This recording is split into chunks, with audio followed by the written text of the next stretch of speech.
at 5.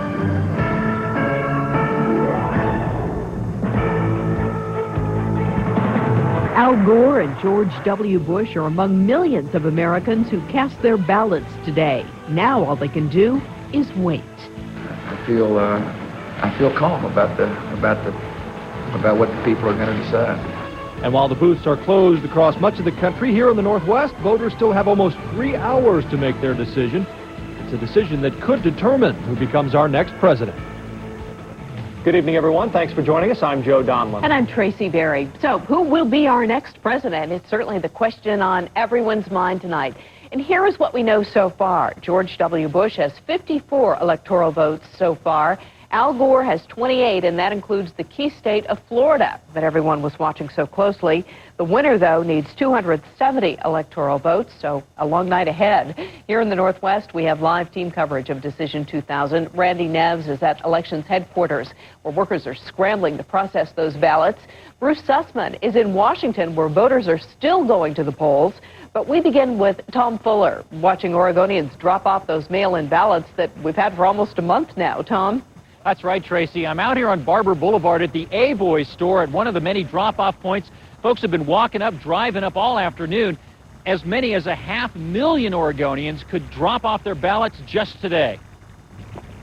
So you getting your ballot in today? Just in time. Just in time for Mike Dolman, who brought his ballot to the Beaverton Library. A steady stream of voters dropped their ballots in the box.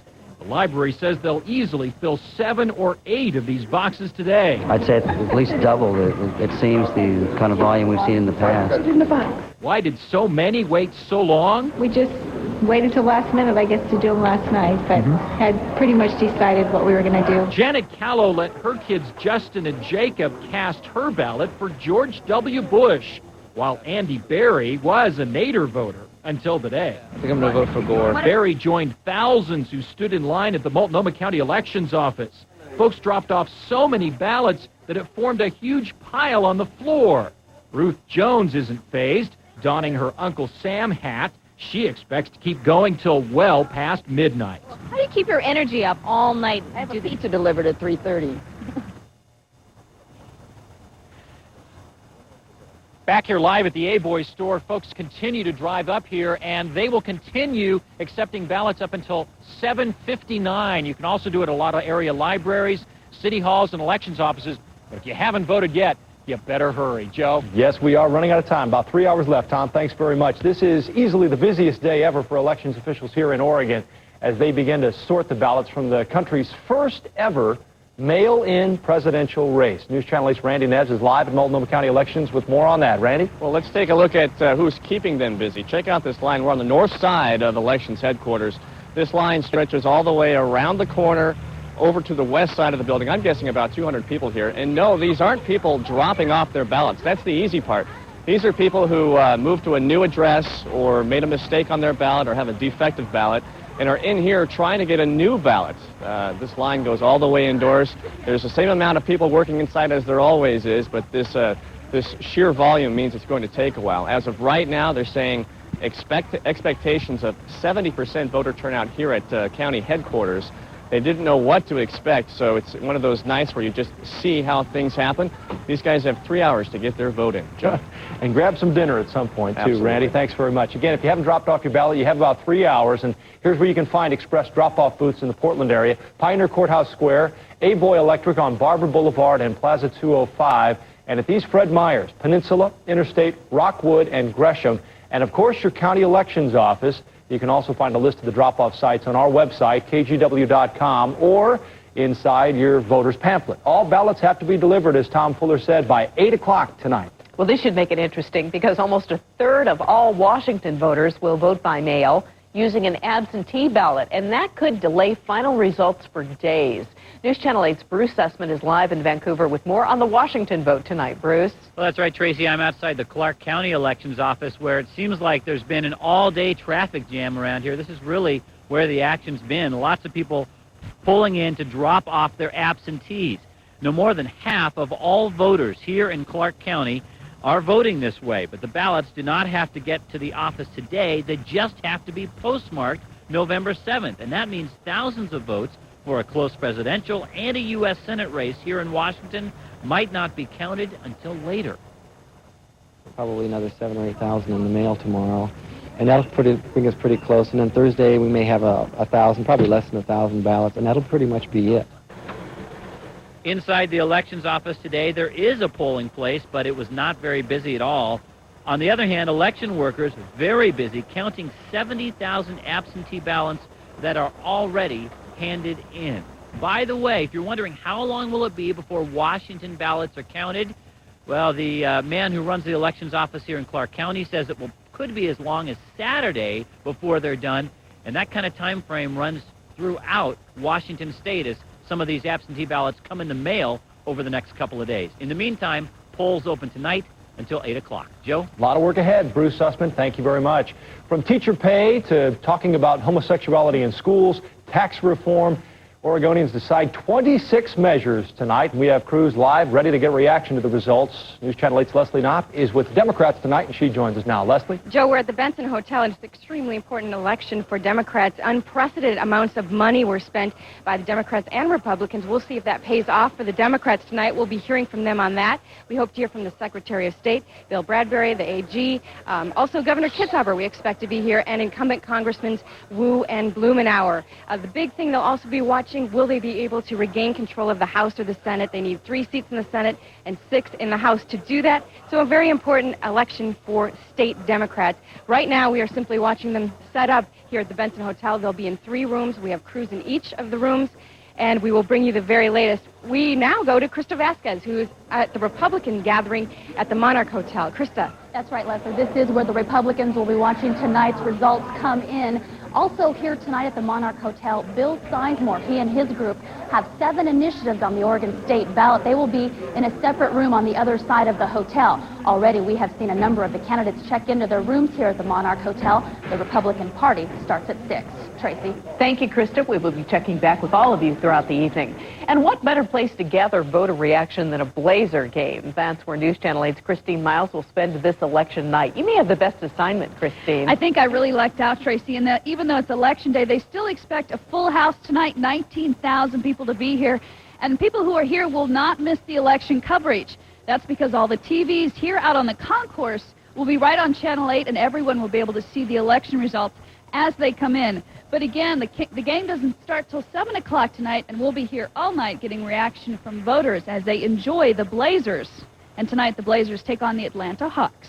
Joe? Those TVs will be busy at halftime, I'm sure, Christine. That's right. Thanks a lot. The U.S. Senate races are the other big story this election night. One of many, of course. News Channel 8's Laurel Porter is following those races for us. Laurel? Joe, it's going to be exciting because by the end of the night, we could see a shift in power. 34 Senate seats are up for grabs this election. Right now, the Republicans hold the majority, 54 to 46. So the Democrats need a net gain of 5 seats. We have early results in 2 of those hot races. In Florida, the Republican senator there is retiring, Connie Mack. It looks like Insurance Commissioner Bill Nelson, a Democrat, will pick this seat up. He's a projected winner by NBC. But in Virginia, the Republicans have seen this as a race they could steal, and indeed they have. Former Governor George Allen has ended the Senate career of 2-term Democrat Senator Chuck Robb. So that offsets the win by the Democrats in Florida. Of course, the New York Senate race is one everyone is watching. Polls close there in about an hour. We'll bring you more results later throughout the night, Joe. Thank you, Laurel. Here's our plan for in-depth election coverage tonight. Nightly news is next. That's at 5:30, followed by more local news at 6. Then at 6:30, NBC continues its extended election coverage. We'll begin bringing you live local coverage at 7:53. And also, for the first time in Portland, you can take part in a live web chat featuring 4 local political experts. That's from 9 to 10 tonight. Our panelists will discuss and explain the issues that matter most. You can send your Decision 2000 questions to the email address on your screen. That's election@kgw.com. Looking at some of the other news happening today, an 18-year-old girl is back with her family in Eugene tonight after spending an incredible 15 years apart. News Channel 8's Pat Doris has this amazing story. Pat? Well, Tracy, it is one of the strangest stories we've seen in a long time. The girl's mother, Eveline Strempel, says a babysitter took her little girl in the mid-'80s and disappeared. It's been a lifetime since 18-year-old Fallon Hodges has gone on a family outing with her mother and stepfather. Don't let their calm appearances today fool you. They were just reunited over the weekend. It's something the family says they've longed for. The teen was born here at Eugene Sacred Heart Hospital back in 1982. 3 years later, her mother, homeless and struggling with drugs, asked an acquaintance to watch Fallon and her twin brother for a week. She never returned the child. She returned the boy because he was crying and carrying on, and she continued to babysit her, and when we went to pick them up, they were gone.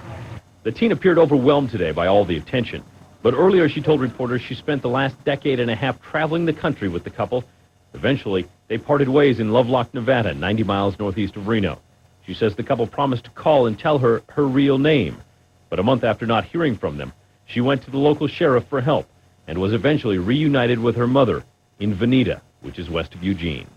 The FBI has opened a preliminary investigation to figure out if this was a kidnapping. We'll hear from them tonight at 6. Joe? Thank you, Pat. We'll see you then. A break tonight in the Laurelhurst neighborhood bombing. Police have a man in custody, and they say a young girl may be the reason for the attack. News Channel 8's John Flick talked with the bombing victim, and he's here now with more. John? Well, Joe, Barry Hornstein is just happy police have made an arrest in this case. Hornstein was hurt when that bomb went off outside his home last September. Now, here's the man under arrest. He is 41-year-old Timothy Goff of Port Orchard, Washington. Police say he planted the bomb near a car in Barry Hornstein's driveway. Barry lost part of his leg when that bomb went off, and it appears the bomb was actually meant for Barry's 18-year-old son.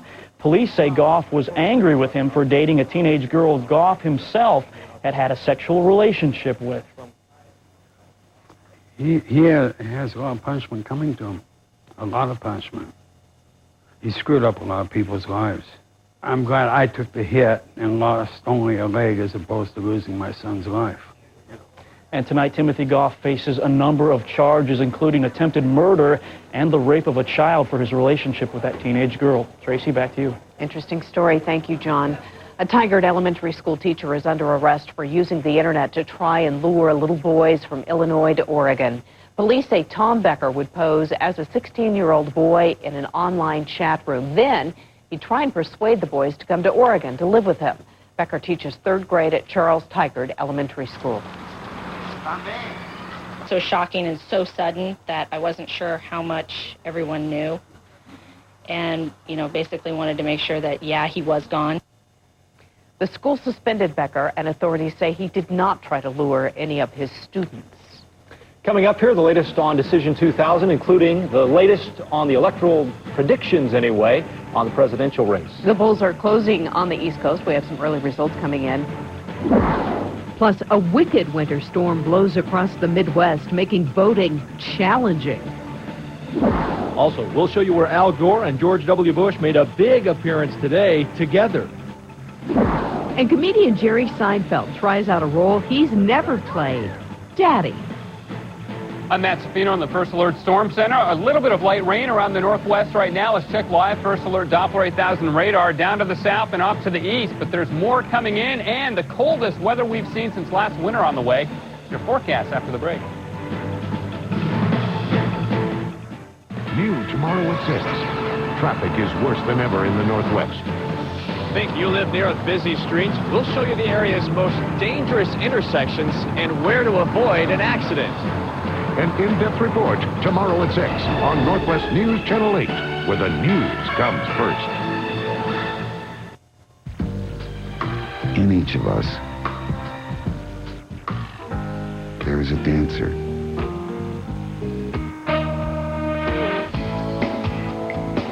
A poet. A photographer. A singer. For the music in you, King FM 102.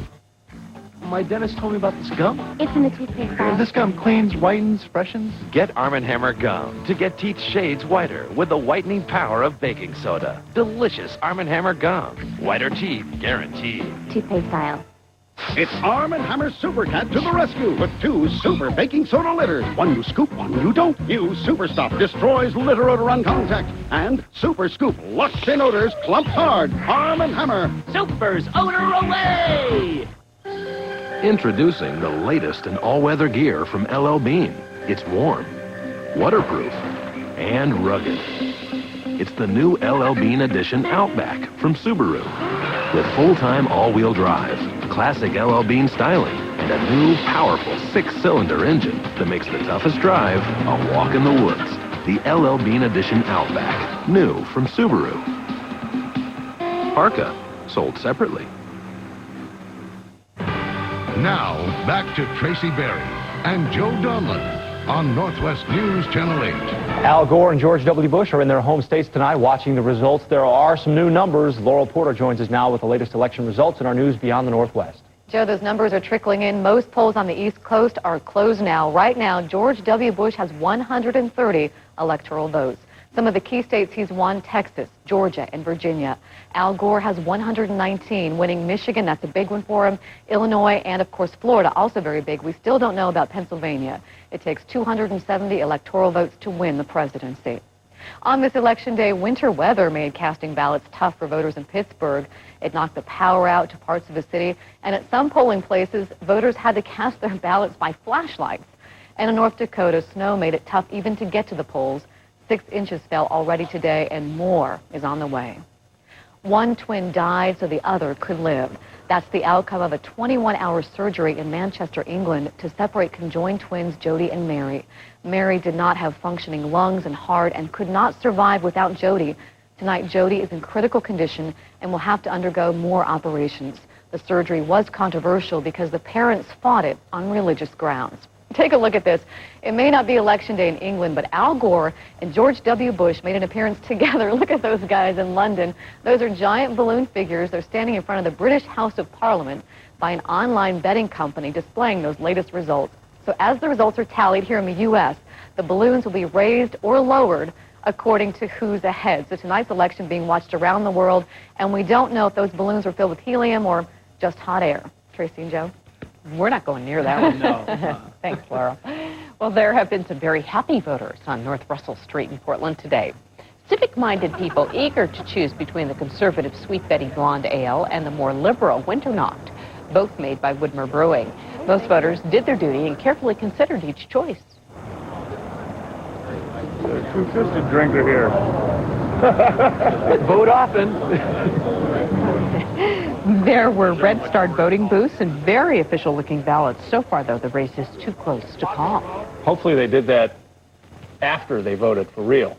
Hopefully, yes, indeed. Hopefully that didn't influence their decisions on this election day. Boy, we had a little bit of light rain roll on through this afternoon. It's cleared out, the rain that is, for now, but there's more on the way. Let's check the video, though, from this morning. A beautiful sunrise for you from our Skycam, Rose City Skycam. Look at that, Mount Hood framed beautifully by the morning sunrise. A little bit of a cap cloud right on top of the peak. That's fairly common this time of year. As the winds aloft start to increase, that's called a cap cloud, or a lenticular cloud in this case as well, but a beautiful sight indeed. Now, Pioneer Courthouse Square, the temperature in Portland right now, that camera, by the way, is on top of the Pioneer Park building. 47 degrees, south winds at 6, and the freezing level 8,800 feet, but say goodbye to those high numbers because it's going to be getting down, way down as we go through the week. Here is live Doppler 8000 radar. First of all, we'll look at our sky show from Salem, and you can see the state capitol. Thought that would be appropriate today. Just the high clouds rolling through. We had some light rain, but for the most part, not very much. Now we'll go to radar, and you can see there is still some rain just south of the capitol here, then off towards the east towards Mount Hood, but much of northwest Oregon clear from rain anyway at the present time, and we are, of course, under cloudy skies. Now let's check the numbers from today. We got up to 49 degrees in Portland. It was 48 in Salem, 48 in Eugene, Astoria 55. Eastern Oregon, you had highs in the 40s, but just consider that warm because you have some very cold weather on the way over the next few days. 1/100 of an inch of rain in Portland, that's all we got. North Bend picking up 800s, and that was pretty much the most here in western Oregon. Offshore, here's our storm. Notice the connection, though. It's really a narrow band of cloud here, but it goes all the way down to this area north of Hawaii, so it's tapping into some good, strong subtropical moisture. Clear skies right now for much of the west, but it is going to be very stormy, especially the Intermountain region, the southern and central Rockies. As we go through the weekend into the weekend, they're going to see a big storm over there. We are going to see some snow in the mountains of Oregon, but mostly the mountains of northeast Oregon. There are snow advisories there for tonight. Now, we'll follow this First Alert Futurecast, and you can see what happens here. By tomorrow, look at all the snow painted on the map here. We have rain in the valleys by morning, but that's, of course, going to be turning to showers, which means we should get some sun breaks. Then the snow lingers for much of eastern Oregon, off into Idaho and Montana, where they've already had a lot of snow. Parts of the Dakotas had nearly a foot of snow. And then as we go into Thursday, it really turns showery, but our flow is going to be out of the north, so we'll be seeing lows in the teens in central and eastern Oregon, and we'll be dropping well down into the low 30s for lows as we go into the end of the week. So some cold weather on the way. On the coast for tomorrow, showers and sun breaks and perhaps a thunderstorm, one of those kinds of days where the weather changes just like that every 5 minutes or so. Small craft advisories are flying for tomorrow. Northwest swells 10 feet, and the wind's coming around to the northwest about 25 knots. Showers and sun breaks, perhaps a thunderstorm in the valley as well. We should have better sunbreak activity in the afternoon than we will in the morning. Same for the gorge, with west winds picking up by afternoon, 15 to 25, generally from Hood River east. It'll be 49 in Hood River, 51 in Salem and Corvallis, with lows in the 40s overnight tonight. But as we go through the week, they're going to be dropping about 10 degrees from there. Snow in the Cascades will turn to snow showers as our snow level drops to 2,000 feet by tomorrow night and Thursday, so it's going to be getting plenty cold. Snow advisory in the mountains of central and eastern Oregon, 3 to 7 inches of new snow, snow level right around 3,000 feet. So Bend, you may see a mixture. Pendleton starting out as all rain, but even in Pendleton, low elevation there may see snow showers by Thursday morning. Tonight in Portland, just some light rain out there on and off. Showers and sun breaks tomorrow, perhaps a thunderstorm with a cool high of 51 degrees. The showers turn off Thursday evening, and as we slide through the weekend, it looks really nice. It's a little bit cool, but we'll have plenty of sunshine on Friday, Saturday, and Sunday as all the stormy weather heads east. So it looks pretty good if we can get through the next couple of days. Sure does. Thank you, Matt. You betcha. Well, still to come tonight, an important warning for people who take a daily aspirin to try to keep their heart healthy. Back with that and more in just a minute.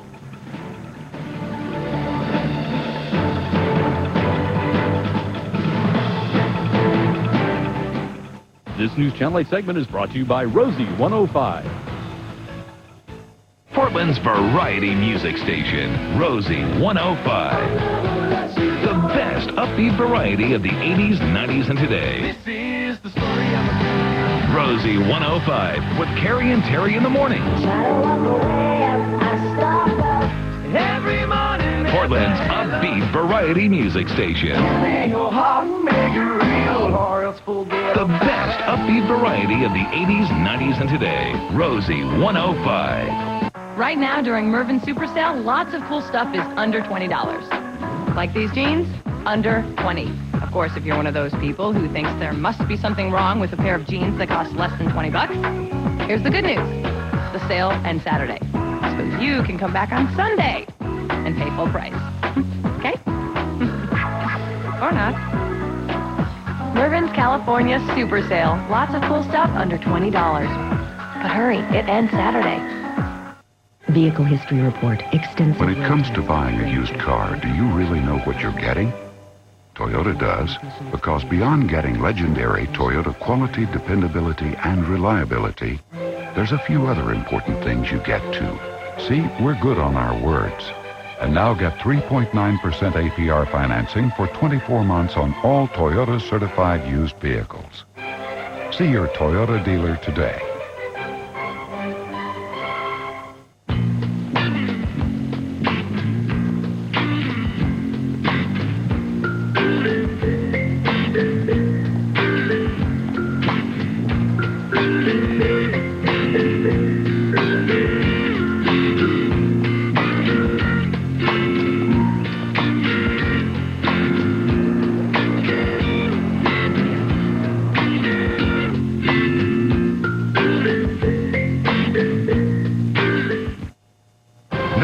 Back to KGW Northwest News Channel 8. Technology is a key factor in Oregon's economic success, and today was the topic of conversation at the Oregon Convention Center. More than 8,000 people are expected to attend the 12th annual Portland iTech 2000. The conference features hundreds of exhibits, also theaters that all showcase the next generation of solutions for the internet, global communications, and e-commerce. This event is the largest one of its kind in the state, and it runs again tomorrow.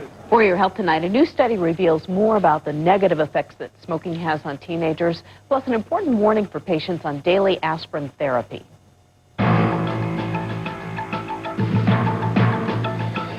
Millions of Americans take a daily aspirin to protect against heart attack and stroke, but a new study shows that if you take ibuprofen right before the aspirin, it can actually undo the positive effects. So, does this mean that patients on a daily aspirin regime should avoid ibuprofen? Doctors say no, but just make sure that you talk to your doctor about your timing when you're taking both of those drugs. And more reasons tonight why you should think twice before starting to smoke. A new study suggests teen smokers are prone to anxiety disorders in adulthood. The study found that several emotional disorders were more common in adults who smoked heavily as teenagers. The findings follow another study last month that suggested smoking may be a cause of depression in teens. Coming up next, Jerry Seinfeld becomes a daddy.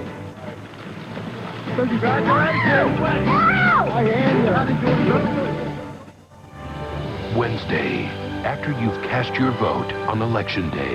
Can I tell you something, honestly? Watch the show that has the one president we all agree on. The day's over, Toby. We'll live to fight another one. Then, all-new Law & Order, a revenge murder. The police aren't talking. Now, it's one DA. Excuse me. Versus every officer in the city. You son of a... Could the cops be outgunned? I'd say it's a distinct possibility. An all-new Law & Order after the Emmy-winning West Wing. NBC Wednesday.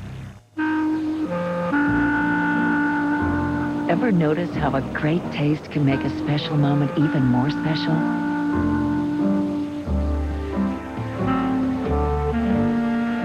How it can add to life's simple pleasures? Give you moments of quiet bliss. Private selection, everything premium but the price. Now available at Fred Meyer. This is freestyle.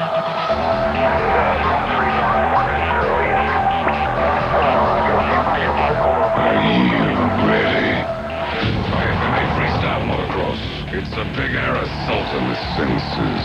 Portland's main event. That's going to be on national TV. And kid seats are just $10. For the first time ever, freestyle motocross. 8 p.m. this Friday and Saturday. Memorial Coliseum. Some say basketball is a game of numbers. 10 NBA championship rings. 7 NBA lottery picks. 5 NBA All-Stars. 4 Olympians. 3 Dream Teamers.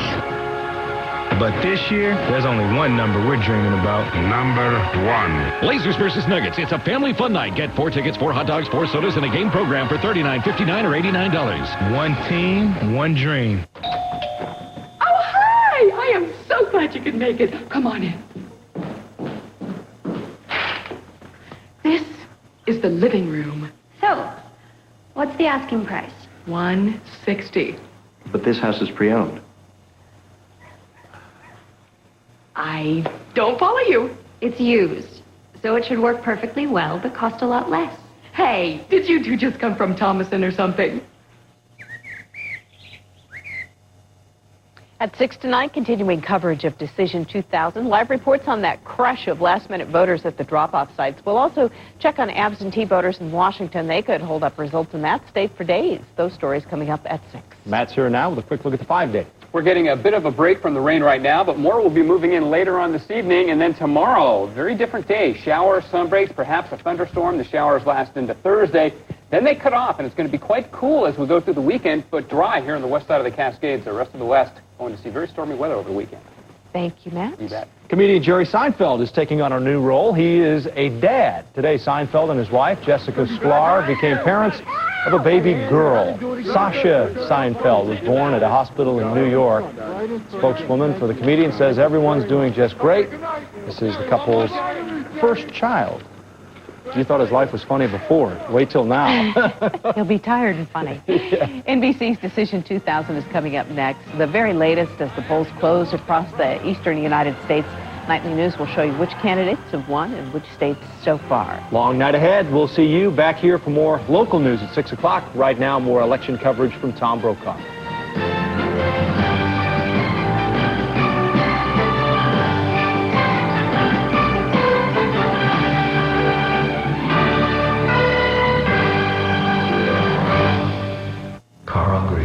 I wonder how things of beauty are born, how they come to be. How does an artist's hand know the simple shape of elegance? And why do things of timeless beauty live so quietly in time? I wonder, Where in the world will the wonder come from next? Carl Grieve, for fine home collections and gifts from the world's most gifted designers, and for the wonder of it all.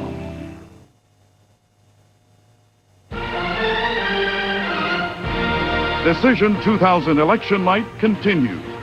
Here again is Tom Brokaw. Good evening once again. The Electoral College, the tuition is very high and it's all pass-fail. And tonight, either George W. Bush or Vice President Al Gore hopes to get to 270 electoral votes in that college.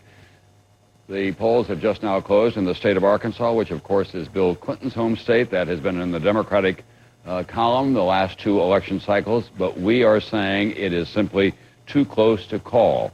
The state of Arkansas joins a host of other states that are critical to the outcome tonight, where the polls have already closed, but we think it's too close to call, including the big state of Pennsylvania with its 23 electoral votes, and the big state of Ohio with 21, West Virginia, which has always been safely in the Democratic column, too close to call, and the home state of Al Gore, the state of Tennessee, too close to call. Karl Rove, who is a strategist for Governor Bush in the last couple of days, has been saying, we're going to win about 325 electoral votes. We're probably going to win by about 6 points. Right now tonight in Austin, my guess is that they're looking hard at getting to 270. How do they get there, Tim, if they don't get Pennsylvania? Tom, forget all the high-tech computers. Take out your slate and your pen, and the good old days are back. George W. Bush can get to 276 electoral votes if he wins Arizona, Arkansas, Colorado, Missouri, Nevada, New Hampshire, Oregon, Tennessee, West Virginia, Wisconsin, and of course, Ohio. And that's all doable, by all doable without Pennsylvania. If you take off Nevada, he still wins. He's 272. Take off New Hampshire, he still wins 272. Take away West Virginia, alone, 271. Take away Oregon, Tom, 269. That means Al Gore's 269. We have a deadlock electoral college. What was thought about never possible in the 20th century, it may not happen. But Tom, for the first time tonight, there is a possibility compared to what we had ever thought about a week or two ago. This is doable, but difficult, and no margin for error if Bush loses Pennsylvania. And it's a big if as we talk tonight. All right, Ed, Tim, we want to point out, of course, we don't know what's going to happen in Pennsylvania at this hour because it remains too close to call. Someone who's been there, done that, is with us now from Washington. That's Senator Bob Dole, who was the presidential candidate 4 years ago and, of course, was the vice presidential candidate in 1976. Senator Dole, as you look at this electoral map tonight and all those states that remain outstanding, what's your judgment? Is this going to be a lot closer than even you thought it might be? I think so, and I think, Tim, if it's 269 to 269, I'd be happy to serve, if they have a tie. but this is going to be close, and Michigan I hadn't counted on. Florida I thought we had a little better than 50-50 shot at, but, it's going to be a tight race, and it's going to be, could be a long evening. Pennsylvania, that would be a big one for Bush. He could then afford to lose more than those just mentioned by Mr. Russert. What about those states out in the upper Midwest that have been safely in the Democratic column the last couple of cycles, places like Wisconsin and Minnesota and Iowa? What are you hearing about those states, Senator? Well, I think Minnesota's tough, but I think if Bush can win Iowa, where he was ahead, and Wisconsin, again, that makes it doable. But you've got some big ones to add to the Gore column there, probably before the night's over, probably way out west, and then New York State, and he suddenly gets up into the 200s. I didn't hear Tim's scenario on how Gore gets to 270, but it's probably with those big states and a few of these too close to call. There must be a half a dozen too close to call. But it's a close race. I think the pollsters had it right this time. I remember in 1976 when you were the vice presidential candidate, you had a very similar scenario on election night. In fact, a switch of 11,000 votes, 8,000 in Ohio and 3,000 in Hawaii or Mississippi would have made a difference. And so 76, but this may be like the 1960 election where you cast 68 million votes and have a spread of 118,000. This could be a real cliffhanger. And if it is, if someone should get more of the popular vote and lose the election, there's going to be a huge outcry, I assume, in America. Yeah. Thank you very much, Senator Bob Dole. Thank you. And the torch is being passed tonight from the World War II generation, which Bob Dole represents, to two baby boomers, one of which will become the next president of the United States. But on Saturday of this week, Tim, Bob Dole is going to be presiding at the groundbreaking ceremonies for the World War II Memorial in Washington. he gave you a challenge. How does Al Gore get to 269, 270? Without Pennsylvania, that is a Herculean challenge, Tom. He would have to win many of the states we talked about. He would have to win Missouri, I believe, and Wisconsin, and Minnesota and Iowa, 2 states that are not too close to call, and probably pick off either Arizona or Arkansas. Very little margin for error. He should win his home state of Tennessee. It gets very, very hard without those precious Pennsylvania delegates. I'm going to sit here and rework this very, very tight and see if there's a scenario that makes sense for Gore without Pennsylvania. Certainly, it would not be doable without either Missouri or Wisconsin. We should also point out that Oregon is a state that is unique this time because they're mailing in their ballots. We may not know the results in Oregon this night or until tomorrow night or maybe even by the end of the week. Tom, Arizona has 30% absentee ballots. Colorado, 30% absentee ballots. Nevada, 40% absentee ballots. We may not know the outcome of this election for some time. All right, NBC's Tim Russert, we'll let him do his arithmetic. Luke, we're going to put your father to the test tonight. And now let's go to NBC's Claire Shipman and David Gregory. They're at the respective campaign headquarters in Austin, Texas, and Nashville, Tennessee. I'm trying to keep track on an equity basis. I think, David Gregory, you're first up this time. If you'll go first, please. Well, Tom, you and I have talked a lot about just how chilly the Thanksgiving meal might be between Governor Jeb Bush and Governor W. Bush. Well, ironically enough, tonight, just a mile from where I'm standing at the Four Seasons Hotel, the Bush family was at such a private dinner when the results came in from Florida. Certainly not good news. We know now that this family and all of the Bush campaign focusing very closely on Pennsylvania. As a matter of fact, the entire entourage has moved from the Four Seasons Hotel back to the governor's mansion. That's a change in plan. It's a fairly festive atmosphere at the hotel, but everybody knows in the top echelon of this campaign that there's a lot of watching to be done here in the course of very many hours. Pennsylvania, Tom, there's probably not any state that I've come to know more in the course of this campaign. I practically memorized the siding of all the airport hangars throughout the state. Governor Bush has worked it hard, as has Governor Ridge. They're counting on that tonight, and also, as Tim Russert is doing all the math on some of the other combinations in terms of how they get to victory.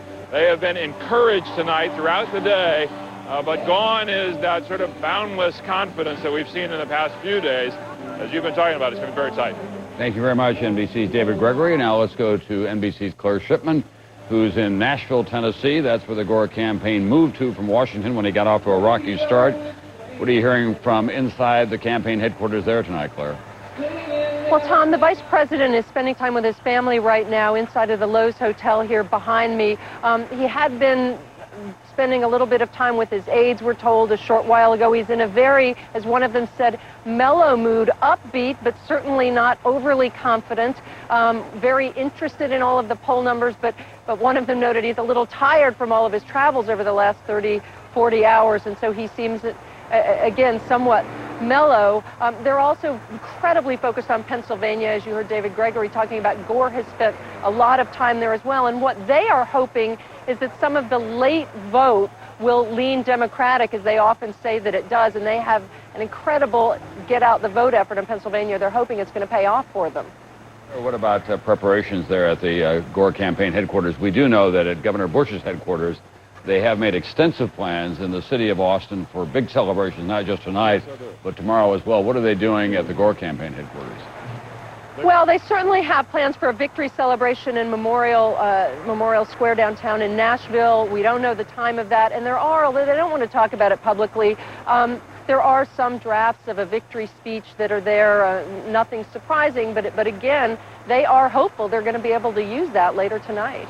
Thank you very much, NBC's Claire Shipman. And as we remind you that we still have a number of states in the eastern third of the country where the polls have closed, but we cannot make a projection as to the winner because it's too close to call. Arkansas, Maine, Pennsylvania, New Hampshire, Tennessee, Ohio, and West Virginia, all critical states in the strategies of both campaigns, but polls do remain open in the other two-thirds of the country, and if you want to vote, you still have an opportunity to exercise that right and indeed that privilege.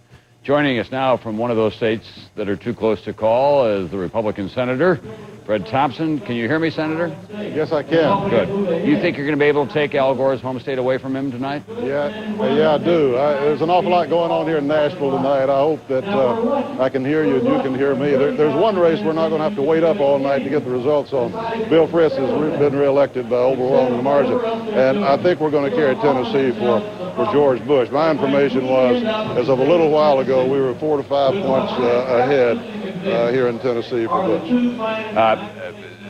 Senator, we are now projecting that Al Gore will win the state of Maine. That is a state that Republicans have counted on in the past couple of presidential cycles. That's not good news for Governor Bush. No, it isn't. There's several scenarios, though, that will make it doable for him. Of course, Pennsylvania is extremely important, but even without Pennsylvania, as it's been pointed out by some of your previous guests, there's a very doable scenario that will do it for him. In most of those states, if not all of those states that I heard listed, I think he's either ahead or it's too close to call. So I'm still feeling very optimistic about it. Senator, if we end up with a president who's elected by a very narrow margin, which seems increasingly likely tonight, 51-49, a narrow electoral victory.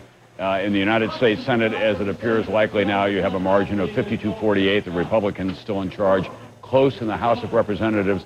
Does anything get done in the next 2 years? Well, you know, that's kind of the scenario that you just described. It's kind of the scenario that we've had for some time. A lot of people have been critical of it, but a lot of people have said, look, with Washington deadlocked, this American economy has done quite well. We shouldn't be judged on the number of bills that we pass in the United States Congress as to how we do it. Sometimes you ought to have a broad consensus before anything major is done. So obviously we each have our agenda we'd like to get through, but that kind of balance in Washington in the eyes of many Americans is not all bad.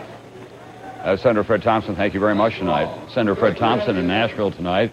Al Gore is also in Nashville. It is his home state, but you just heard the Republican senator saying that they expect to take that state away from him and put it in the column for Governor George W. Bush. Life may be like junior high, but presidential politics is not. You vote for yourself if necessary. NBC's Tim Russert has been doing his arithmetic, his sums over here on the side.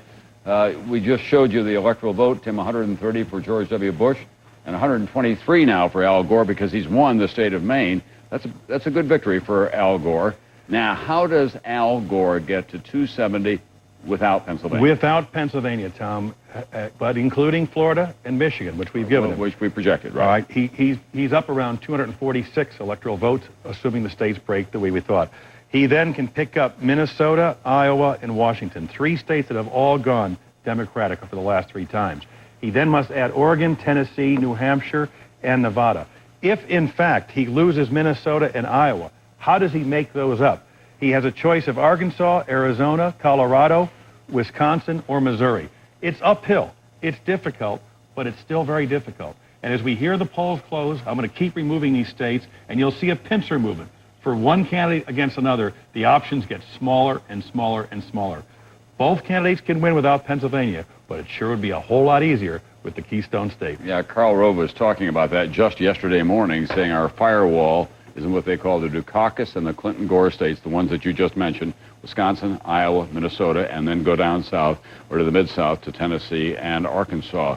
So that's what we have to wait and see what's going to happen. We've got a lot more going on, and at 9 o'clock tonight, in about 15 minutes from just now, we'll find out if Hillary Clinton has been elected to the United States Senate, and we'll have more than 400 electoral votes that will have been counted by that time. But these are the votes that are still too close to call. We'll show them to you as we go to a commercial break, saying we'll be back with more on Decision 2000 right after this.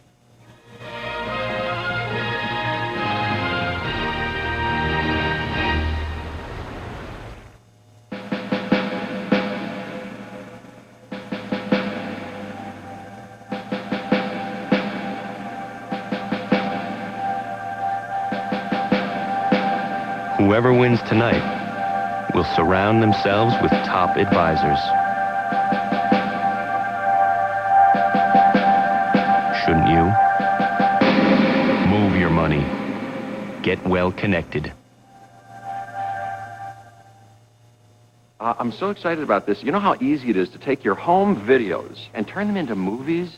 Listen to this. You get an iMac, of course, get your digital video camera, hook it up, and start iMovie. They've got effects in there now. You can, make it real fast, or get slow motion, make it dramatic. You can take a piece of music, put it under your footage, and all of a sudden, people are laughing, crying. I don't know, whatever you want. I've got cheesy ideas, but you'll do something creative that'll make you want to go, ooh, let's watch that again and again and again and again. Wednesday, after the ballots are counted and the results have been announced. Can I tell you something, honestly? Watch the critically acclaimed show that has the one president we all agree on. The day's over, Toby. We'll live to fight another one. An all-new episode of the Emmy-winning West Wing, NBC Wednesday.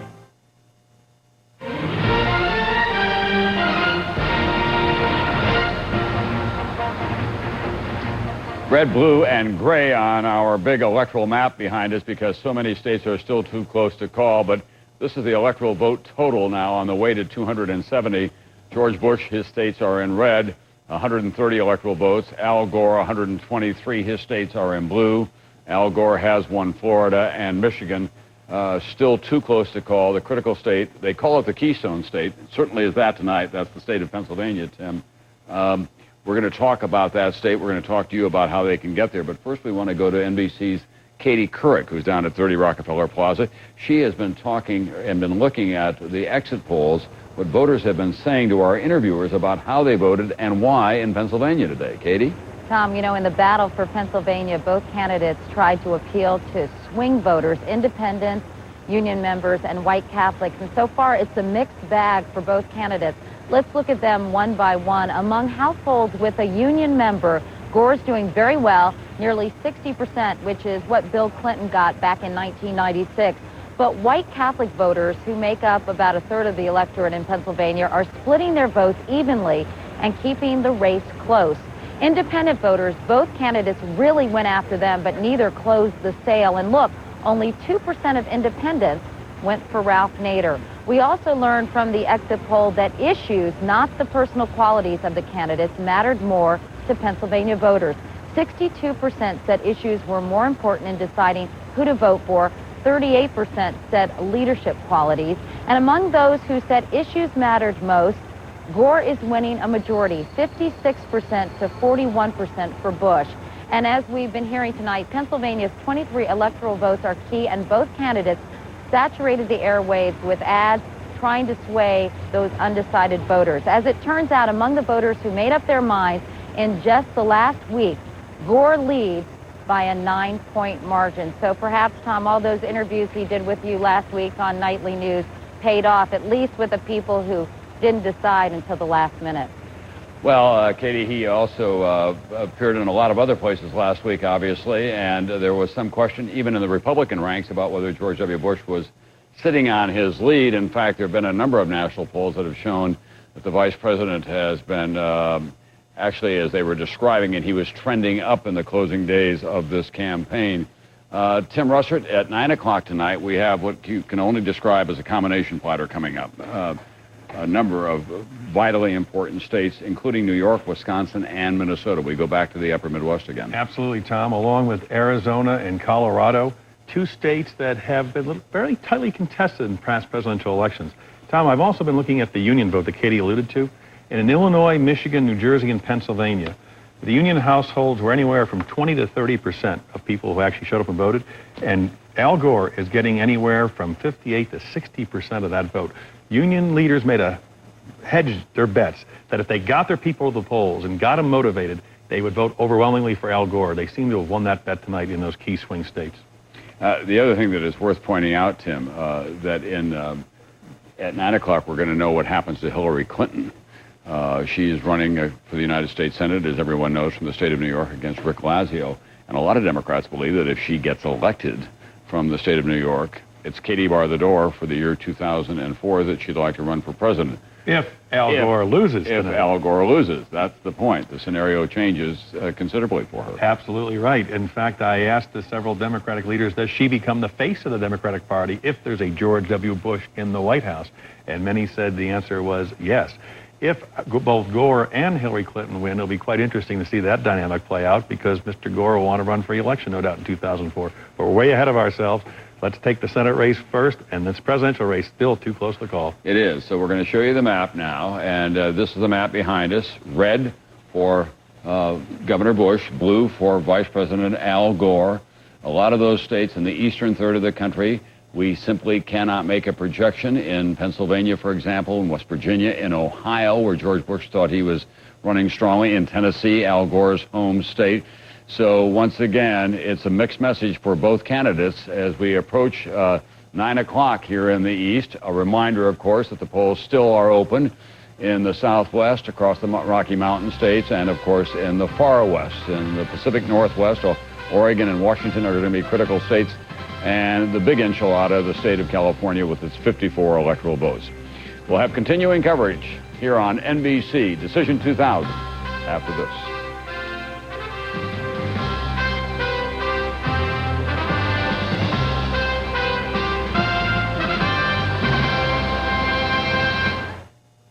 Welcome to NBCI.com, one site with everything you need. All right, the holidays are here, and it's time to shop. Whether you're looking for computers, books, electronics, or more, NBCI's product reviews and search technology ensure you find the right gift at the right price.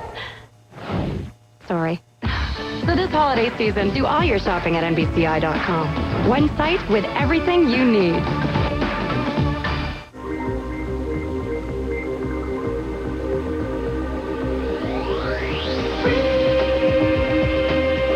Introducing a new premium sedan from Hyundai. With soft leather, traction control, V6 power, and the freedom of America's best warranty plan. All for less than $24,000. The new XG300. Fly first class for the price of coach.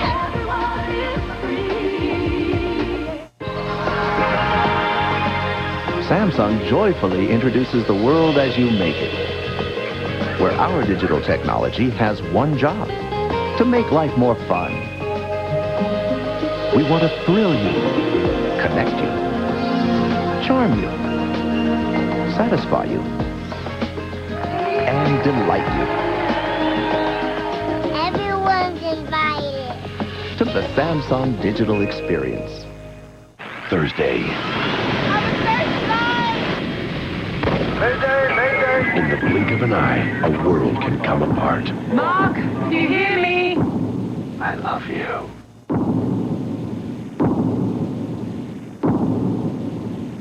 All new ER, NBC. From KGW Northwest News Channel 8, where the news comes first, this is Decision 2000. Hello, I'm Tracy Berry. And I'm Joe Donlan. You've been watching NBC's national election coverage, and we will return to that coverage at the top of the hour. Right now, we turn to our own local coverage, though, and as of early this morning, voter turnout in Oregon already reached 60%, and that does not include today's steady stream of last-minute voters. Tonight, Decision 2000 team coverage. Bruce Sussman is live in Vancouver. Randy Neves is with volunteers organizing the ballots. First, though, Tom Fuller at a ballot drop-off site. Tom? Yeah, Joe, I'm at the A-Boy store along Barber Boulevard, and we've seen folks on bicycles, on foot, in cars, dropping off their ballots because as many as 24% of Oregonians who are registered to vote could vote just today. Talk about busy. To fill it out, or what's the deal? I mean, I'm a basic procrastinator. it's the last-minute ballot rush in Washington County. And so how does it feel? Well, like my regular civic duty. And besides, I would hate myself if I didn't have a voice. This woman isn't alone. A steady stream of folks hurried into the Beaverton Library. We agreed on everything. We agreed on everything, it turned out. Amazing. I know. Marla and Eric Corson experienced little frustration voting, unlike this poor woman who discovered she'd have to go all the way to Hillsborough to fix her ballot. I don't vote at all today. They came from all walks of life, sailor, bus driver, and businessman alike. They lined up before the doors opened at the Multnomah County Elections Office in southeast Portland, leaving a huge pile on the floor. I've always worked in schools, and they've always been polling places, and I love to go and pull the little curtain. It feels like it's really democratic. Chris Knabb misses the old way Oregonians voted. That's why she hand-delivered her ballot on Election Day. Elections workers are a little overwhelmed by it all, but Ruth Jones combats the confusion by getting into the patriotic spirit. How do you keep your energy up all night? I have a pizza delivered at 3:30. Back in Beaverton, Janet Kalo teaches her sons Justin and Jacob a little civics lesson. We just waited till last minute, I guess, to do them last night, but had pretty much decided what we were going to do. And who did the Kalo household vote for? Back here live, a steady stream of cars continue to come through here, and if you haven't voted yet, boy, you better get busy because you got about 2 hours left before places like this close down, Joe. Tracy, back to you. Countdown's on. Thank you, Tom. Well, imagine what it's like organizing that avalanche of last-minute ballots. That is the job of workers and volunteers at election offices everywhere. News Channel 8's Randy Nabbs is live at the Multnomah County Election Commission with that story tonight. Randy? That's right. Hey, check out this line. It starts here and it goes all the way around. These are the people who either moved and didn't get their ballots, or they have a defect ballot, or they just haven't voted for 5 years. This line goes all the way outside. Let's take a look outdoors, a live view of this line, which we're told goes 2 blocks. It's just getting longer and longer. I've heard some swear words out there, but I've heard some laughter. Everybody handling it in their own respective ways. I'm with Secretary of State Bill Bradley now, who's overseeing this new ground on a presidential mail-in ballot. You said this is cool. Well, I think it's just marvelous to see this many people wanting to be involved. And if you look at the people who are in line, there are a whole lot more young people in line. And that's what's so exciting, is to see younger people really getting involved in the election. All right, Mr. Bradbury, good luck tonight. The people who are in line can go ahead and be assured that they're going to vote. At 8 o'clock, a policeman will stand at the end of the line and block it off. But these guys will all be able to vote tonight. Back to you. That's good to hear. Yeah. Okay, Randy, thank you very much. You, again, have just a couple hours left to get your ballot in. There are a number of drop-off sites around Portland. We want to show those to you right now. Pioneer Courthouse Square, A-Boy Electric on Barber Boulevard, and Plaza 205. Also with East Fred Meyers, Peninsula, Interstate, Rockwood, and Gresham. And, of course, your county elections office. You can find a list of these drop-off sites on our website, kgw.com, or check inside your voter's pamphlet. All ballots, again, have to be delivered by 8 o'clock tonight. Well, how about this? It could be days before we know about tight races in Washington. Because of the absentee ballots, thousands of votes may not be counted until later in the week. News Channel 8's Bruce Sussman joins us live from Vancouver with this information tonight. Bruce? Well, that's right, Tracy. Absentee ballots in Washington count as long as they're postmarked tonight, even though they may not show up here for a couple of days. Today, it was the people flooding in. The truck pulls in. The voter gets out, the absentee ballot is dropped off, and the voter gets back in the truck. The voting is done. All day long, a repeat at election headquarters as thousands of Clark County voters crowded the office to drop off their absentee ballots. So many people voted this way, it seemed like it was Oregon. We're going voting. David Sorensen had help from his daughter Anna as they turned in ballots that they received by mail. I'm pretty comfortable with it, and honestly I prefer it. It's easier, and it just drop it off, and that's it. Inside the elections office, there is actually a polling place, but we found there was no waiting to vote the traditional way. Maybe that's because so many in Washington actually get their votes by mail. In Cowlitz County, 60% of the voters requested absentee ballots. In Clark County, the number is 50%, and in Skamania County, almost 51% requested to get their ballots by mail.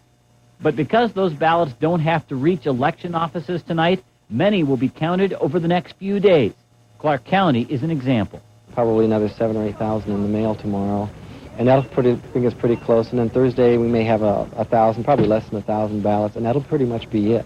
So it could be the end of the week before all the votes are counted in Washington. But David Sorensen believes the worst part of the election will be finished tonight. I'm glad that it's going to be over. Enough of the advertising and the slamming, whatever you want to call it. More than one voter told us today they're glad they don't have to see any more of those political commercials on TV. By the way, the polls in Washington open until 8 o'clock tonight. Your absentee ballots must be postmarked before midnight. And the results, well, that could be a few days. Tracy? That is amazing indeed. Thank you very much, Bruce Sussman over in Washington.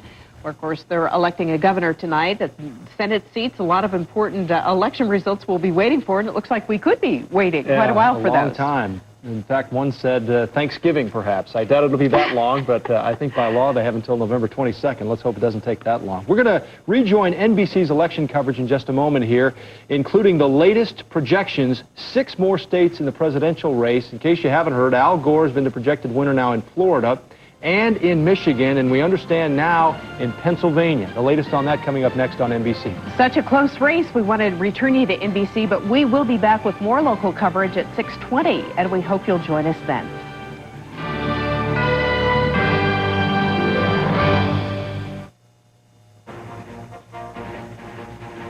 Hillary Rodham Clinton now has 2 titles, First Lady of the United States and Senator-elect from the state of New York. NBC News projects that Hillary Rodham Clinton is the senator that has been elected to fill the seat occupied by Daniel Patrick Moynihan. It stays in the Democratic column.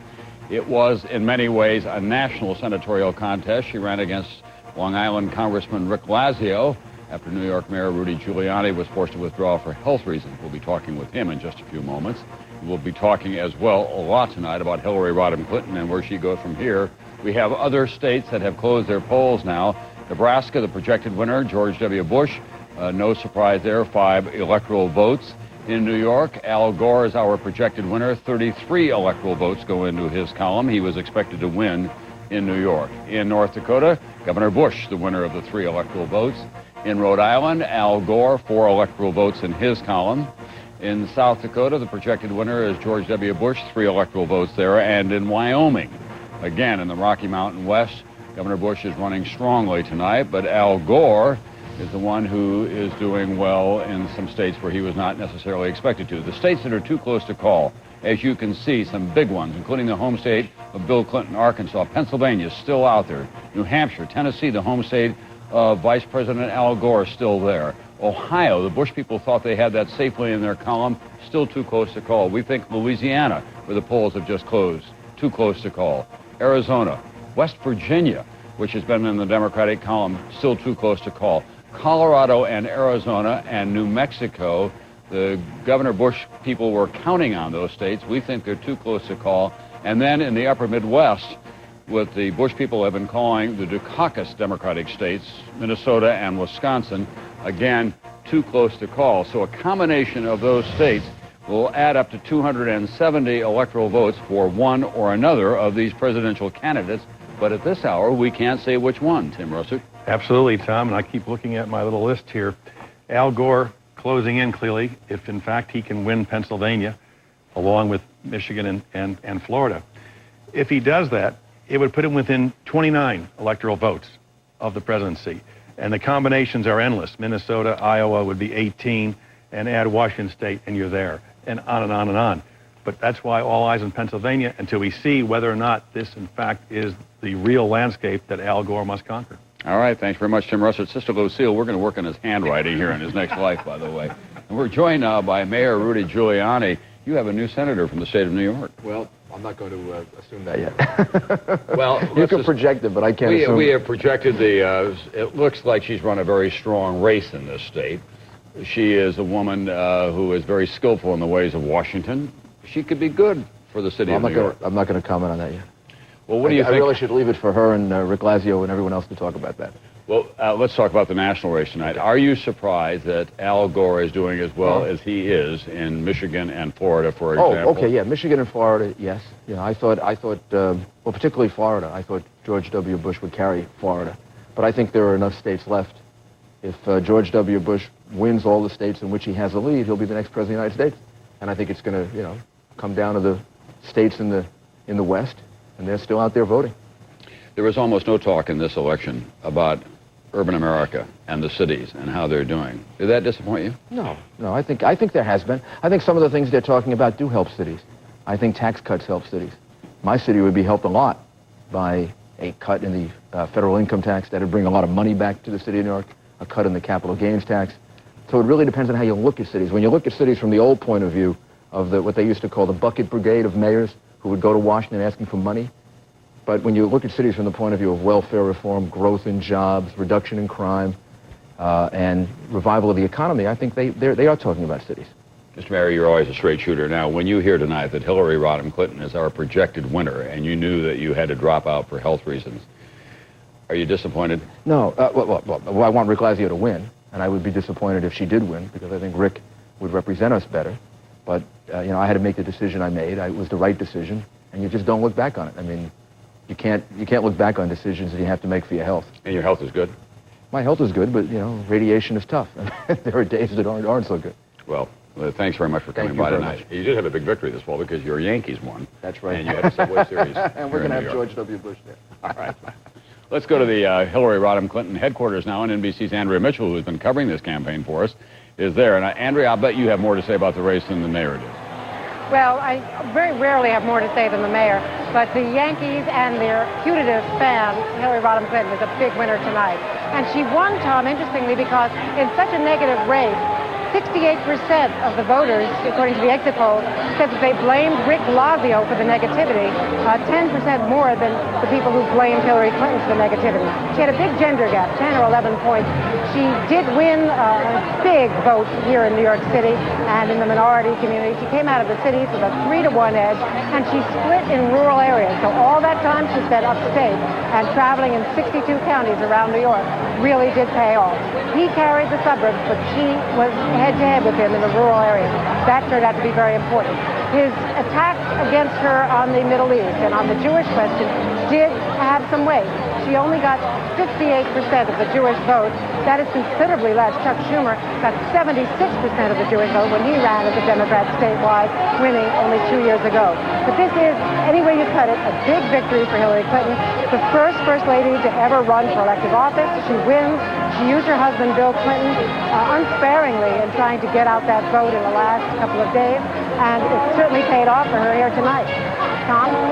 Watch NBC's Andrea Mitchell. Tim and I have just been talking about Hillary Rodham Clinton. She'll be a formidable force in the United States Senate, Tim, even as a freshman, because she does know the ways of Washington, and she obviously is going to be a celebrity senator of the first order. She'll be the only United States senator with Secret Service protection. If she wants it, she can have it for the rest of her life as a former First Lady. Tom, I've been looking at the coalition she put together. Rick Lazio, according to our exit poll, actually won men, barely, 51-47. Hillary Clinton captured women by 17 points. That is a huge gender gap in New York politics. She got 90% of the black vote, 75% of the Hispanic vote. She really did put together a coalition that was so important to her, and frankly, so important to her husband, not only during impeachment, but for his elections in 92 and 96. It's quite striking going through all the various geographic and demographic elements in New York State, how when it got to women, blacks, and Hispanics, the support for Hillary Clinton just exploded. It's worth pointing out as well that when Mayor Giuliani sat down and he asked about the margin, he said, what is it, 2 or 3 points, maybe 4 or 5? And we told him we think it's going to be a lot larger than that. Double digits, it looks like. He was wide-eyed as he arrived and as he left, so she did make a very large impact on the state of New York. Tim, we're going to go back to the presidential map now because we've got to get that resolved before the end of the evening. It's now more than 400 electoral votes that have been settled. And as you can see, just as we expected in the center of the country, George W. Bush is holding the states all the way from Texas north to North Dakota. Then in the southeast, again, George Bush territory. But Al Gore has been doing well in not just the states where he was expected to, like Illinois and New England, but he's won Michigan, according to our projections, and he had a big prize down there in the state of Florida, which, of course, has as its governor Jeb Bush, who is the younger brother of George W. Bush, and that will not make for pleasant family reunions. We have all agreed. In fact, the Bush family has talked about that. This race is a long way from over because, as you can see in that map that we've been showing you in Pennsylvania and in Ohio and even in West Virginia and in the home state of Tennessee, Al Gore's home state, these are still too close to call. And I'm happy to point out, by the way, that we brought in from the cold Katie Couric, who has been looking on all of this as well. Yes, thank you very much for letting me come inside. I appreciate it. It was a lovely evening. But the hot chocolate didn't get all the way down there? No, it didn't. Thank you anyway, Tom, but I'm glad to be inside. And this New York State Senate race is a fascinating race. And, of course, Hillary Rodham Clinton was leading in the polls before the election, but it had become very bitter with this contribution from the Muslim organization, with lots of barbs traded back and forth. And it turned out that George W. Bush had gotten money from the same same organization and had returned the money as well. So that might have had a bit of a backlash when it came to Rick Lazio. We're going to talk now about the presidential race, going from the Senate race, and how Al Gore gets to 270, and for that matter, how Governor Bush gets to 270. Tim Russert? Tom, Al Gore will look first at the states that Michael Dukakis carried, Minnesota and Iowa and Wisconsin. They would be extremely helpful to add to his total. George W. Bush is going to look for a solid response in Nevada and Arizona and Colorado and New Mexico. Then try to piece together Missouri and Wisconsin, steal Iowa and West Virginia from the former Democratic column, if you will, of the caucus camp, and pick up New Hampshire and perhaps even add Minnesota. If he can do all that, he can still be elected. You know, there's just so little margin for mistake by either candidate now. This playing field is exactly equal between Gore and Bush going into these final states. Katie, I heard you talk earlier about one of the exit polls in which you said 2/3 of the people said that the economy was vitally important to them. In fact, there was a larger carryover of the economy than maybe even Al Gore thought that there would be, because he didn't run away from it, but he didn't run with it. 4 years ago and 8 years earlier, big call, Tim. Pennsylvania goes to Vice President Al Gore. NBC News is projecting that Al Gore is the winner in Pennsylvania. That makes it, fair to say, all the more difficult for Governor Bush to put together a winning coalition here tonight. It's still not over by any means, but with Florida, Pennsylvania, and Michigan in his column, Vice President Al Gore begins to build the foundation that could get him to 270 electoral votes, and it begins to look like, well, the missile defense shield, that in fact the governor has to hit every state with a laser beam and not miss any of them. The bullseye is needed, Tom, with the Gore winning the trifecta. Tennessee and Arkansas, Gore's home state and Bill Clinton's home state. Now George W. Bush must win. Those western states I mentioned to you, Nevada, Arizona, New Mexico, Colorado, now must win. Oregon and Washington, he's going to have to win one of those. Minnesota and Iowa, he's going to have to win one of those. There are just a handful of states left to be counted, Tom. People continue to vote all through the rest of the western part of the country. But George W. Bush is now going to have to win about 80% of the undecided states in order to make this happen. And one of the things that's been surprising to us is that some of those states in the Rocky Mountain West, for example, are still too close to call. Colorado and Arizona, as an example of that. We look at our map, Louisiana, still too close to call. Those are states that Governor Bush thought that he could count on. We don't have any more poll closings until 10 o'clock Eastern time tonight. That will be Iowa, Montana, Nevada, and Utah. Nevada will be a critical state in all of that. But at this stage, with 23 electoral votes at stake, those polls are still to be closed, but the ones that we'll want to keep our eyes on are those states that remain too close to call. At 7 p.m., Tom, I mentioned that it looked as though there may be a significant African-American turnout, and that looks extremely like the case, and why Al Gore is doing so well in those major industrial states. Katie, you're going to talk to Bob Teeter, who is a well-known Republican pollster who's been through a lot of these different cycles, and as we do that, I want to tell everyone that the polls now have been closed on schedule in the state of Missouri. There was some confusion in Missouri and in Michigan tonight about whether or not there should be an extension of the voting time because of some irregularities and polling difficulties because so many people turned out. So, Katie Couric and Bob Teeter. All right, Tom, thanks very much. Well, as you said, Bob Teeter is a very well-known Republican strategist / analyst, and he's got a great deal of experience in past presidential campaigns. Bob, looking at the map, how do you think things are shaping up for Governor Bush right now? It's a tough road ahead, but of course still possible. It is a very tough road, and obviously since the polls have closed and we've seen the three big states we talked about, Florida, Pennsylvania, and Michigan, go to the vice president, it's changed things almost 180 degrees. I think before the polls closed, we all thought there were more ways electorally for Governor Bush to win than there was for the vice president. That's really reversed itself now. And I think two other factors come into play. As you list those states that Governor Bush has to win now in order to get his 270, those that Tim has talked about several times, several of those states are where the nadir factor may come into play, certainly those in the upper Midwest and the Northwest. And secondly, another factor we haven't talked about, but we've seen in our polls for well over a year and a half now, which is a very big division between rural and urban America. And many of the states that Tim talked about have much larger proportions of their population that are rural than the big three states that the vice president's carried. And that, in some ways, probably is the most optimistic thing for Governor Bush.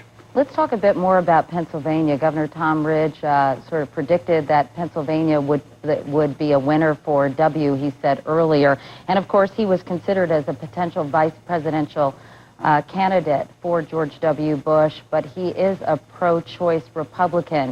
Do you think things might have turned out dramatically different for Governor Bush had he selected Tom Ridge? I don't know the answer to that, Katie. That's always a speculation because there are certain candidates, probably potential candidates around the country who might or might not have carried their home state, and Governor Ridge is one of those. There are certainly a number of others that you could identify. But I think what we saw in Pennsylvania is a state that's been very Democratic. Historically, Pennsylvania has been tougher for Republicans than either Michigan or Florida, certainly. And it stayed there. Even though it got very close, it appears to have stayed there. So those three states, certainly Michigan and Pennsylvania, are very similar in what happened. All right. Well, Bob Teeter, of course, will be checking in with you throughout the night. Thanks so much, Bob. Thank you. Tom?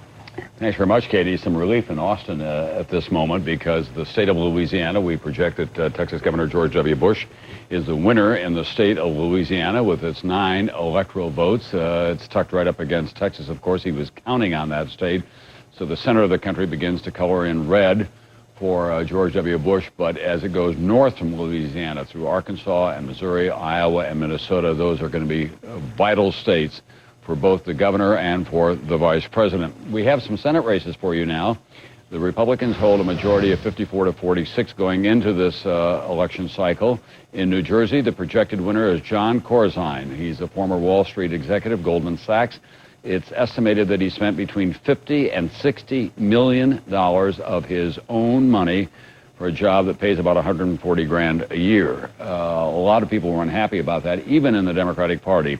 In Arizona, John Kyle, no opposition. That stays in the Republican column. In New Mexico, Jeff Bingaman, again, that stays in the Democratic column. No change there. Kent Conrad from the state of North Dakota, he is reelected to his Senate seat. In Wisconsin, the projected winner is Herb Kohl, who is another very wealthy man. He is a Democrat, and he goes back for another term from the state of Wisconsin. And in Wyoming, our projected winner is Craig Thomas. He had very little opposition in Wyoming, and he is expected to win. And in the state of Rhode Island, Lincoln Chafee, who has taken the seat held for a long time by his distinguished father, John Chafee, who died last fall, so that stays in the Republican column. We're about to call the state of Ohio, and in fact, we're going to put that in the column for George W. Bush, the governor from Texas. So that's, again, a matter of some relief to those people in Austin and certainly to the governor. It was a state that he'd counted on, and it took us a while to project the winner there, but it does go now into the column for George W. Bush. So the state of Ohio with 21 electoral votes goes into that Bush column. And that makes this race even tighter, Tim Russert. Huge sigh of relief in Texas. He's still competitive in the Electoral College, Tom. Now all eyes on Wisconsin and Missouri, which he needs those desperately, George W. Bush, and Minnesota and Iowa. He's very competitive in those states. If he can grab those as well, then he has to shift westward. This is still doable for George W. Bush, still doable for Al Gore, but now the playing field is so level because of the trifecta, Florida, Michigan, Pennsylvania, New York, and California. Polls leading up to this race indicated would go for Al Gore. Bush must steal some states that formerly have gone Democratic. Karl Rove, who is the strategist for the Governor Bush campaign, said at one point, we'd like to play on their 20-yard line. That is, he was talking about West Virginia and the other states where they like to go down there and challenge the vice president in his home state of Tennessee or in Arkansas. In fact, tonight what we're seeing is each campaign playing on each other's 20-yard line. We're switching ends of the field as we go through the evening here. I'll take Tennessee and Arkansas and give you Minnesota and Iowa. That's the way it plays. It's exactly what they're doing. We'll be back with fewer football metaphors right after this.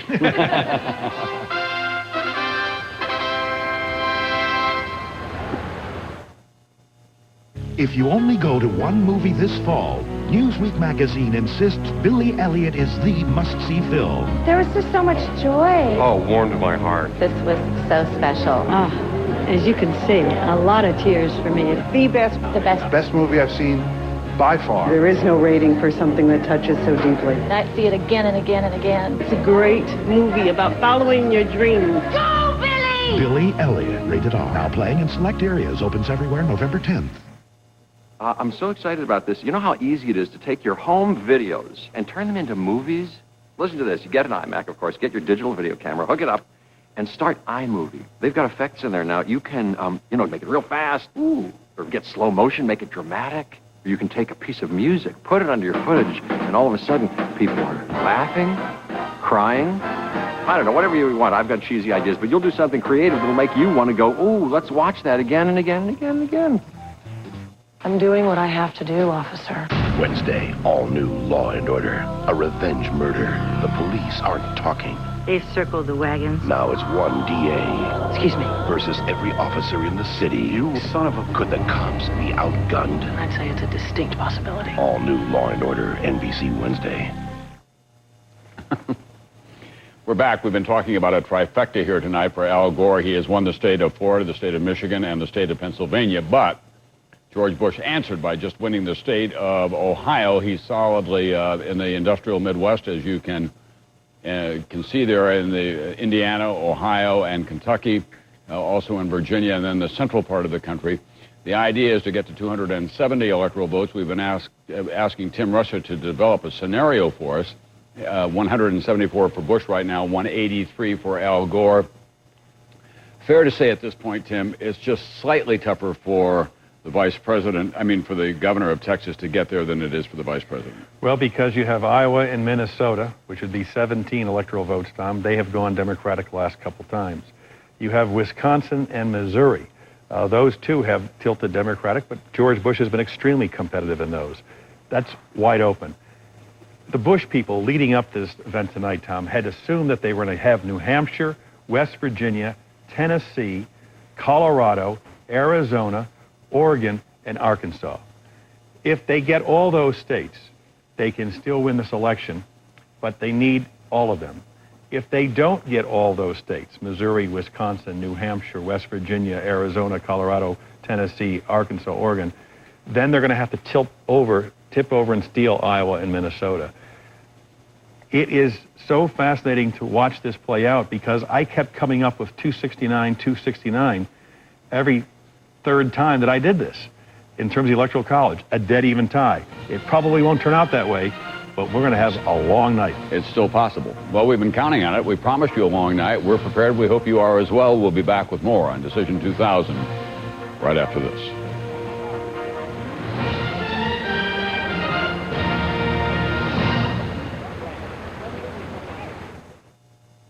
Great place. I like your neighborhood. Thanks.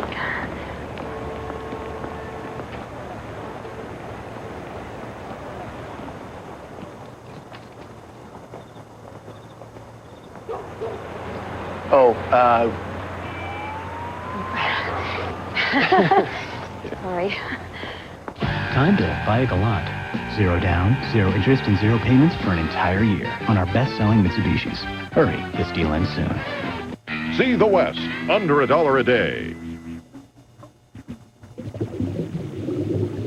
Go snorkeling without chartering a boat. Then put your money where you get the most. Go to Burger King now for the new Spicy XL Burger with zesty Chipotle mayo and green chilies, just 99 cents. Next time, save on Jim Peas. BK, got the urge?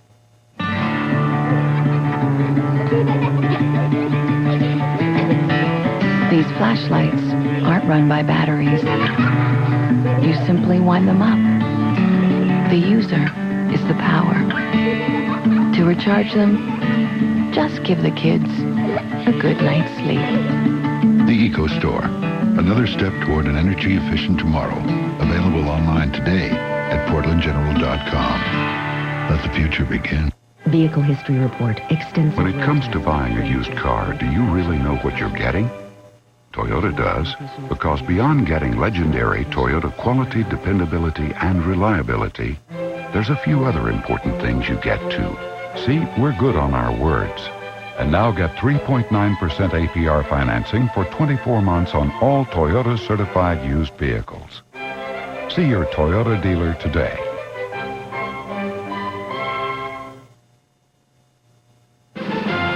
From KGW Northwest News Channel 8, where the news comes first. This is Decision 2000. Certainly an exciting night across the country as we watch to see who will be our next president. Good evening, everyone. I'm Tracy Berry. And I'm Joe Donlan. We'll get you back to NBC's coverage of Decision 2000 at 6:30 right now. Some local stories on election night. Oregon voters lining up at election headquarters and also at the voter express sites around the Portland area, dropping off those last-minute ballots. News Channel 8's Tom Fuller is live in Southwest Portland tonight. Tom? Yeah, Tracy and Joe, I'm here at the A-Boy store along Barber Boulevard, and as you can see, folks are doing anything they can to get their ballots in before 8 o'clock. They're walking up here. They're handing them to the elections workers here. They're driving up. They're coming by car. Any way to get them in before the 8 o'clock deadline. Now, 60% of registered voters had turned in their ballots by yesterday. That leaves as many as 20% just in this day only. That's about 400,000 ballots in just this one day. So you can imagine how busy the elections workers are as they're taking these ballots and turning them in, getting them counted for this, what's turning out to be a very important state. Back to you guys. Great to see, Tom. Thanks. Randy Neff is standing by inside the Multnomah County election headquarters where they're already sorting some of those ballots. Randy? That's right, behind the scenes here. If you voted in Multnomah County, this could be your ballot. These machines detect that number 2 pencil marking you left on your ballot, and they've been tallying these since the beginning of the day. Under the rules of mail-in elections, they are allowed to begin that. Despite that, they're only going to get to, because of the sheer volume of votes, they're only going to get to about half of the votes when the 8 o'clock announcements come out. But there is still a line going about a block and a half around this building. People still yet voting. This could go on for a while, Tracy. Thank you, Randy. Of course, up in Washington, they have a lot of absentee ballots waiting to be mailed in. They're postmarked, actually. They can turn it in as long as it's postmarked by 8 o'clock tonight. Not the case here in Oregon, but let's check up on the situation now over on the other side of the river. Here's Bruce Sussman.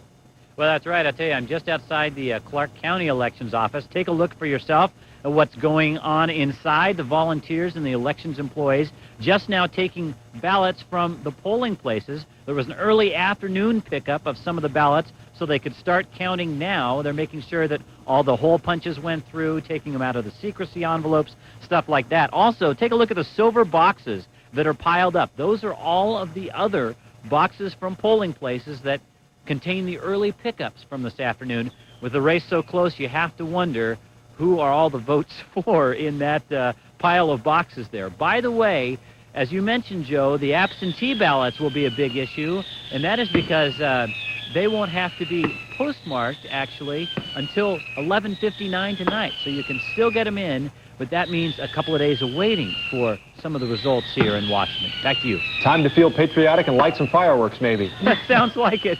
Bruce, thanks. Well, the Democrats are at the Benson tonight, and so is Nancy Francis. Nancy, who are you expecting tonight? Well, Tracy, Joe, we're expecting a lot of the usual suspects, but I do have to go in with this. You know, I've covered a lot of these, and this night so far is absolutely fascinating already. I've just received word from some Democratic Party people here that campaign volunteers for Gore in Pennsylvania and Florida are calling voters in Oregon, Democratic voters who they know have not voted yet, to tell them to get out and vote still tonight. They think Oregon is going to be that important to swing it over to Gore. I've never heard of that happening in Oregon. Oregon has never been this important in a presidential election that I can remember. So that's one point. Then there's the Nader factor that they're watching closely, which is kind of a wild card, too. So it's going to be a very interesting night. And, of course, like I said, the usual suspects. Governor Kitzhaber will be here, David Wu. But this is the Super Bowl, and the big game is the presidential race. So it's going to be interesting. Okay, thanks, Nancy. Let's check in with Gary Chittum. He's with the Republicans tonight at the Monarch Hotel. Gary?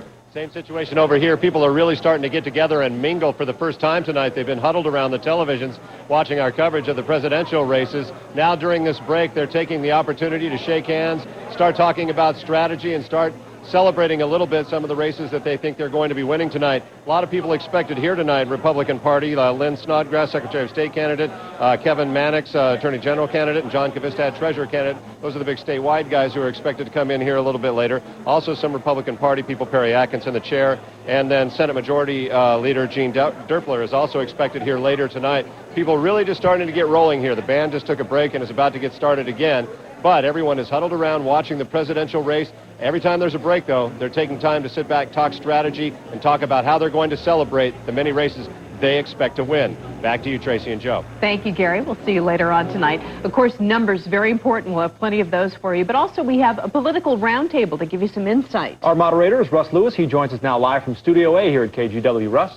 Joe Tracy, from time to time tonight, we will go to our political experts, our panel, our roundtable, including State Representative Joanne Bowman, former Secretary of State Norma Paulus, Craig Berkman, the former chairman of the Oregon Republican Party, and Harry Lonsdale, former candidate for U.S. Senate.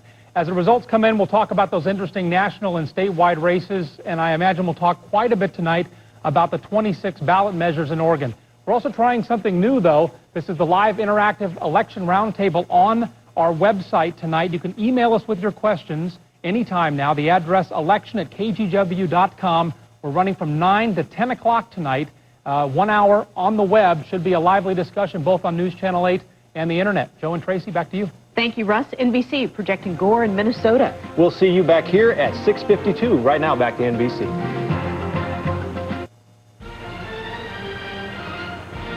Decision 2000 election night continues. Here again is Tom Brokaw. 9:30 Eastern Time on November 7th. Good news for Al Gore. NBC News projecting that the state of Minnesota, with its 11 electoral votes, will go into his column, actually make that 10 electoral votes in the state of Minnesota for Al Gore. So we color that blue. That takes Al Gore to 193 electoral votes. 270 is the objective, obviously. George W. Bush has 174. Minnesota was one of those firewall states that the Bush people were counting on if they did not win Pennsylvania, and we are projecting that they will not tonight, and if they did not win states like Michigan, and we are projecting that Al Gore will be the winner there as well. So on the road to 270, it's a longer reach for Governor George W. Bush right now, but we want to go to Austin, Texas, and the man who's been the wizard in the George W. Bush campaign throughout this long campaign year, and that's Karl Rove. Mr. Rove, look at that map and tell us how you get to 270 votes now that we have projected Minnesota in the vice president's column. And you have Governor Bush now at 174, Tom? Yes. Tennessee with 11, West Virginia with 5, Arkansas with 5, Missouri with 11, Iowa with 7, Wisconsin with 11, New Hampshire with 4. All of these are states in which Governor Bush is doing well. That's 54 electoral votes. And then there are a bunch of states in the West, Colorado with 8, Montana with 3, Idaho with 4, Utah with 5, Nevada with 4, Arizona with 8, another 32 electoral votes. That gets you a total of 86. And then we have Oregon with 7, we have Maine with 1, Washington State with 11, and Alaska with 3. And we get to 270 plus then some. And I'd also suggest that zones eastern and central, you all called it before the polls had closed in the central part of the country. And what is happening is that we're piling up significant numbers of votes in a lot of counties in Florida, and the absentee ballots are going to come in very strong for Bush. I just got a report from Broward County, where big Democrat stronghold, a third of the vote is in. Democrats need to win that county by in excess of 150,000 in order to carry the state. We're down by only 10,000 in Broward County. So there are plenty of votes out there, 54 that have already closed the polls and where Bush is ahead, even by the network's own projections. 32 in the Rocky Mountain West that everybody, I think, cedes to Bush, and then a lot of other votes in other places, the Pacific Northwest and the central part of the country. Mr. Rove, one of those states that you ticked off that you're going to win and want to win, we are projecting in your column, in fact, the state of Tennessee. As you know, I don't have to tell you, 11 electoral votes. That goes into the governor's column. Do you think by tomorrow at noon you will have won the state of Florida? Is that what you're saying? Yeah, look, we've worked very hard on getting a record number of absentee ballots. In Florida, they keep track of the absentee ballots in virtually all the major counties by your party registration. There are 130,000 more Republican absentee ballots in the state of Florida than Democrat absentee ballots. Plus, we're going to get a chunk of Democrats and a lot of the declined estates. And not only that, but let me give you just one example. There's a county up near, in between Pensacola and Panama City, where the Republicans hope to come out with a 30,000 vote margin. We've come out with a 43,000 vote margin. There's a county south of Jacksonville, Clay County, where the Republicans are running 4,000 votes ahead of what we need to do statewide. And county after county, Pinellas County, that we were not expected to win, a big county in the Tampa-St. Pete area, Governor Bush is winning Pinellas County. So we're going to do well in Florida, and I think the call in Florida was a bit premature. But that's going to be the icing on the cake, because we can get to that 270 number with states like Tennessee that you just awarded us, in which the polls have been closed, or the Rocky Mountain states and Southwest, which are good Republican territory, and then some. We got a lot of other places to play in the Midwest and the Pacific Northwest and the West Coast. But when we talked yesterday, you had Minnesota in your win column as a firewall, and now... No, I didn't have it. Tom, I had it in there as one of those things that we'd like to poach from the Democrats. This is a state, as I think I told you yesterday, that the Republicans last carried in 1972, and yet the polls showed that this was a very much of a toss-up state, and we're working hard for Minnesota. I know you just awarded it to Mr. Gore, but we'll see. But that was not one of our firewall states, not at all. Are you surprised that now that the polls have closed that we're still not able to make a projection, for example, in Arizona and Colorado, a southwestern and a Rocky Mountain state in which you thought that you would have a substantial victory? No, not at all, because look, in Arizona and Colorado, we mounted huge efforts to get out the vote by early votes and absentees. For example, in El Paso County, Colorado, which is Colorado Springs, maybe as much as 40% of the vote is going to be cast absentee. We did a huge effort in Arizona, and the Arizona ballots, absentee ballots and early votes, are tabulated by party registration, and they're over 2.5 to 1 Republican, and that doesn't get caught in your exit exams. Again, we'll win both of those states comfortably.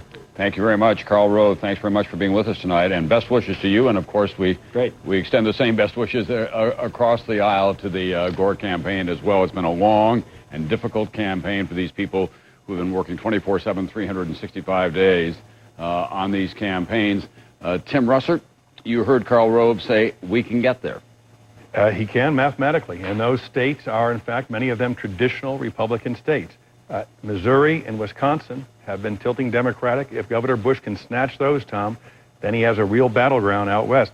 I've been looking at these numbers. We've given Mr. Gore 193, assuming Florida, which Mr. Rove is contesting.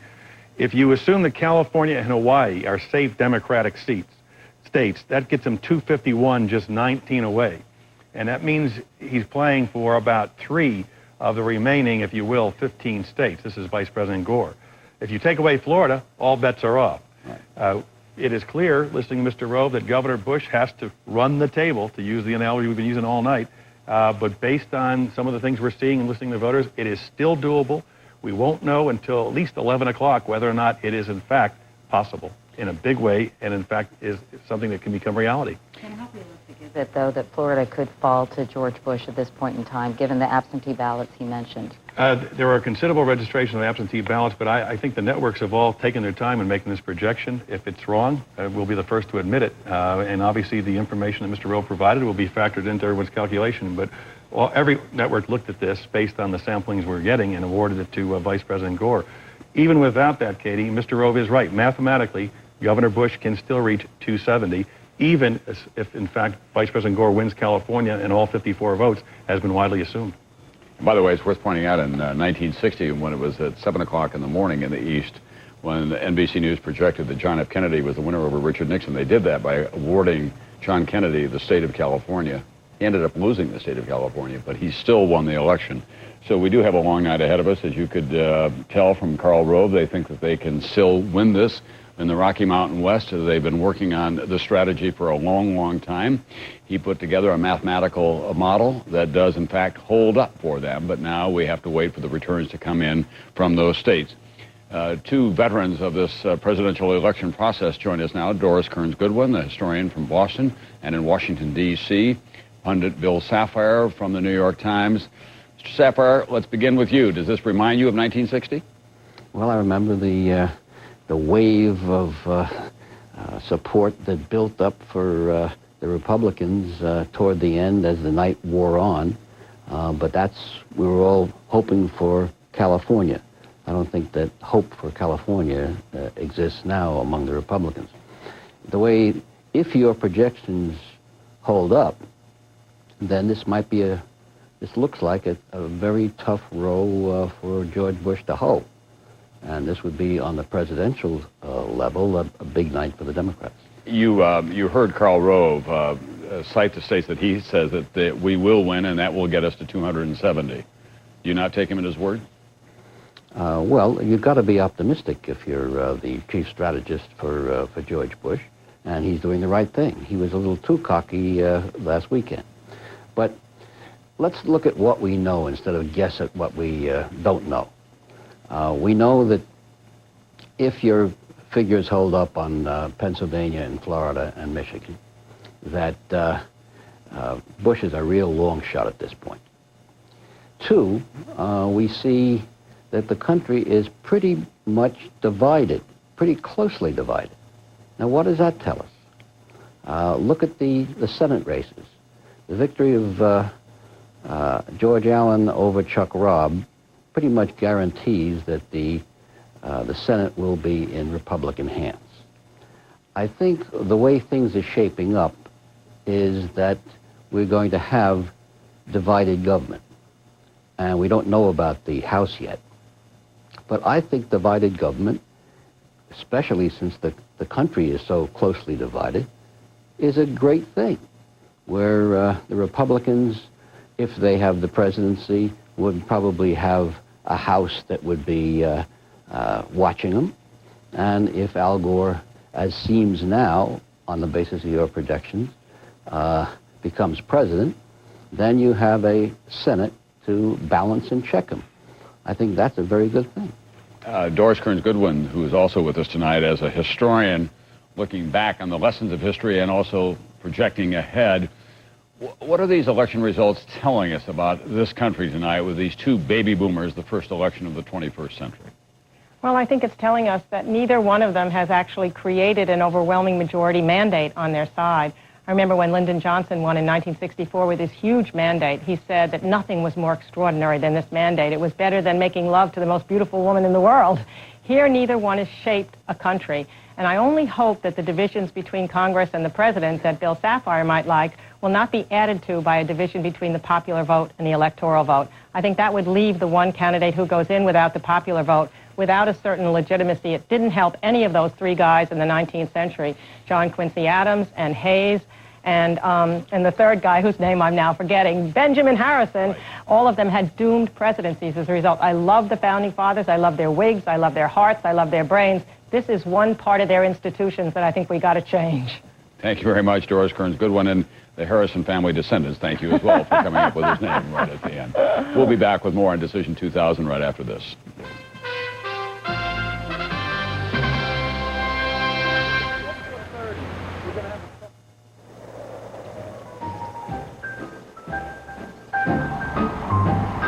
Shoe fly pie, an apple pie, Dottie makes your eyes light up. Your tummy say howdy. Shoe fly pie, an apple pie, Dottie, I never get enough of that wonderful stuff. The all-new Lexus LS 430. Makes your eyes light Imagine up. how you will feel driving it. Howdy. Samsung joyfully introduces the world as you make it, where our digital technology has one job: to make life more fun. We want to thrill you, connect you, charm you, satisfy you, and delight you. Everyone's invited To the Samsung digital experience. Dateline Friday. One by one, they disappear. Who's killing the women of Spokane? When police make an arrest, his identity stuns everyone. He just looked like a neighbor. Anybody's neighbor. Could a husband, a father, be a serial killer? It was shocking that I could be married to a man and not even know A him. real-life mystery. Dateline Friday.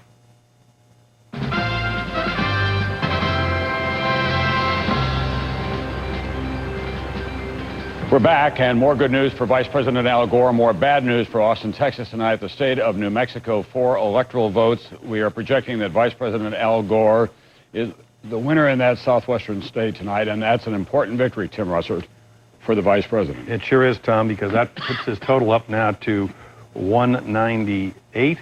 And if you look at potential wins in California, Hawaii, and Washington State, which is what the Gore people are really pushing for, then he simply has to pick off a state like Arizona or Colorado or New Mexico or West Virginia very, very close to the margin, if in fact all these projections hold up.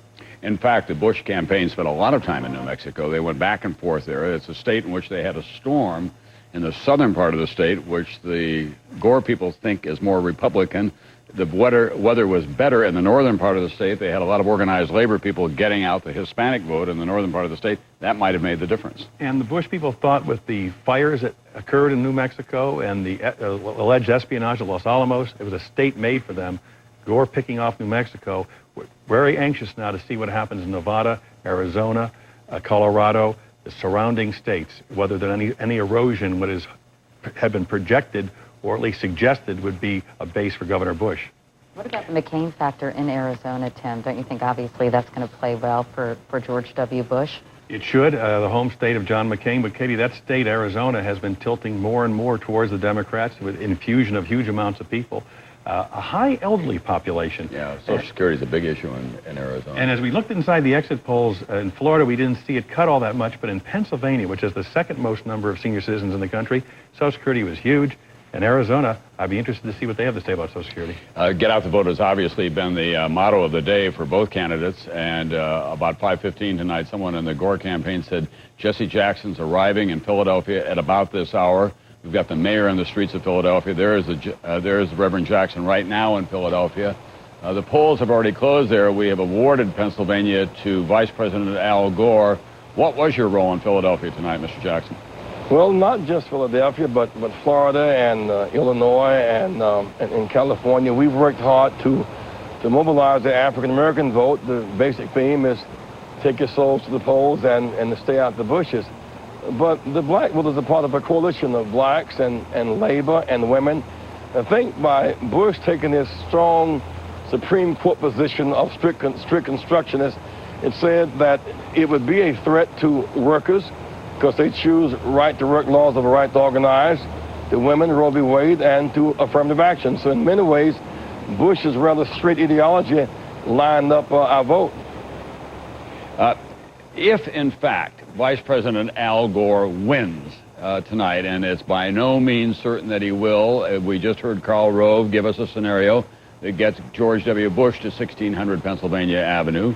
But if Al Gore wins, what do you think his legislation will be for the African-American community? Well, that is the issue, something as basic as hate crime legislation and race profiling. That's an issue. But I think the broader agenda here is shared economic security for all Americans. The issue of making Social Security secure and not subjecting to market fluctuations. The issue of those who've been left behind. After all, Tom, there are 42 million Americans with no health insurance. 1,500 die a day from cancer. A coal miner dies every 6 hours from black lung disease. I think the basic thrust now is to expand our economy and to include all those who've been locked out and not just make it an ethnic agenda, but a broad-based economic resource agenda. Reverend Jesse Jackson, thanks very much for being with us tonight. We still have a ways to go. 270 electoral votes are required, but it's looking at this point slightly more promising for Al Gore than it is for George Bush, not just in the numerical total that we see there, but the way the map is beginning to shape up, Tim. Peter Hart, who's one of our pollsters, reminds us as well that a year ago, who would have thought that Clinton, the president, would not be much of a factor here tonight. The economy apparently did have a big impact on this election, and that Hillary Clinton would win going away in the state of New York. People thought that the economy would always be a big issue and a big benefit for Al Gore, but they thought he'd be tugged back by Bill Clinton. Maybe that accounts for some of the race, but clearly in people's minds, what they're telling us, Tom, economy, economy, economy. And if you look at these various states, if we in fact have Al Gore at 198, California, Hawaii, and potentially Washington 267, if he wins New Hampshire, Oregon, Arkansas, Iowa, he's the next president of the United States. George W. Bush, however, don't put that away quite yet. We want to. California, we think, is secure for him. Hawaii has been traditionally Democratic, and Washington has been looking good for him here in recent days. But real battlegrounds, and those polls are still open, and we're not assuming anything. No. We're trying to create various models. But it tells you how close he is at 198, with California hanging in the balance, and by all polls leading up to today had been considered very much going towards Al Gore. If you look at George W. Bush, Missouri, Wisconsin. Yeah, good. Tim, just take we're going to hold a moment. This is video. I had a strong statement to make. My man Bruni's technology went down the tubes on him. Yeah. This was Governor Ridge calling. It just happened to be calling when you all came up. Governor Bush repeating what Karl Rove told us earlier. They have not given up on the state of Florida, despite the fact that all the networks have projected that Al Gore is the winner in the state of Florida. There are absentee ballots out, and also in the Panhandle, there were ballots still open when the projections were made. So, Tim, to come back to what we were talking about earlier, the fact that the Bush people left their dinner at the Four Seasons Hotel and went back to the governor's mansion meant that they had work to do tonight that they had not anticipated. They need a clean sweep. In the states we've talked about, Tom, Missouri, Wisconsin, Arkansas, Arizona, Colorado, Oregon, Iowa, New Hampshire. You know, he's got 185 electoral votes. He needs 85 more. He can get there mathematically, but the margin for error is practically zero in terms of his march towards this election as the next president of the States. The irony will be that if, in fact, the strength of the American economy made the difference for Al Gore because he didn't talk about it nearly as much as a lot of people thought that he should have, and he certainly didn't invoke the name of Bill Clinton. It wasn't until the last 3 days when Bill Clinton came out and said, "We have never lived in better times than we're living through right now." And there was a large stage whisper saying, it's the record of the Clinton-Gore administration that it's going to get you elected, Mr. Vice President. At the same time, though, Tim, he was put in a tough position because George W. Bush put so much emphasis on character and morality. He really had to walk a fine line between associating himself with the president and sort of delineating that with the president and the Clinton administration's record. Well, once he said at the convention, "I am my own man," any time that he tried to associate himself with the president or suggest he was running on a third term of a Clinton administration, that would have been pointed out, and he opted not to. We've got more exit poll information about the so-called Clinton factor that you all have been discussing. Really? Yes. Okay, well then I guess I'll have to wait for this No, exit go ahead. poll. All That's right. all right. Even though President Clinton... Because it's you, we just got more time. How good is not on the ballot. You know, we asked voters if they were actually thinking about him when they made their voting decision. According to our poll, nearly three-quarters said they were not, that their votes were not a statement of support for or opposition to the president. As far as Clinton's policies are concerned, voters are pretty evenly divided over whether the next president should continue Clinton's policies or move in a different direction. Among those who favor a change in policy, many more would prefer a more conservative shift than a liberal shift. And there's been a lot of debate in this country over who's responsible for the good economy, who's taking credit. Voters today, by a better than 2-to-1 margin, feel Bill Clinton is responsible for the nation's good economy. And of those who give Clinton the credit, Gore won overwhelmingly, 64 to 31%. So interesting information about the Clinton factor. Well, and the other question that we'll all have to raise in the coming weeks is what happens to Bill Clinton after he leaves office. He's going off to Vietnam, by the way, next week. And in the closing days of this campaign, he said, elect Al Gore, it's the next best thing to having me for a third term. Some people thought he might have been talking about his wife. In fact, that's the case. He also said in an Esquire magazine article, Republicans ought to apologize for impeachment. It'll be a cold day. We'll be back after this on Decision 2000. In 1947, Clement Gander started Standard TV and Appliance in Southeast Portland. Now celebrating Standard's anniversary with sale prices on washers, Dryers, recliners, mattresses, refrigerators, ovens, dishwashers, and more. Standard TV and Appliances anniversary sale at all 3 Standard locations. Get huge savings right now on every brand in every department during the Standard TV and Appliance anniversary sale. Portland, Beaverton, and Tigard. Standard TV and Appliance. Matchbox on page 29. This time of year, you need an encyclopedia for all the new toys. And this is it, the Fred Meyer Toy Sale. Your kids will love the toys, and you'll like the low prices. Is it your turn to host Thanksgiving? At Freddy's, you can save on the turkey and all that other great food. How about some great decorating ideas? They're in the Holiday Home Sale. So grab your list and say goodbye to holiday stress. You'll find it at Fred Meyer. My name is Master Chief Billy Sunday, and I am God. Critics are calling Men of Honor riveting. What's going on down there, Red Diver?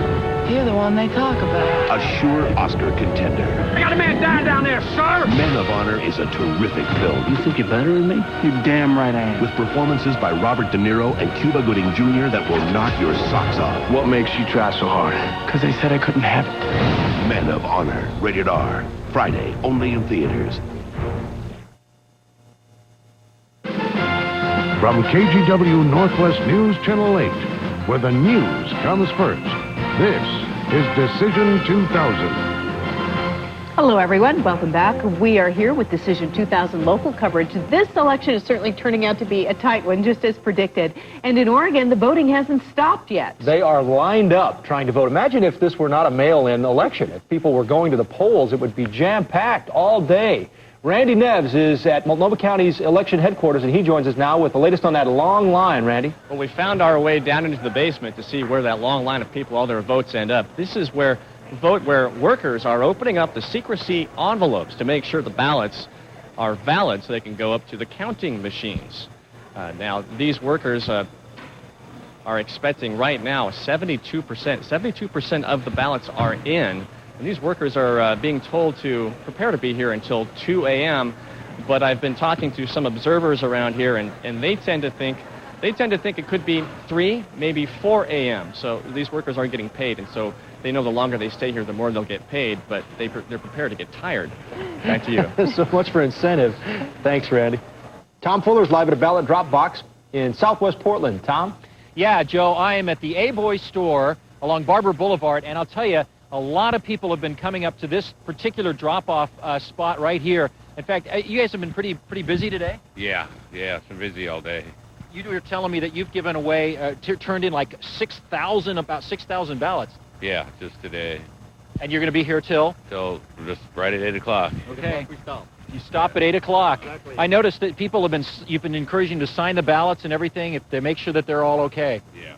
You know, and they don't count if they're not signed, he says. Folks have been coming by here, dropping off brownies, sticking their heads out of the tops of the cars, telling them thanks for all the hard work. And before this night is over, it could be that as many as 400,000 Oregonians cast their ballots just today. A huge rush. A huge final rush on this election day, guys. Back to you. So much work for so many volunteers, and we thank them for all their help tonight, Tom.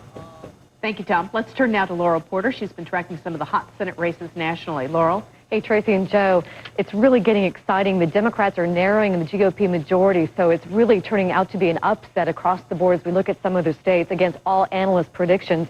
This is in Delaware, where popular Governor Tom Carper projected as the winner against 5-term Senator William Roth. He authored the Roth IRA. He's very powerful, the Senate Finance Committee chairman. So that's an upset. Another surprise game for the Democrats is predicted in Michigan, where Representative Debbie Stabenow is expected to beat embattled freshman Senator Spencer Abraham. President Clinton campaigned twice for Stabenow.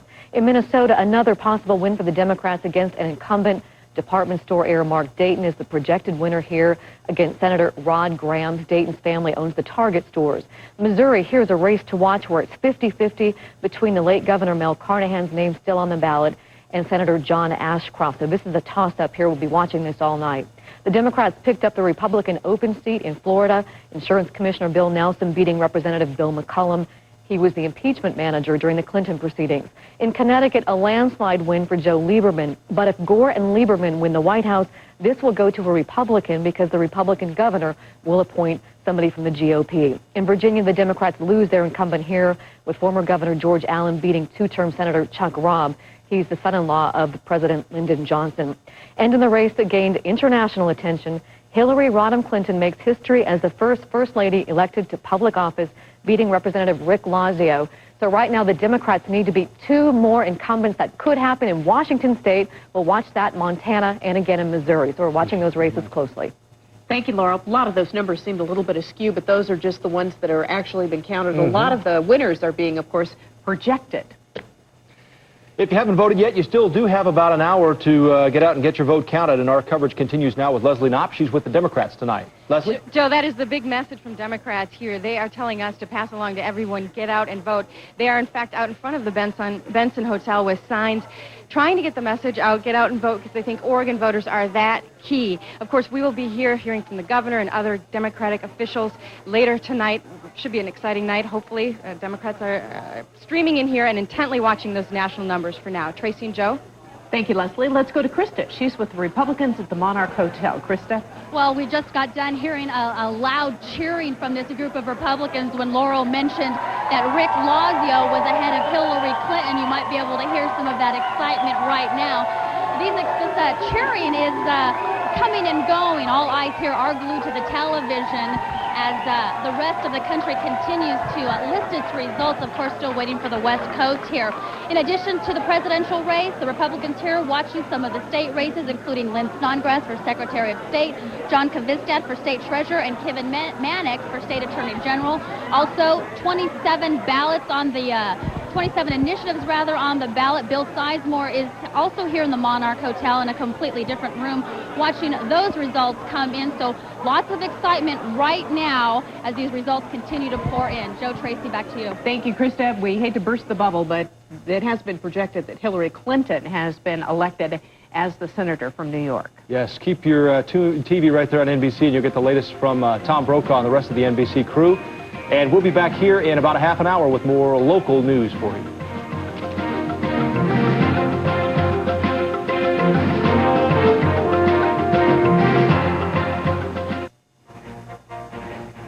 We're back. As promised, it's one of the closest presidential elections in recent memory, and as you can see, 198 electoral votes for Al Gore, 185 for George Bush. Polls now have just closed. In a number of other states, we're going to tell you about what's happened in them. In the Rocky Mountain West, we projected in Idaho. No surprise, Governor Bush the winner there. Also the winner of the 3 electoral votes in the state of Montana. And the winner as well of the electoral votes in the state of Utah. 5 electoral votes there. Good news for the governor.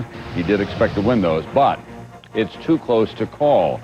In Nevada and also in Iowa. Iowa could prove to be critical before this night is out. Those are the states in which it is still too close to call.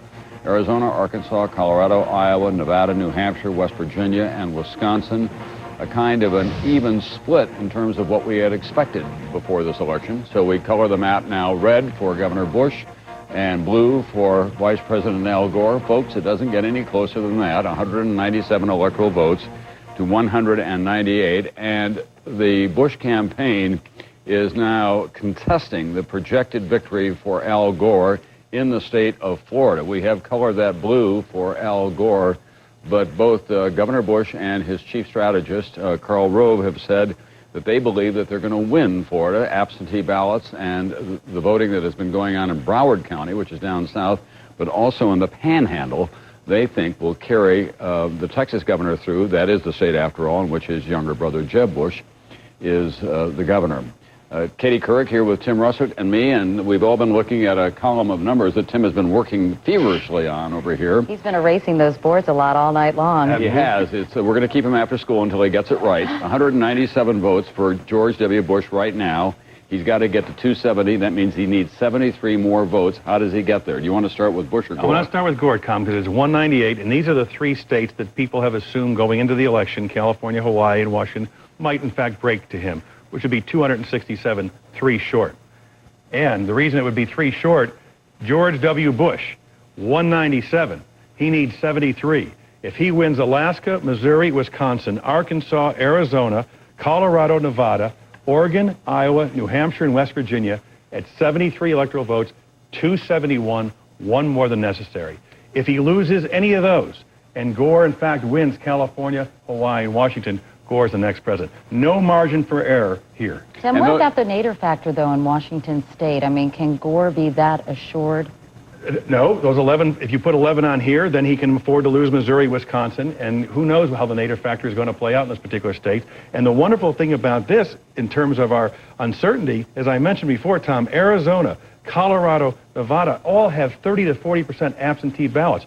Oregon is almost entirely absentee, and Washington State, Katie, your point here, we don't expect the absentees to be open until Friday morning. And but it shows you that, in fact, these seven states here, plus the 4, these 11 states, Bush has to go 11 for 11 if, in fact, you assume California, Hawaii, Washington might tilt to Gore. If this changes, then he may only have to do 10 for 11. But it's still a, what did you call it, Tom? Running the table, your old pool shark, you.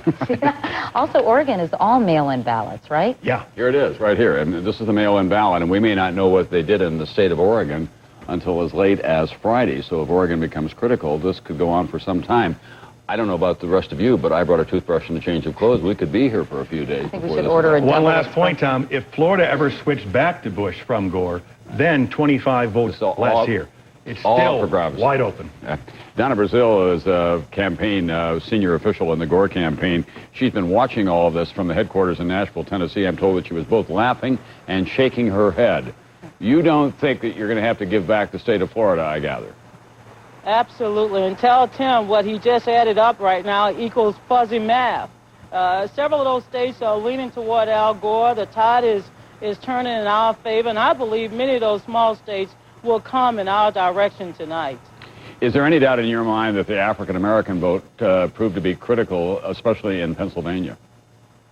We had a very good turnout. As you well know, African-Americans, like most Americans, were very excited about this Democratic ticket, and we had record turnout in many cities across the country. I'm pleased with the turnout, but as you know, the polls are still open in many cities across America, and I'm urging people to go out, stand in line, and get ready to declare their ballot for Al Gore and Joe Lieberman. What are you hearing about voter turnout tonight? And the other thing that we've been struck by is that your candidate, Vice President Al Gore, rarely raised Bill Clinton's name, and he talked not so much about the economic record of the last 8 years, but what he could do for the future. And yet, all the indications that we have so far is that Bill Clinton was not much of a factor in this presidential race, and that the economic record, in fact, helped you a great deal. Well, Al Gore's name is on the ballot, and he talked about the policies and the change that this country has undergone over the last 8 years, 22 million new jobs, a record low unemployment in African-American and Latino communities. I believe that Al Gore spoke to the future. He talked about the great successes, but he said, look, you haven't seen nothing yet. I can even do better. And I believe that tonight the American people understood that prosperity was on the ballot, and they went and they decided that they wanted to cast their ballot with the future. And that future is Al Gore and Joe Lieberman. What is the Vice President doing right now, Ms. Brazil? Well, for the last couple of hours, he's been working with many of us on the phone, calling voters, helping us with the radio phone call program, calling people. He's been working up to the last minute, and he's going to continue to work until the last ballot is cast tonight. Thank you very much, Donna Brazil, at the Vice President Al Gore headquarters in Nashville, Tennessee. We do want to remind those of you in states where the polls still are open that you can exercise your right to vote. That includes California, Hawaii, Oregon, Washington, and the state of Alaska. Those polls close at 11 and then again at midnight in the state of Alaska. Alaska is always considered to be safe Republican territory. I think that it's fair to point out. I remember in 1980 at 8 o'clock, in 1980, we were able to project that Ronald Reagan was going to be elected president of the United States. It was that clear that early. Tonight, it's much different than all of that. And as we have been saying, the Governor Bush campaign has been contesting what is going on in Florida. We have projected Florida, the state that will go into Vice President Gore's column. If it does not, all the bets that we've been talking about tonight, Tim, are off. Absolutely right. In all those states I put up, the 14 states that Governor Bush had to win, I'm not suggesting he's going to win them, Tom. I'm not projecting he's going to win them. They are the ones he has to win. He needs to shoot some bullseyes if, in fact, he doesn't have Florida. If Florida is being contested and that gets back in play, we shake up the map all over again. And it's also worth pointing out that just because we project a state as a winner for one candidate or for the other, that doesn't make it so. The voters still have the last word in all of this. And Katie, before we get to the exit polls, we want to show you what the raw vote is now in the state of Florida. Can we see that one more time? As you can see, more than half of the vote has been counted so far. And at the moment, according to this, George W. Bush has a 5-point lead in Florida, but of course that always depends on where the vote is counted. We have been conducting interviews with voters all day long. There are scientific models that have held up over the years, but again, to be fair to Governor Bush, especially with polls still open, they are contesting the projected win in the state of Florida. And that's going to be vitally important in Oregon, Washington, California, Hawaii, and Alaska. And of course, as Karl Rove mentioned, Tim and Tom, you know, there are a lot of absentee ballots still to be counted in Florida, and the Gulf Coast of Florida votes very differently than other areas, for example, South Florida. So he made a point that might be a very different electorate in that part of the state. So it'll be interesting to see how they turn out. Tom, I can't tell you how many people have come up to me over the last couple of days and said, you know, it feels great because for the first time my vote really seems to count. And you look at this map tonight, it's counting big time, in the words of one of the vice presidential candidates. And it really is extraordinary to see how various states are falling with no discernible pattern between Democrat or Republican. Let's talk a little bit about the exit polling. We tried to figure out why this race is such a nail-biter and why it is so close. The candidates are splitting the vote evenly among several important groups, including the middle-class Catholics and, most importantly, independents. Among independents, almost dead even. Bush is getting 45%, Gore 44%, Nader about 7%. Now, Gore was trailing in most of the national polls going into today's vote, but our poll indicates late deciders are now tilting towards Gore.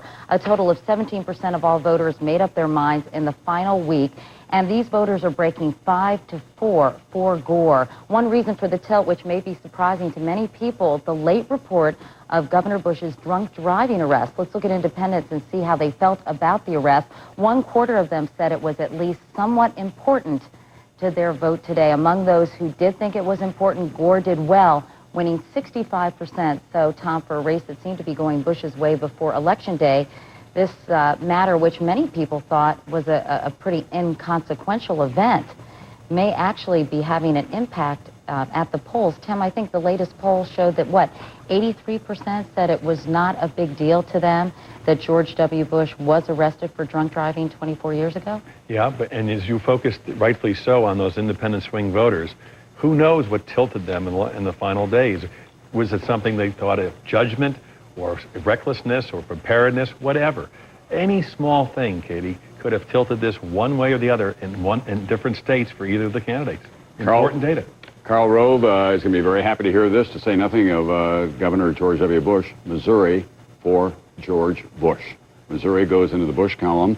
It has voted with the winner in every election in the 20th century, save Dwight David Eisenhower. That's a big win at this critical stage of the evening for Governor Bush, the state of Missouri. And again, to point out, the Bush people are contesting Florida. They claim that they're going to win Florida before it's all over. No doubt they're getting a lot of telephone calls from Tallahassee and other places because Jeb Bush is the governor of the state of Florida. Here's a familiar face from the American political scene, now an analyst for Fox News, Newt Gingrich, former Speaker of the House of Representatives. Tonight, as you look at that electoral map, Mr. Speaker, what do you think? How does the governor get there? First of all, Tom, it's the first time in 26 years I'm not on the ballot, and boy, am I glad. This is quite a cliffhanger. I would just point out that in 1988, the news media gave the Senate seat in Florida to a Democrat, and during the absentee ballot recount, Connie Mack became the senator. In 1992, the news media said that Paul Coverdale had lost, and the next morning they had a runoff, and he actually won the runoff. So Florida, I've been asking all evening, how can you have that many absentee ballots out and assume that Governor Bush has lost the state? And as you know, Karl Rove has said adamantly they believe when the ballots are all counted, they're going to carry Florida. And I think some of the networks are beginning to back off on giving it to Gore. I think there's beginning to be a sense of, gee, this election may, in fact, as somebody said a little while ago, go all the way to Friday or Saturday while we're counting absentee ballots in Oregon, Washington, and California. Mr. Speaker, let me just hasten to point out, I always dislike correcting you, but in fact, in 1988, as Connie Mack himself will tell you, NBC News projected that he, in fact, would be the winner, although I know that it was kind of a split decision among the networks. Okay, I congratulate you. Okay, and it's important to point out that whatever we project, the voters do have the final word in all of this. It does look like we are going to have a divided nation and a divided government. Whoever wins, it's going to be very close, Republican and Democrat in the House and in the Senate, and no presidential candidate will go to Washington with what you would call an overwhelming mandate. I think that's right, and I think it probably makes it necessary for whoever the next president is to find a way to sit down with both parties and try to talk through, is there a common agenda that can move on education, on health, on issues that really matter. I think, again, my sense is, as of right now, that Governor Bush is actually going to get a majority or certainly a plurality of the popular vote. So it'll be very interesting to see what happens if, in fact, he doesn't end up with a majority in the Electoral College. But if you look at how the votes are breaking, I think he tends to be carrying his states by bigger margins than Gore is carrying the states that are going for Gore. So as the evening draws on, it's going to be very interesting to see the popular vote as contrasted with the Electoral College. Well, as a historian and as a man who is an astute student of politics, does that excite you to some degree? Doesn't excite me. It'll be interesting that we haven't had this since 1888. My hunch is that in the end, whoever gets the popular vote will find a way to get to a majority in the Electoral College. But I think your point's also right. This country clearly is divided, and I think you've got to give Vice President Gore some credit for a very hard-fought closing couple days, which frankly worked better than I thought they would. And I think whoever wins this election is going to have to really focus on how to reunite the country if they're going to get anything done in Washington in the next 2 years. All right, thank you very much, former Speaker Newt Gingrich. Time to change the meter once again. We change it this time again in favor of Texas Governor George W. Bush. The state of West Virginia, which has been solidly in the Democratic column for a long, long time, Tim, now goes to Governor Bush and the state of West Virginia. They've been counting on winning. They spent a lot of time down there, 5 electoral votes, but that is strategically important to them right now. That's a Democratic state. Bill Clinton carried it by 15 points. Those are 2 states I've now taken off the must-win Bush column, Tom. He's at 213. He needs 58. If he wins all these states, Alaska, Wisconsin, Arkansas, Arizona, Colorado, Nevada, Oregon, Iowa, and New Hampshire, he's elected the next president of the United States. Put Florida in that equation, just theoretically. Well, if you add Florida, you suddenly add 25. an extra 25 electoral votes, and you got up to 238, and you can take away Arizona, you can take away Colorado, that's 16, and you can take away Nevada, that's 20, and take away New Hampshire, and it gets a lot easier. Now, Vice President Gore, on the other hand, as we mentioned repeatedly, has led in the polls leading up to today in California, in Hawaii, in Washington, 267. He just needs one of those remaining 9 states, unless you take away Florida. Then he drops down 25 votes from here, which brings it down to 173, and that becomes a very uphill climb. All right, keep your eye on that number, folks. We'll be back. We'll have something to say about Florida after this Decision 2000.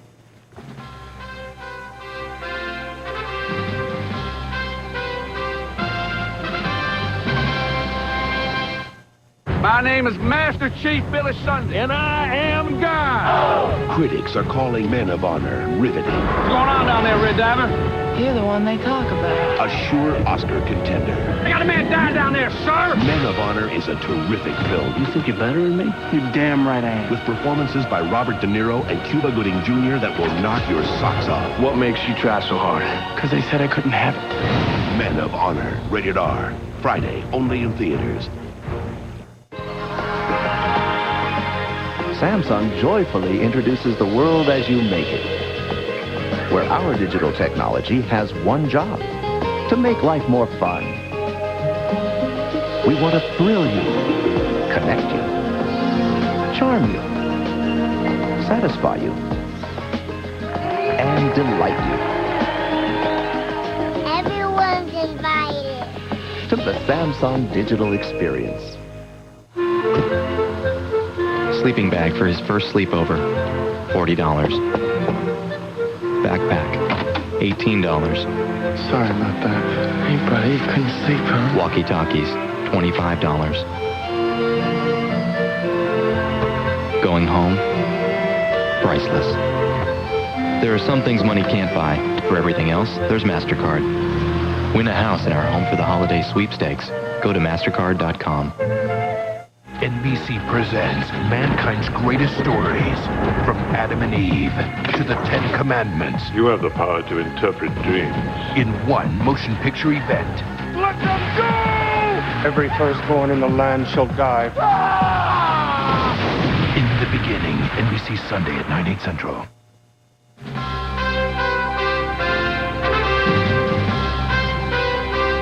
It is a much more closely contested race in Florida, and that does change what's going on around the country as well. More good news for Governor Bush right now. The state of New Hampshire, which had been outstanding, goes for Governor Bush. He was shellacked there at the beginning of this primary process when John McCain beat him, but now when it really counts, George Bush wins the state of New Hampshire, and it's 4 electoral votes. That is in Tim Russert's must-win column for the governor. The numbers are changing, Tim, even as we speak. I know you're having a hard time keeping up there, but it's looking better for George Bush than it did just a half an hour ago. It's also worth pointing out, again, that these decisions are being made by you, and they have been made in most of these states. We're just responding to the projections as they come in. Tom, what we have now is Bush at 217, Gore at 173. 91 toss-up states. Florida, 25, Arkansas, Arizona, Colorado, Wisconsin, Iowa, Nevada, Oregon, and Washington. 91 electoral votes. If either candidate won those all, they'd be the next president. We think Alaska is going to solidly go for Bush. Right. California, Hawaii, another 58 for Gore.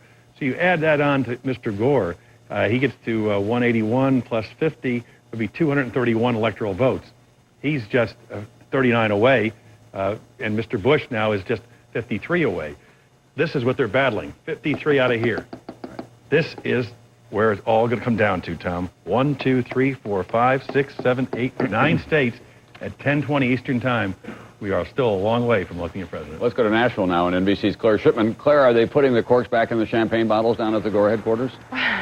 They were already, we saw some champagne glasses about 45 minutes ago headed upstairs. We weren't sure if the restaurant was setting them up, if the Gore staff had, but clearly they're now watching Florida very closely. They still privately insist they think they're going to win Florida. But look, as Tim laid it out, I mean, they have to win, even if they get Florida, one of these other states that are quite closely contested. So everybody is quite nervous at this point, confident, and yet they know it's going to be tight.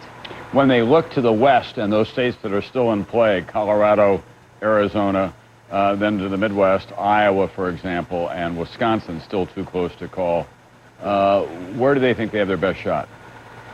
I think what they're thinking about right now is Iowa, Nevada, maybe Wisconsin. Wisconsin, though, isn't anything they've been counting on it and hasn't looked very good for them. Under the scenario when Florida was in their column, they thought if they could pull off Iowa, they would have it made, essentially, if you take California and Washington. They're still crossing their fingers about Oregon, but again, that's probably going to be a cliffhanger. All right, thanks very much, NBC's Claire Shipman.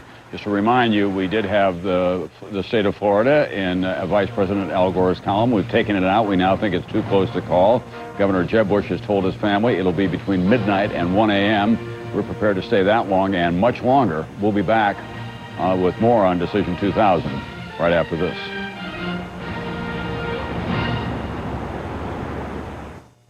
What we're doing here is taking surplus aircraft left over from the Cold War, and we're using them to fight the war on drugs. We take these aircraft out of the desert, and we literally strip them down to the floorboards. We'll totally replace this entire flight deck. And we're bringing them up to today's state-of-the-art.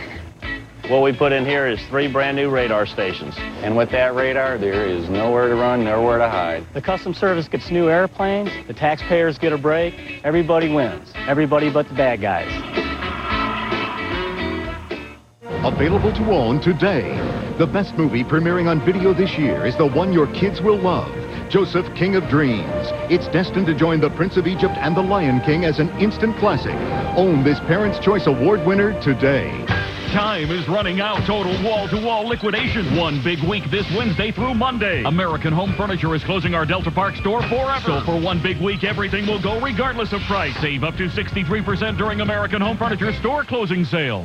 The mattress companies are always dreaming up ways to use their extra fabric, like crazy slippers, crazy ties, and the crazy couch. But finally, they've made something that really makes sense, the Crazy Cover mattress. And until Monday, it's on sale at Sleep Country. A Crazy Cover is a quality Simmons or spring air mattress, only made with fabric overruns. And since the fabrics don't match, you save money. It's the same great quality mattress, the only difference is the price. Hurry! Sleep Country's Crazy Cover sale ends Monday night at 9. Buy a mattress anywhere else. I'm Stephanie Perticone. I run the Manhattan East Center. I lost 97 pounds with Jenny Craig. I've kept the weight off for 8 years. I've been there, and I know your struggle, and I can help you. It's a comprehensive program to help you to learn as you lose, so that when you do get to your goal, to take that next step into maintenance is a whole lot easier. Not a day goes by that I can't say, I love what I do. Hurry! It's your last week to get 21 days for $49 plus the cost of food. Call 1-800-JENNY-2000 today. Jenny Craig. Hi, I'm Tammy. What do you look like?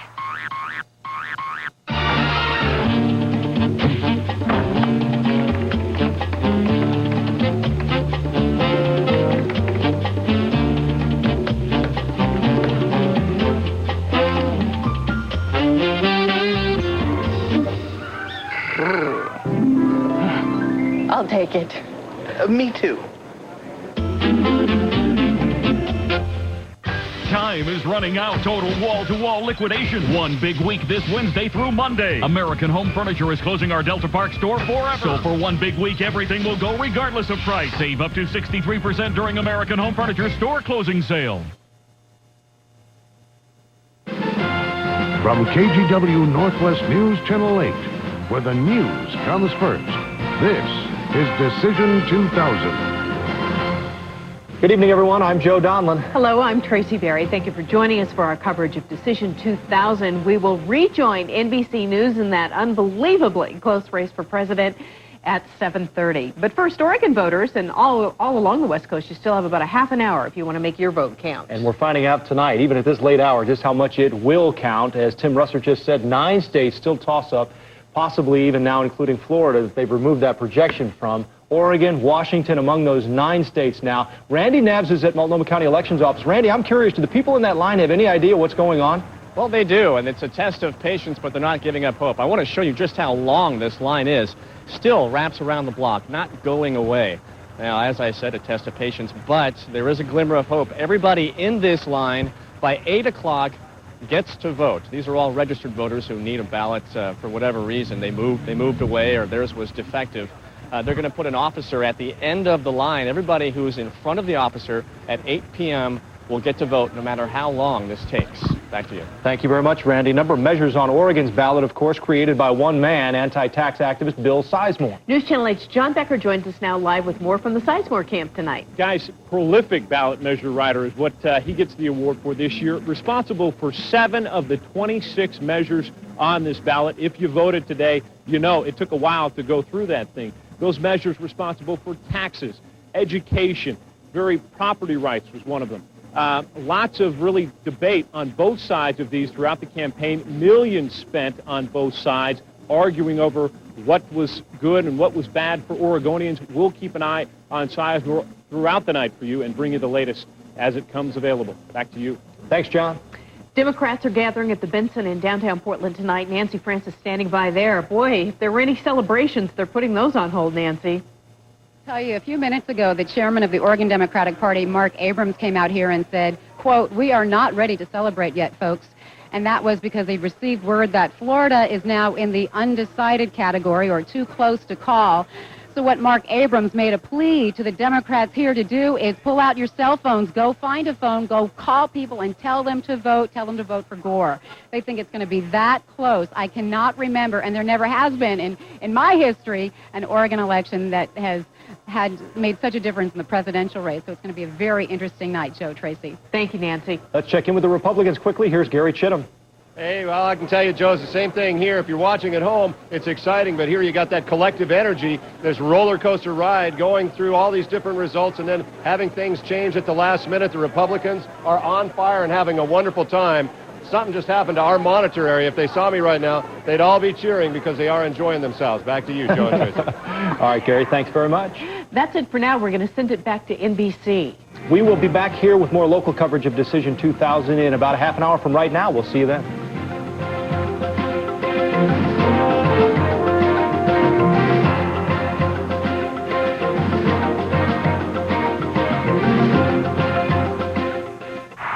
Brilliant move. Galway scampering across the goal to stop it. They just couldn't seem to get enough players forward before. He's showing good fluid movement. Right, left. This is another aggressive charge down the flank. He's timed his run to absolute perfection. 2 defenders to beat. He's passed one. This is looking like a chance as he takes the shot in. 3, 4, 5, 6, 7, and 8.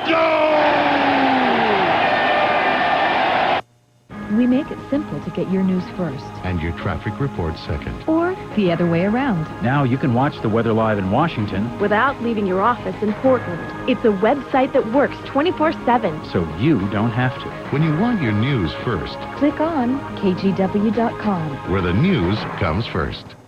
This News Channel 8 segment is brought to you by Rosie 105. Hey, all these bags are missing their heat wave cores. What's that? Andy, we can't deliver hot pizzas without these cores. The exclusive core in the Domino's Heatwave bag delivers your pizza hot. Domino's, Bad Andy, good pizza. Now at Domino's, when you order 2 medium, 2-topping pizzas for only $13.99, get an order of our delicious new Cinesticks for free. Call Domino's now.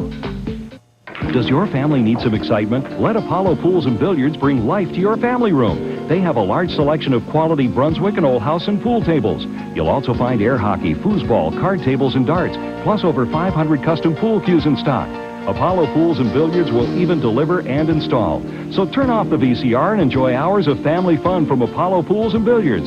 Since 1967, they've been helping families play together. Apollo Pools and Billiards on Northwest Cornell Road in Cedar Mill. This News Channel 8 segment is brought to you by American Family Insurance. All your protection under one roof. Brokaw. From sea to sea, a shining sea, and well into the night. A lot of shallow breathing going on at this hour. Blood pressure's going up in both campaigns. A lot of tight and forced smiles. We've got a race the likes of which we have not seen for a long time in American presidential politics. The goal, 270 electoral votes. We're going to show you our map right now. At this hour, we project that George W. Bush has 217 of those electoral votes. Al Gore, 173. The big news in the last half hour or so is that all of the networks now have withdrawn Florida from the Gore column. We are now saying it is simply too close to call. Governor Jeb Bush down there is telling the family that he expects that they won't be able to call it until midnight or maybe as late as 1 a.m. A lot of absentee ballots there as well. The states that you see to the right of New Mexico and Texas that are not colored in yet, like Iowa and Colorado and Arkansas and Florida and Wisconsin, all too close to call and all critical to both candidates. There's a theory called the mighty Mississippi, which goes all the way from Minnesota down to Louisiana and the Gulf.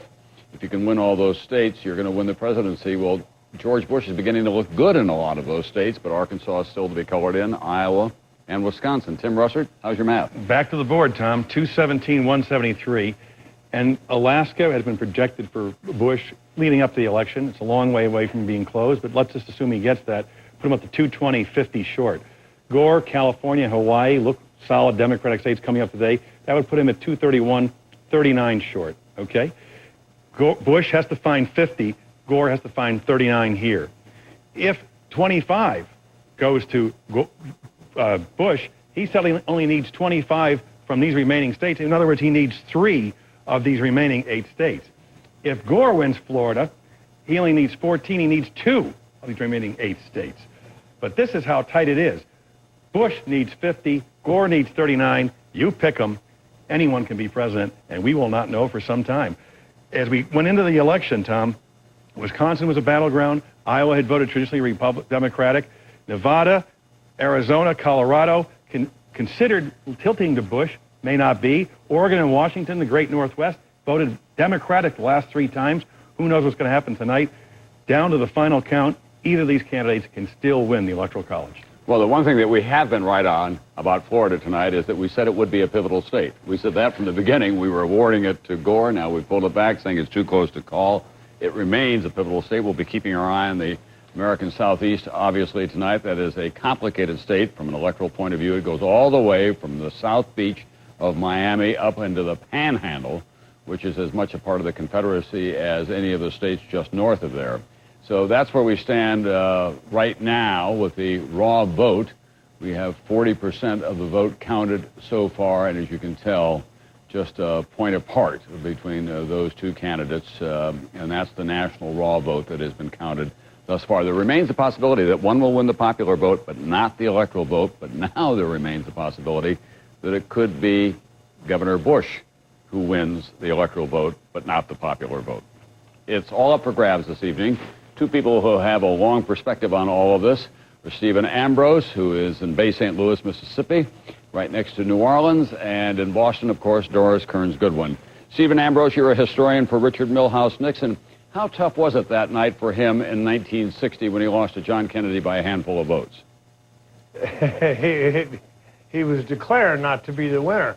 We don't know who won that election. But it was a very long night, at least as long as this one's going to be, and maybe quite a bit longer. When you say that he was declared not to be the winner, even Richard Nixon said that he accepted the victory of John F. Kennedy. You're not trying to pull that back from John Kennedy at this point, are you? Nixon agreed not to contest the election. He thought it would be a terrible thing if the world's leading democracy had a contested election. So he didn't go into Illinois and some of the other states to contest it. And I'm not holding up anything for Dick Nixon here, but that's what he did. Doris Kearns Goodwin, you have another point of view about what may happen in this election? Well, just to go back to what Steve just said, I think one of the reasons that Nixon didn't contest it, even though he thought he might have lost some votes in Chicago with Dick Daley's machine, he had his own machine in the southern part of Illinois that might have been up to the same kind of trick. So I'm not sure it was only a patriotic gesture on his part. Once you start being so close in these elections, you better not have a recount and look like a sore loser. That was a good decision on that part. Well, let me ask you both briefly. You've been at this a long time. It still is just so reassuring to me, and in fact awe-inspiring, that we can have this kind of hard-fought contest over a year. We can have an election that is this close, and this country tomorrow will accept whatever the judgment of the people is, and that we'll get on with the business, and everyone will rally behind the new president of the United States, and there will be no troops in the street. It is a magical thing. There's no question about that. One of these two people tomorrow will be called the president-elect. And even if that constitutional problem we've talked about happens, which I think could be a difficult political problem, that one wins the popular, one wins the electoral, since the Constitution says the electoral winner is the winner, the country will accept that with some grumbling. And eventually, once that character gets into the presidency, he gets covered in a certain sense with the mantle of the presidency. There's still something about that institution that gives him a legitimacy. And you're right, it's awe-inspiring. I can't even imagine, though, what these people must think when they wake up the next morning. The person who's won looks in the mirror and says, oh my God, I'm one of those 40 or 50 guys. Now what do I do? Stephen Ambrose? Yes, I'm wearing this tie because today is a celebration of democracy. This is better than the Super Bowl. This is better than a Bob Dylan, Joan Baez concert. This is better than the Beatles. This is better than anything. And we're going to end up with a president-elect, and everybody's going to rally behind that. And it's a marvelous thing that this is happening in our country. All right, thank you very much, both Stephen Ambrose and Doris Kearns Goodwin tonight. And Stephen, we'll just bring you up to date. We'll add Britney Spears and Madonna to that list of concerts as well. Let's go to NBC's Lisa Myers now in Washington, who's been keeping track of the balance of power in the United States Senate. Lisa, it doesn't look like the Democrats are going to get control as they had so fervently hoped that they might. No, it certainly doesn't, Tom. Every Republican in the United States Senate heaved a huge sigh of relief when you called the Virginia race earlier this evening. The fact that George Allen defeated incumbent Chuck Robb means pretty much guarantees that the Republicans will hold the Senate. But the Democrats think they're having a pretty good night nevertheless. They have already picked up the Republican open seat in Florida. The Democrats knocked off incumbent Rod Grams in Minnesota, and the Democrats also have knocked off incumbent Bill Roth in Delaware. However, the Democrats have lost 2 seats, one of them in Virginia and the other in Nevada. So at this hour, the Democrats are up 1. They are watching very closely Republican incumbents in Michigan, Montana, and Washington State, where they still have hopes of picking up more seats. So by the end of the night, the Democrats still think they have a pretty good chance of ending up with a net gain of 2 or 3 seats, leaving them with 48 or 49 votes in the Senate. So it looks like it's going to be very close all the way down the wire, and they're waiting for some of the returns on the West Coast. Thank you very much, Lisa Myers. We'll be coming back to you to get an update on the numerical balance in the United States Senate as well. One of those Democratic senators who's leaving voluntarily the United States Senate to come to New York to be the president of the new school is Senator Bob Kerrey of Nebraska. He joins us now from the great city of Omaha, Nebraska, on the mighty Missouri River. Senator Kerrey, let's talk about Hillary Rodham Clinton, the new senator-elect from the state of New York. What do you think her role will be in the chamber that you're vacating? Well, she's a national figure already. I mean, anybody that comes in with that stature, like John McCain and others, will have a commanding presence. So, I mean, I don't know what her agenda is going to be, but there's no question her first day on the job, she's going to be a national figure and will command a great deal of attention as a consequence. Do you think if Al Gore doesn't get there tonight that she would like to run for president in 2004? I think the sun will come up tomorrow morning, and I think that's likely, yes. As you look at this electoral map tonight, now that we have moved Florida back to the too close to call scenario, how does Al Gore get to the 270 electoral votes that he needs? Well, unfortunately, I've not been watching your show the last 40 minutes, so I don't know. My guess is without Florida, it's going to be exceptionally difficult to do, but I'd yield to Tim Russer to answer that question. Well, we've been keeping Tim very busy here. So far, he's getting an A in calculus because it's come to that at this point. But if the country is as divided as it appears that it is, with your part of America, the Great Plains, and the Southeast going for one candidate, the Northeast, pieces of the Southwest, and probably California going for another candidate, can anything get done in the next 4 years if no presidential candidate doesn't have it? I think that's a very important question, and I think what it means, the answer is that if it's Al Gore, he's going to have to be the unifier that George Bush has promised to be. I mean, you cannot govern the nation with that many states not supporting you. So he's going to have to find a way to get the support of at least a majority of people in the South and I think in the West as well. I think he can do that, but it will not be easy. Senator, you've served your country in so many ways, as a Navy SEAL in Vietnam, as governor of Nebraska, and now as a United States Senator. Are you retiring for good from public service? Well, I could say never quite a while ago, so I don't know. I don't know the answer to that question. I think it's likely, but in 1987, I said the same thing, and a year later, I was running for the Senate. Thanks very much, Bob Kerrey, Okay, Tom, the retiring senator from the state of Nebraska, and we'll be back with more on Decision 2000 right after this.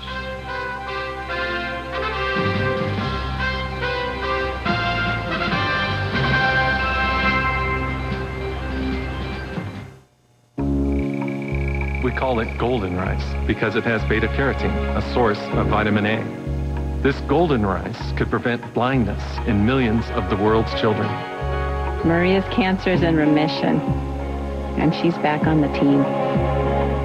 My crop could soon contain more vitamins and nutrients. Biotechnology is developing foods to help prevent illness.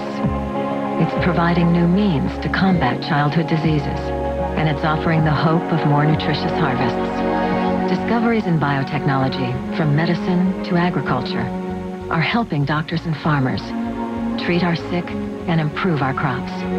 Biotechnology researchers test and test to find new solutions. Solutions that are improving lives today.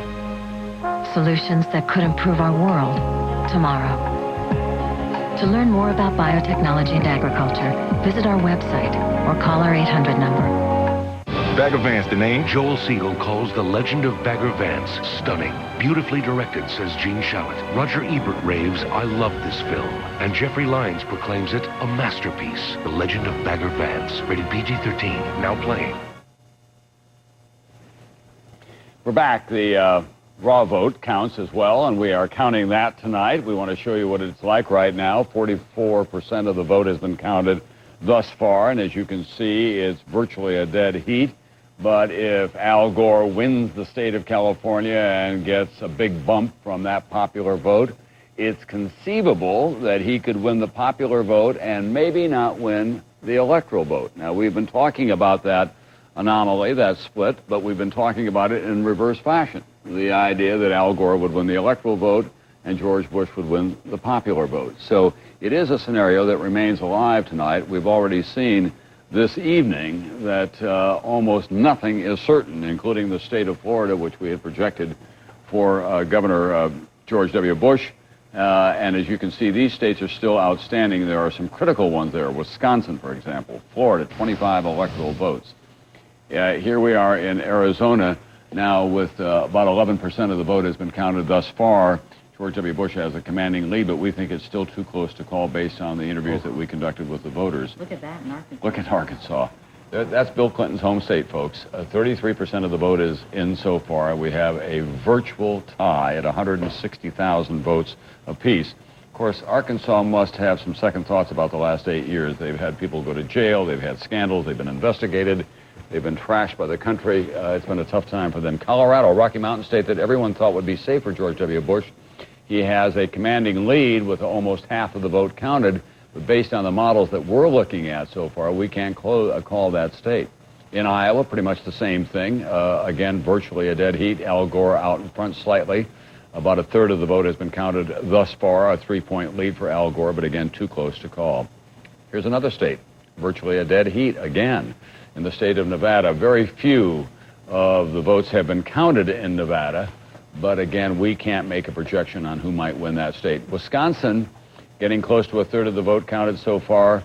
Both candidates counting on winning Wisconsin. It is a state that has been in the Democratic column the last 2 presidential election cycles. It's one of those Dukakis Democratic states that the Bush people had hoped to poach as well. A dead heat right now. So this is a tough race across the country. And then the state of Florida. We're getting up to 2/3 of the vote in so far. George W. Bush still has a lead of about 5 points at this point. His brother, Jeb Bush, has been working the phones back to Austin, telling his parents and his brother that we'll know sometime between midnight and 1 a.m. Both Governor Bush in Austin and his chief strategist, Karl Rove, have challenged the network projections that were made early on that awarded it to Vice President Al Gore. And they think that they're going to win the state of Florida before it's all over. A lot of absentee ballots are out. It is a state that has voting that goes on in another time zone in the Panhandle. Let's take a look now at the national vote as we have it so far. This is with close to 50% of the vote in thus far, 24,915,000 to 24,269,000. So about 700,000 votes. Now, it's been closer than that in the past. John F. Kennedy and Dick Nixon were about 120,000 votes apart. So I'll never listen to another person, Tom, say my vote doesn't count. Look at that. 50 million Americans, and they're just a few votes apart. It's extraordinary how one country comes to 2 divergent views and expresses it on a day like Election Day. Meanwhile, Tom, you've been saying Florida, Florida, Florida. And are you back to saying Florida, Florida, Florida? Because then you switch to Pennsylvania, Pennsylvania, Pennsylvania. I never stopped saying Florida, Florida, Florida, Katie, and it's on the Today Show tape, and I'll play it back if you want me to. So now, if that does go into Governor Bush's column, though, what does that mean? Well, I just happen to have been working on that, Katie. What it means is that Al Gore has 231, and he would have to win the remaining 39, if you will, electoral from just these states here, which means he would have to carry Washington and Wisconsin and Oregon and Iowa and Arkansas. 1, 2, 3, 4, 5, 6, 7, 8. Out of those 8 states, he'd have to carry at least 6 if he doesn't win Florida. That's how critical it is. And we're getting down to it very, very clearly. 87 votes left here in the toss-up category, and we're assuming that California and Hawaii obviously go to Gore. But Florida is the big enchilada. There's no doubt about it. And the fact that it's hanging out there this late at night is pretty indicative of the closeness of this race. It is fascinating to watch, Tom, as we talk. Oregon, I kind of group these. Oregon and Washington in the Northwest, they voted Democratic last 3 races. They're too close to call. Iowa, Wisconsin, traditionally Democratic states. Florida, Arkansas, Bill Clinton state, Nevada, Arizona, Colorado, the great Southwest. I know what you're all thinking. You're all thinking that Tim Russert wanted a magic slate for Christmas when he was a child, and he didn't get it, and he's had a fixation ever since. That may, in fact, be the case. It's better than the computers tonight, pal, trust me. Ed Rendell is the former mayor of the city of Philadelphia and Democratic National Chairman. He's in Nashville tonight with his candidate, Vice President Al Gore. As you look at our map, we have now pulled back Florida, making it too close to call. Mr. Chairman, tell us how the Vice President gets to 270 electoral votes with some of those states like Iowa, Wisconsin, Arkansas, and Colorado by no means certainly in his column. Oh, I agree, Tom, and I agree with Tim's analysis. We've got to carry almost all of the Dukakis states if we don't win Florida, and add to them maybe Arkansas or Nevada. I think we will carry all of the Dukakis states. They're all going to be close. We carried Minnesota, Iowa, Wisconsin, Washington, and Oregon. But we've seen the native vote in other states like Michigan and Pennsylvania drop off about 1/3 from where it was at the beginning of this week. If that happens, I think we will carry all the Dukakis states, and then we'll have to see about Arkansas and Nevada. But by no means are we giving up on Florida yet. I think we will, when the dust clears, carry Florida. But who can say? I mean, this is unbelievable, isn't it? It really is. Are you now looking at the possibility that, in fact, you win the popular vote and Governor Bush wins the electoral vote? Which is something I would never have dreamed of. You know, I would have absolutely thought the other was a possibility, but never would have dreamed about this. And What can we do? It's still not over. I think we've got a great chance. I think in the end, the native vote, about a third of it goes to us, and we win all those Dukakis states. And by the way, I don't think we're out of Florida. I think when the dust clears, we'll carry Florida. But it's going to be interesting. Was there a little bit of a deflation of the euphoria in the Gore campaign tonight when all the networks started pulling back Florida? I think deflation isn't strong enough word. Thank you very much, Ed Rendell, who is the Democratic National Chairman, former mayor of the city of Philadelphia. Pennsylvania, of course, did go into the Gore column, but as we have been saying all evening long, the critical state of Florida, which looked like it would be the foundation for Vice President Al Gore, in fact, has been moved into the too close to call column, and it may be some time before we can call that. We're coming up now in about 10 minutes on the great Pacific Northwest and also the far west, the state of California. The people in the governor's campaign thought that they could win California. That's going to be a longer reach, but if they do, then it's going to change everything again. At any rate, this is all going to be very exciting. We've got a long way to go. We hope you'll stay with us. This is Decision 2000 on NBC.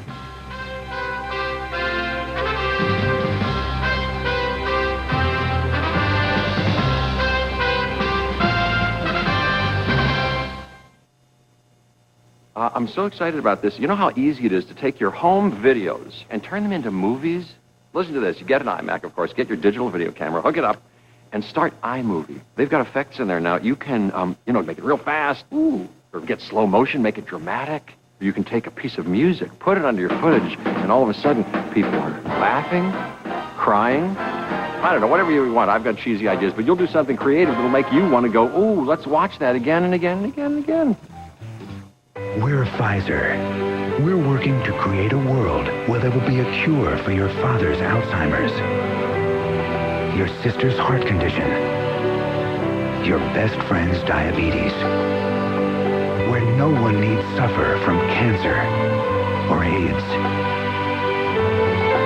At the newly expanded Pfizer, we're poised to do more for human health than any other pharmaceutical company in history.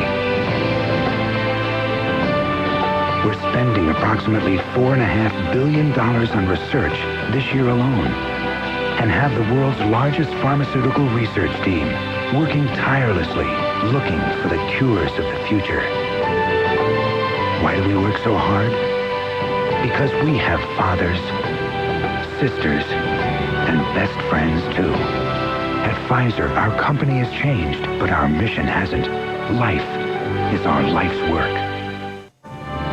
Wednesday, after the ballots are counted and the results have been announced. Can I tell you something, honestly?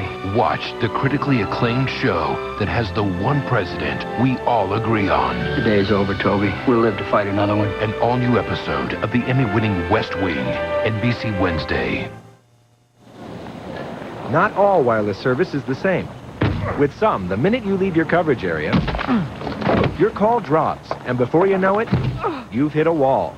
Now, Verizon Wireless gives you better coverage in more areas than ever before. Get 250 anytime minutes, 1,000 weekend minutes, and free long distance. Plus a digital phone for just $19.99. You gonna answer that? Not in this neighborhood. Verizon Wireless. Join in. I love the 80s. People are talking about the all-new Mix 107.5. I really love the music. 80s music. It's all new, and new is great. The best songs of the 80s and more. The all-new Mix 107.5. I love 80s music. Peter Gabriel. The Pretenders. You too. It's just one great song after another. 107.5. It's a great mix. It's the 80s and more. Love John Mellencamp. Bryan Adams. Police. R.E.M. The best mix of music. The all-new Mix 107.5. The best songs of the 80s and more. It's my new favorite station. Since I was going the wrong way down a one-way street, I sped up as a safety precaution. Didn't you ever want to just do something crazy? Yes, sir. I signaled for the U-turn. There ain't no speed limit on the shoulder. Some people may never qualify for the Allstate Safe Driver discounts, but you might. That could save you up to 20% on car insurance. Contact the Good Hands Network at allstate.com, 1-800-ALLSTATE, or your local agent. Have you ever driven with a lit cigar in your lap? It's smart. Start saving today.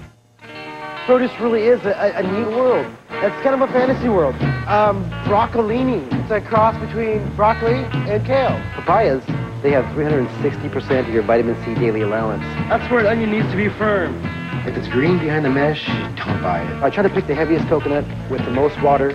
Habanero pepper is 100 times hotter than a jalapeno. If you want to impress somebody with the amount of heat you can take, you just eat the very tip. That's actually the mildest part, and you let him have the second bite. From KGW Northwest News Channel 8, where the news comes first, this is Decision 2000. Good evening, everyone. I'm Joe Donlin. And I'm Tracy Berry. Just minutes from now, of course, voters in the Northwest will cast their last ballots. In Washington, the polls are closing at 8 in just a few minutes. And here in Oregon, elections officials will stop accepting all of those hand-delivered ballots at 8. We hope to have our first numbers in just a few minutes from Oregon and Washington. First, though, here are the latest numbers on the race for president. Still too close to call. Here are how the states and electoral votes are breaking down right now. You see the George W. Bush states in red. Those projected for Al Gore in blue. Of course, if you've been watching throughout the evening, you know the pivotal state, Florida, is now in orange, considered a toss-up right now. Earlier in the evening had been given to Al Gore, but now all the networks rescinding that projection. We'll see what happens here in the next few minutes as far as projections in Oregon and Washington. Shouldn't feel left out tonight. Certainly the West Coast could be a deciding factor in the race for president, and a lot of important local issues as well. News Channel 8's Tom Fuller is live in Southwest Portland, where a lot of people have put off dropping off their ballots. Tom? That's right, Tracy, and they're going to take the last ballots here in just a couple of minutes, but not before Mimi turns in her very first ballot. Mimi, why did you wait so long? I guess I'm a bit of a procrastinator, that's why. I'm not very proud of that, but I am. So I'm very excited to turn in my very first vote. Okay, well, go ahead. There it is. They're going to put a sign on the very last car in just 2 minutes. Those will be the last people to turn in ballots here. Back to you. Thank you, Tom. All these last-minute voters mean long lines, and Randy Neves has been keeping an eye on that down at Multnomah County Elections Office. Randy? Well, the big story here is the line, still the line. It's moving, but it keeps getting longer, too. These are all these people. Are you in a good mood? This is great. This is great. My friend here, he needs an envelope, and I need a mocha latte. And can we go back to the little churches down the street where we do our ballots there? We get patriotic cookies. We have a purist here. So far they're pushing about a 74% return here. They hope to get up to 80% because Secretary of State Bill Bradley says, I want that 85% return. People in this line, though, will be able to vote. Even if it's past the 8 p.m. deadline, they will be able to vote. They're going to stick it out as long as it takes. Back to you. Thank you, Randy. In Washington's Clark County, polls are closing there in just a couple of minutes as well. A lot of absentee votes, though. Bruce Sussman, any lines where you are? Well, no lines, Tracy, but I tell you, the absentees are going to be key. If this race comes down to the wire, we could be waiting days to find out the total tally in the state of Washington. Behind me now, here at the Clark County Elections Office, some of the elections workers taking a break. They've just finished counting the first round of polling place ballots that they collected this afternoon. At this point, they're waiting for the next round, which they expect to get around 9 o'clock. But again, it's the absentees, almost 1 million of them statewide. They don't even have to be postmarked until 11:59 tonight. So it will be thousands of ballots still out in voters' hands coming into these offices over the next couple of days. It'll be quite a wait around here. Back to you. Wow, Bruce, thanks very much. We put together a political roundtable, too. News Channel 8's Russ Lewis is live in Studio A with our political roundtable, and they're here to debate the issues as the night goes on. What a night it should be, Russ. Joe, Tracy, it's going to be a lot of fun in here coming up in the next hour or so as the numbers start coming in. All night we'll be talking about the national state races and also the 26 measures on Oregon's ballot this year. Let me introduce our political roundtable to you so you know who we're talking about and talking to this evening. Our first guest is Norma Paulus, a Republican, former superintendent of public instruction, former Secretary of State, also a former state rep. Thank you for being here. Harry Lonsdale is here as well with the Pacific Green Party now. He ran for the U.S. Senate at one time here in Oregon. Also, Craig Berkman, Republican, ran for former chairman of Oregon's Republican Party, also ran for governor here in our state. And last and certainly not least, Joanne Bowman, state rep, Democrat from Northeast Portland, rounding out our round table tonight. We'll be coming back here throughout the evening to discuss the issues. We're also going to try something a bit new here at KGW this year. In fact, I don't think it's been done in Portland ever before. This is a live interactive election roundtable tonight from 9 until 10 o'clock on KGW.com. You can log on, you can tune in, and we'll have your questions emailed in. We will answer them here for 1 solid hour. Email us now if you like, any kind of question. Election@kgw.com is the address. and we will toss it out here onto the table from 9 to 10 o'clock tonight, in addition to our TV coverage as well. So it should be a lively discussion both on the web and on News Channel 8 tonight.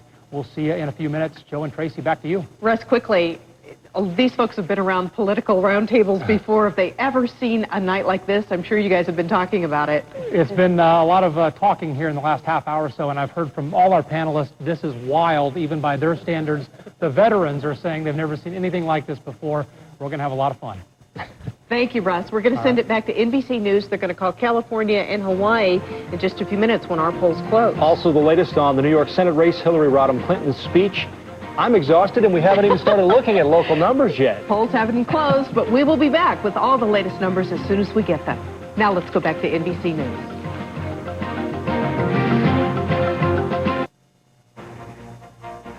It's 11 o'clock in the east, it's 8 o'clock on the Pacific Rim, and those states now have closed their polls. NBC News projects that Vice President Al Gore wins the 54 electoral votes in the state of California. You got a very tough contest there from Governor George W. Bush, but Al Gore gets the 54 electoral votes in California, and additionally the 4 electoral votes in the state of Hawaii. But we think that Washington and Oregon are still too close to call. They could prove to be critical before this night is out. 11 electoral votes in Washington, and there are 7 in Oregon. The count in Oregon could be slow because they voted by mail. Washington is one of those states that Bill Clinton has picked off in the last 2 election cycles, and Governor George W. Bush had his eye on that state. They were also counting on some help from Ralph Nader tonight in the state of Washington, and also, of course, in the state of Oregon. There is a new senator from the state of New York. Her name is Hillary Rodham Clinton. She's being introduced at a rally here in New York. She had a commanding lead, as you can see in the vote count so far. There is the man that she will be succeeding, Daniel Patrick Moynihan, one of the great and original thinkers of the last 20th century in American public life, and also a man with an inimitable, well, not quite inimitable, speaking style. We are going to be hearing from Hillary Rodham Clinton before too long. She's being introduced by a whole succession of speakers who are on the stage with her tonight. I'm just looking at some numbers with Hillary Clinton. In fact, she beat Rick Lazio among males as well as among females, Katie Couric. That's right. And, you know, in fairness to Rick Lazio, it was hard for him to really generate a lot of enthusiasm for his candidacy because he did get in late in the game when Rudy Giuliani decided not to run because he was diagnosed with prostate cancer.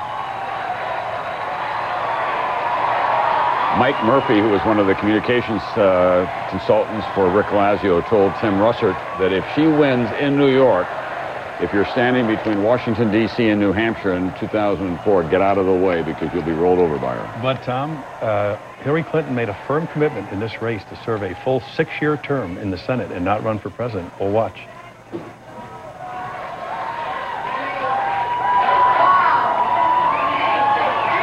Stop and think of what this woman has been through in the last 2 years. You know, we started this great effort on a sunny July morning in Pinder's Corner on Pat and Liz Moynihan's beautiful farm. 62 counties, 16 months, 3 debates, 2 opponents, and 6 black pantsuits later, because of you, here we are.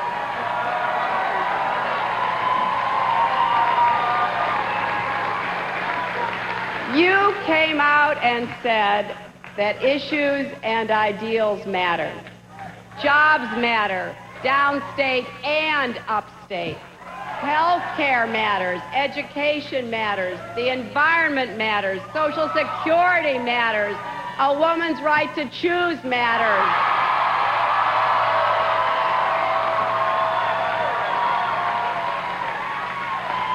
It all matters, and I just want to say from the bottom of my heart, thank you, New York.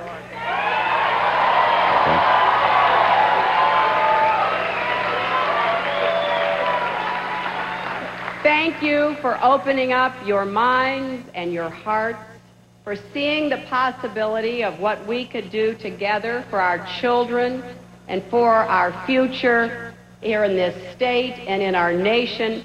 I am profoundly grateful to all of you for giving me the chance to serve you. I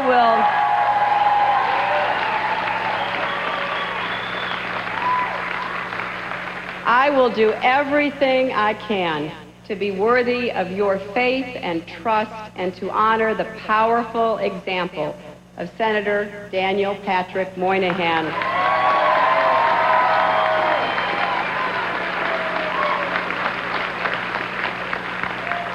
I would like all of you and the countless New Yorkers and Americans watching to join me in honoring him for his incredible half-century of service to New York and our nation. Senator Moynihan, on behalf of New York and America, thank you.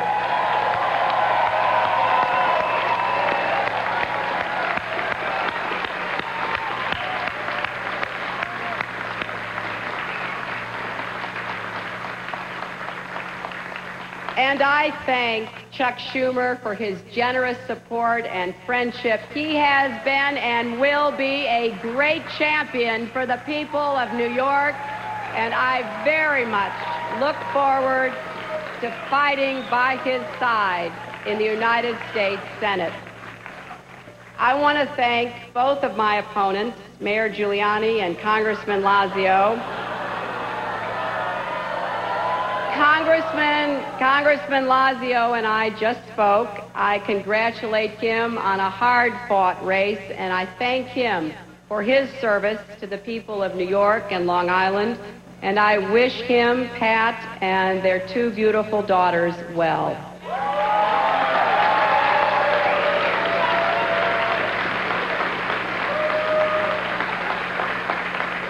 I promise you tonight that I will reach across party lines to bring progress for all of New York's families. Today we voted as Democrats and Republicans. Tomorrow we begin again as New Yorkers.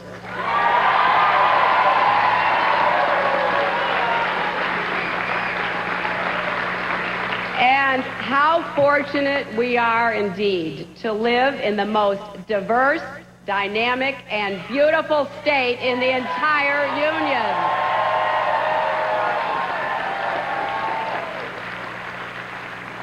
You know, from the South Bronx to the Southern Tier, from Brooklyn to Buffalo, from Montauk to Messina, from the world's tallest skyscrapers to breathtaking mountain ranges, I've met people whose faces and stories I will never forget.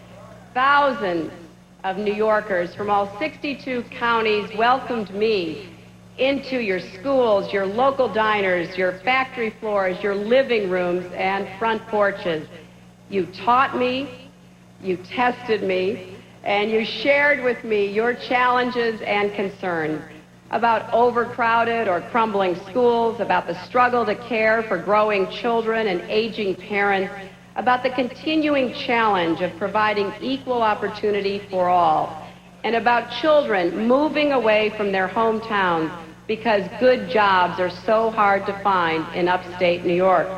Now, I've worked on issues like these for a long time, some of them for 30 years, and I am determined to make a difference for all of you.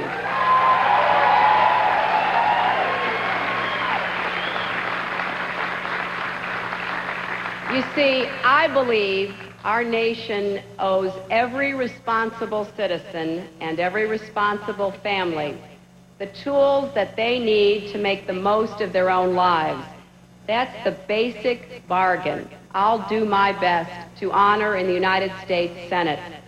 And to those of you who did not support me, I want you to know that I will work in the Senate for you and for all New Yorkers. And to those of you who worked so hard and never lost faith, even in the toughest times, I offer you my undying gratitude. This is NBC News coverage of Decision 2000. Hillary Rodham Clinton, the senator-elect from the state of New York, a woman who was born and raised in Illinois, as a teenager was a Goldwater Republican, Went to Yale Law School, where she met a young man from Arkansas. They fell in love, were married. He had a meteoric rise in Arkansas politics. They came to Washington, D.C., where, as he used to say, elect one, get two. And then she took on health care in America. That was a colossal failure, even by her admission. And then for the last 3 years, she's been through the personal torture of having all of the president's indiscretions, politely described, played out before this country. She moved to New York, and as we have been saying here tonight, no one ran a more effective or energetic or resourceful senatorial campaign than Hillary Rodham Clinton. That's right. Tim and I were just talking about the fact that she took absolutely nothing for granted. You know, didn't stick with the urban areas, New York City, but traveled extensively throughout northern New York, which is traditionally Republican. And we, of course, asked a lot of New Yorkers about this important Senate race, and those of us who live here know it's been a very bitter campaign, and many people thought both candidates attacked each other unfairly, but more people actually felt Congressman Rick Lazio made unfair attacks on Hillary Clinton. There was a lot of speculation during the campaign that voters would flock to Lazio simply because he's not Hillary. Well, as it turned out tonight, half of Lazio's supporters said their vote was indeed mainly a reaction against Mrs. Clinton. Now, as far as Hillary Clinton's voters are concerned, she did well with women. Nearly 6 in 10 women voted for her, and she got less than half the men. And despite Lazio's attempts to raise doubts about Mrs. Clinton's commitment to Israel, she did win among New York's Jewish voters. And then there's the issue of whether Mrs. Clinton lived in New York long enough. She was called a carpetbagger. Well, voters were divided on that. A small majority said it wasn't a concern. And as you might expect, New York City residents said they were much less concerned about that issue because, as we all know, most New Yorkers aren't from here anyway, you know, we're from other parts of the country, and so it didn't bother them. Hillary Rodham Clinton and her role in the United States Senate is going to be getting a lot of attention. A man who will be working with her, who is her leader as she enters the Senate, and he'll be standing for re-election, we expect, as the Democratic leader of the United States Senate, is Tom Daschle from the great state of South Dakota, who joins us now from Washington, D.C. Senator, what do you think the role of Hillary Clinton will be in the chamber, and how would you, as the Democratic leader, like to use her effectively? Well, Tom, I think her role is going to be that of the junior senator from the state of New York. As she has told me on several occasions, she wants to know the nuts and bolts of what it is to be a senator first and foremost. And I think that's what you're going to see. You're going to see a student of the institution. You're going to see a person who goes back a lot and tends to her constituency. You're going to see a person who does her homework. That's Hillary Clinton, and I won't expect anything else. There won't be any special favors, any special prerogatives. I think Hillary Clinton's in here to be a senator and a New York senator at best, and I think you're going to see her do just that. It comes as no surprise to you that we hear whispers from within your own party that she really wants to be president of the United States at some point. Has she talked to you directly about her commitment to serve 6 years? We haven't. I think there has been a good deal of discussion about her intentions to stay right where she is. I don't think she has any ambitions, at least initially, beyond where she's at right now, Tim. The best thing she can do is to do a good job as a senator from New York. That's what I think you can expect her to do. And I don't think there's any question she will do it well. You saw her in the way she campaigned in the last several weeks. There's no question in my mind you will see her just as effective as a new United States senator as well. As you know, the very mention of Hillary Clinton's name will give a lot of Republicans in your chamber migraine headaches to begin. Is she going to be able to work across the aisle? I don't think there's any. You heard her tonight. She wants to put all the campaigning and the politics behind her. She is a very, very engaging person, somebody who I've seen work very effectively with Republicans over the years. I have no doubt that when they get to know her, when they see her in the new light, that of a new United States senator, I think the tendency in the Senate is to give people an opportunity to prove themselves. And so I think you're going to see that on both sides of the aisle.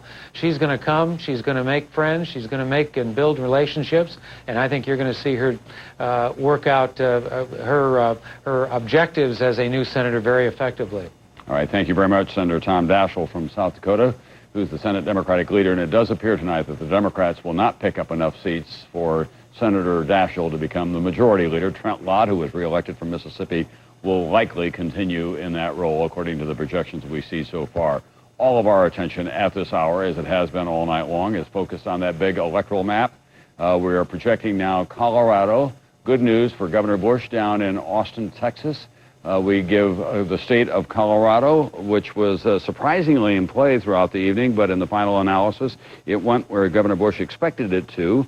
That means that the 8 electoral votes go for Governor Bush, and we have this race now literally neck and neck once again. 225 electoral votes for the governor, 231 for Vice President Al Gore. We're back to where we began as the evening started. Florida is a pivotal state. It has 25 electoral votes. Governor Bush has been told by his brother in Florida that they may not be able to declare a victory there until midnight or between midnight and 1 a.m. All the networks early on projected that Al Gore would win Florida, and then those projections were pulled back. It remains too close to call. Here's where it stands now. With more than half of the vote that has been counted so far, we have virtually a dead heat. More than almost 60 million votes have been cast so far, and as you can see, just 600,000 votes separating those two candidates at this point. So that's the raw vote as we have it. Tim Russert has been going back to his magic slate once again, giving Colorado to Texas Governor George W. Bush. 235, 225, 231, and I added Alaska into Bush. Well, let's just break it. Let's go quietly, quickly. 225, that's what George Bush has. 231 is what Vice President Gore has. Correct. Right and now. I added 3 more for Alaska to Bush, which will bring him up to 228, meaning he needs 42, and Al Gore now needs 39. Tom, how do they win those votes?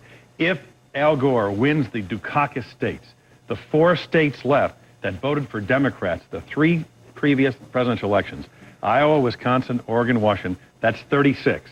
All he needs then is either Arkansas, Nevada, or Arizona. He doesn't even need Florida. Gore wins. George W. Bush, if he can in fact win Arkansas, Nevada, Arizona, Iowa, Wisconsin, and Oregon, he doesn't need Florida or Washington State. This is still very, very winnable, but you see how much the universe has shrunk. We are now into the final quarter. No doubt about it. It's like the NBA final 2 minutes. This is every vote counts, every precinct counts in these battleground states. Write that down, folks. We'll have a pop quiz right after this on Decision 2000.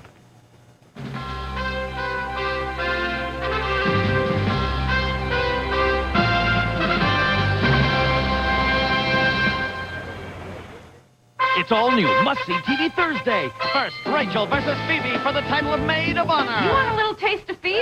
Followed by Curse. You don't even have the right to call me your best friend. Just refer to me as your male companion. All right, call me Larry. Then Will plays Cyrano to help Jack snag Patrick Dempsey. Don't take this the wrong way. Get out of here, you silly woman. Get out of here, you silly woman! You silly woman! And on Just Shoot Me, Andy Richter is the world's worst motivational speaker. Nerd alert! All new must-see TV Thursday. Thursday. Mayday! In the blink of an eye, a world can come apart. Mark, do you hear me? I love you.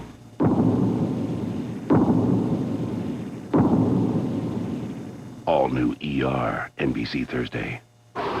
Sunday, NBC presents the television event of November. Adam and Eve and mankind's greatest stories come to life. I have a wanting wish to give you children. You have the power to interpret dreams. The motion picture that takes you from creation to the commandments. Every firstborn in the land shall die.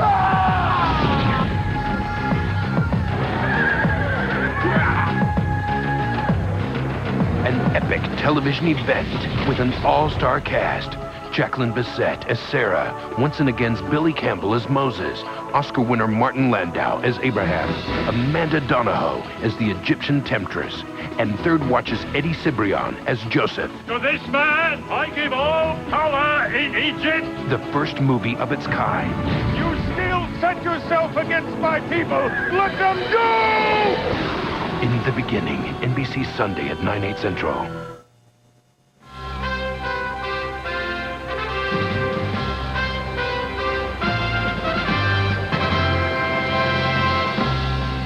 We're back. It's 11:18 here in the East, and we're going to show you the electoral map before we go to Austin, Texas, and NBC's David Gregory. The red states are the states that we have projected as being in the column for Governor Bush. The blue states, Vice President Al Gore, 231 electoral votes for the Vice President, 225 for Governor Bush at this hour. Critical states still out: Washington, Oregon, New Mexico, as you can see, Nevada, up in the upper Midwest, Wisconsin and Iowa, and President Clinton's home state of Arkansas. This one is literally wire to wire, as they say in horse racing, and that's where we stand at this hour. It was very tense in Austin earlier when all the networks projected that Florida would go into the vice president's column. Then we pulled them back. It was contested early on by Karl Rove, who's the governor's chief strategist, and of course by Governor Jeb Bush in Florida. Here's where it stands now with 3/4 of the vote in. George Bush is showing a 4-point lead over Al Gore. The Democrats think, however, that the vote is still to be counted in their strongholds in the Tampa area and especially in Dade County, which does have a heavy Democratic registration. But at this point, we're going to have to wait until after midnight before we can make a call on the state of Florida. It's also worth reminding you the obvious. We can project a state, but the voters have the final word on all that when the votes are counted. So let's go now to Austin, Texas, NBC's David Gregory. David, there must have been a pretty profound mood shift there when Florida did get pulled back, and the states that began to come in for George W. Bush that he'd been counting on, that Karl Rove, in fact, talked about when I asked him to run the map for us. Absolutely right, and Tom, they are hunkered down now between Bush headquarters and the governor's mansion, which is less than a mile apart. Imagine the scene: President Bush inside the governor's mansion watching his two sons, George W. and Jeb, working the phones and concentrating very hard on Florida. Jeb Bush particularly working the phones. They believe they can still carry Florida, especially with the counties that have yet to come in. They believe that those are strong areas, and as I mentioned, they are hunkered down. They're not taking phone calls. They're upset about the fact that Florida had been called earlier. They think it should be back in their column. But the other point that you make underscores the strategy of this campaign down the stretch, but really since the early summer. George Bush making a concerted effort to go to those states that had gone Democratic before. The obvious strategy was to go to all the big states, but they said, no, this message can win in states where he shouldn't be competitive with Al Gore. He can be, and down the stretch, states like Arkansas, Tennessee, Wisconsin, Iowa, one of the very last stops, are areas he paid a lot of attention to. All right, thank you very much, NBC's David Gregory, who is in Austin, Texas tonight. So just to bring you up to date now, as we approach 11:30, all the polls have closed in the continental United States, also in the state of Hawaii. 225 for Bush, 231 for Gore. The Pacific Northwest, where Bill Clinton did very well, and that helped him get the 1600 Pennsylvania Avenue. Still too close to call. How large will the nadir factor be in Oregon and Washington? Nevada, New Mexico, where both candidates spent a lot of time. And then we go back to the upper Midwest, to Wisconsin and Iowa, two of the so-called Dukakis Democratic states, and the home state of Bill Clinton, the state of Arkansas, to say nothing of the 25 electoral votes in the state of Florida. We've got a lot of night still ahead of us, a lot of votes still to count. We hope that you'll stay with us. This is Decision 2000 on NBC.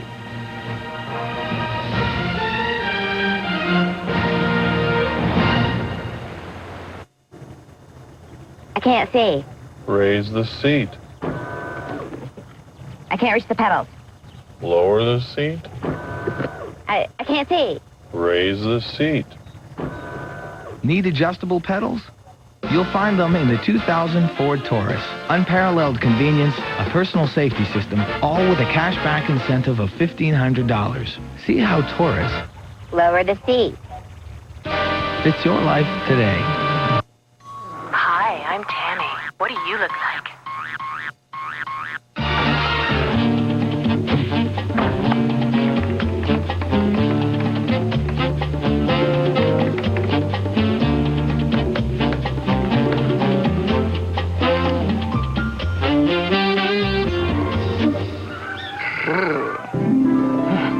I'll take it. Me too. Sometimes I'd study for a test and I was sure I knew everything and I was gonna ace the test. But then I'd get to class and see the questions and just blank out. I'd forget everything and totally choke. At Sylvan Learning Center, our study skills program teaches time management, test taking, and organization skills that help students do their best. Now it's great because I know how to study, I remember stuff, and I can prove that I know what I know. Now open in Hillsboro. For additional Sylvan Learning Center locations, consult the white pages.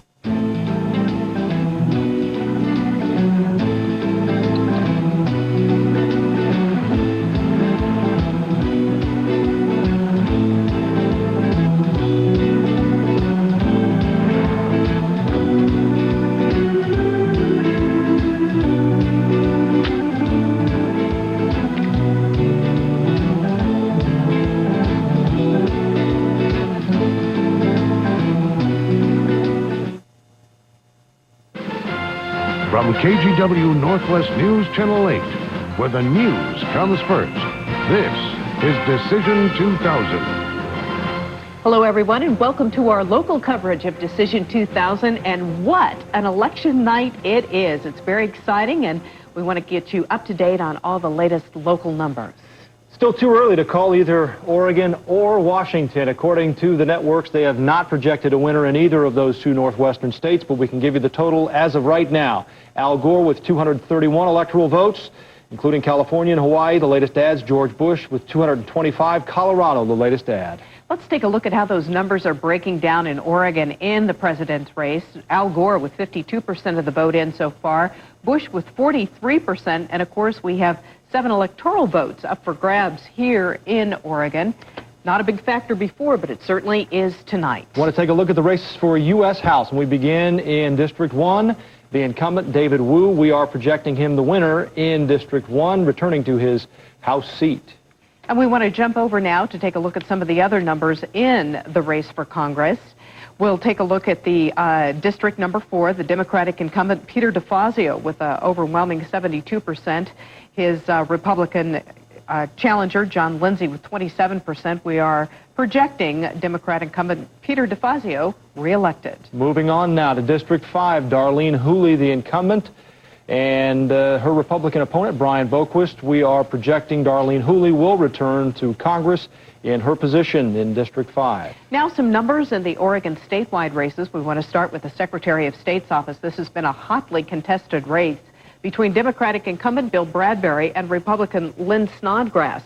We'd like to show you some of those numbers, but we don't have them for you right now. Snodgrass, of course, best known as Speaker of the House in the Oregon legislature. This, by the way, expected to be the most expensive statewide race in the state, with about $800,000 being spent. We want to go live now to John Becker, who's standing by with Bill Sizemore. John? That's right, Joe. Still very early on in the race, but Bill, you've heard some early numbers. What are your thoughts now? What chance do we have now that the polls are closed of how many of your 7 measures that are out there are really going to pass? Well, we had, of the 7, we felt pretty good about one of them, one of the more powerful ones, Measure 7. That one's been leading in all the polls that we've seen, so we're expecting that one to pass. But some of the others look like they're in trouble. But you know, returns from Multnomah County, hey, that's not our territory. That's liberal Democrat territory. So we don't expect much out of there. And let's remind people, Measure 7 is the one dealing with landowner rights when the government moves in and doesn't give them fair value for their property rights. Correct? Yeah, that measure would give Oregon the best property rights, private property rights protections probably in the country. Where we were in last place, this would move us up towards the top. So it's a powerful measure and a very good one. Bill, you've been criticized in some circles for a lot of these measures being too vague, that the wording, people can't grasp it. They can't even get the numbers right. Is it going to be $1 billion? Is it going to be $2 billion? What do you say to those critics? Well, you know, every time you put a measure on the ballot that limits government's power or their money in some way, the first thing opponents always say is it's poorly worded, will have unintended consequences. That's just political rhetoric. If you write a measure that's very specific, then they say it's too rigid. If you're going to put it in the Constitution, you need to be flexible. So, you know, either we can't win on that one, but I think Measure 7 is a perfect example of a well-written measure that belongs in the Constitution, and if voters approve it, it's a big step forward for property owners in the state. What can you say about the expense of this race? You spent about $700,000 putting these things on the ballot, but millions have been spent really on both sides battling this out. And you spoke about unions and the amount of money they're spending every couple of years fighting your measure. Well, if you add up all the money we spent campaigning, about $100,000, our opponents spent altogether probably $12 to $15 million. What's that, 150 to 1 or so?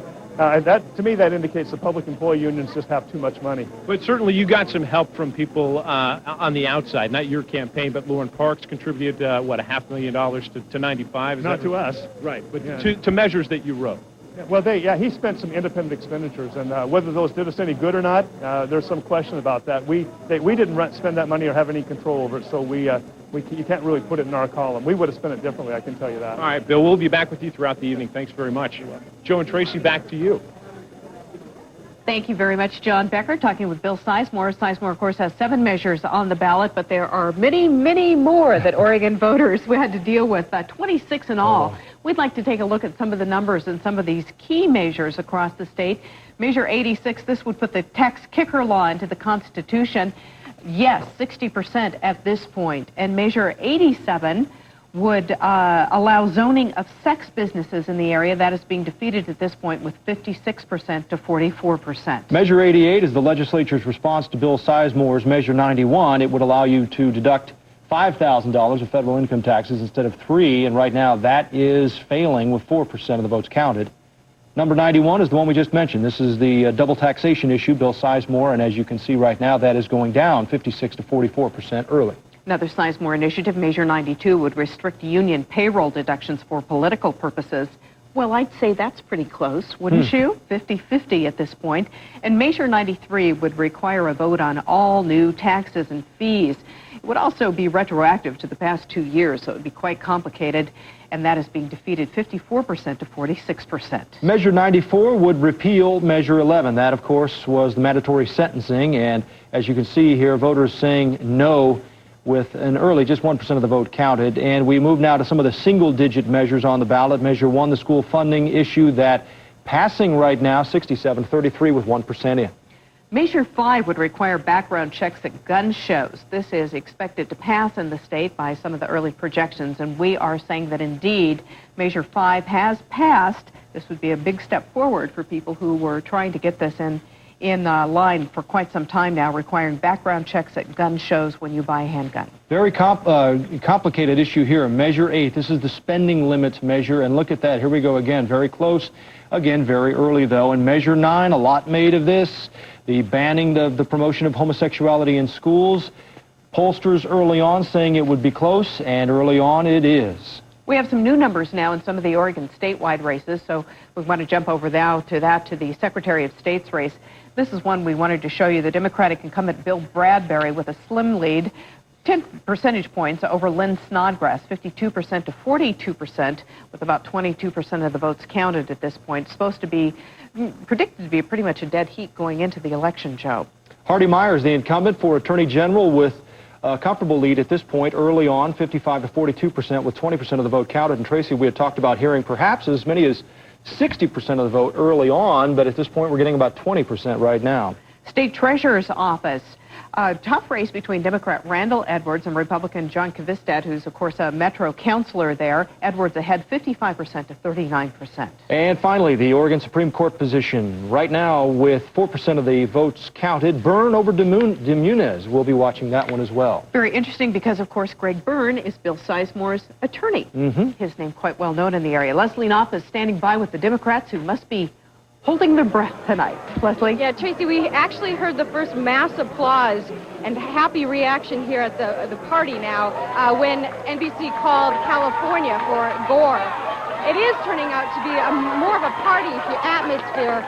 Joining that party is Congressman Earl Blumenauer. I know you have your own race to consider, but let's talk a little bit about what's going on nationally. Sort of cautious optimism, I guess you could say?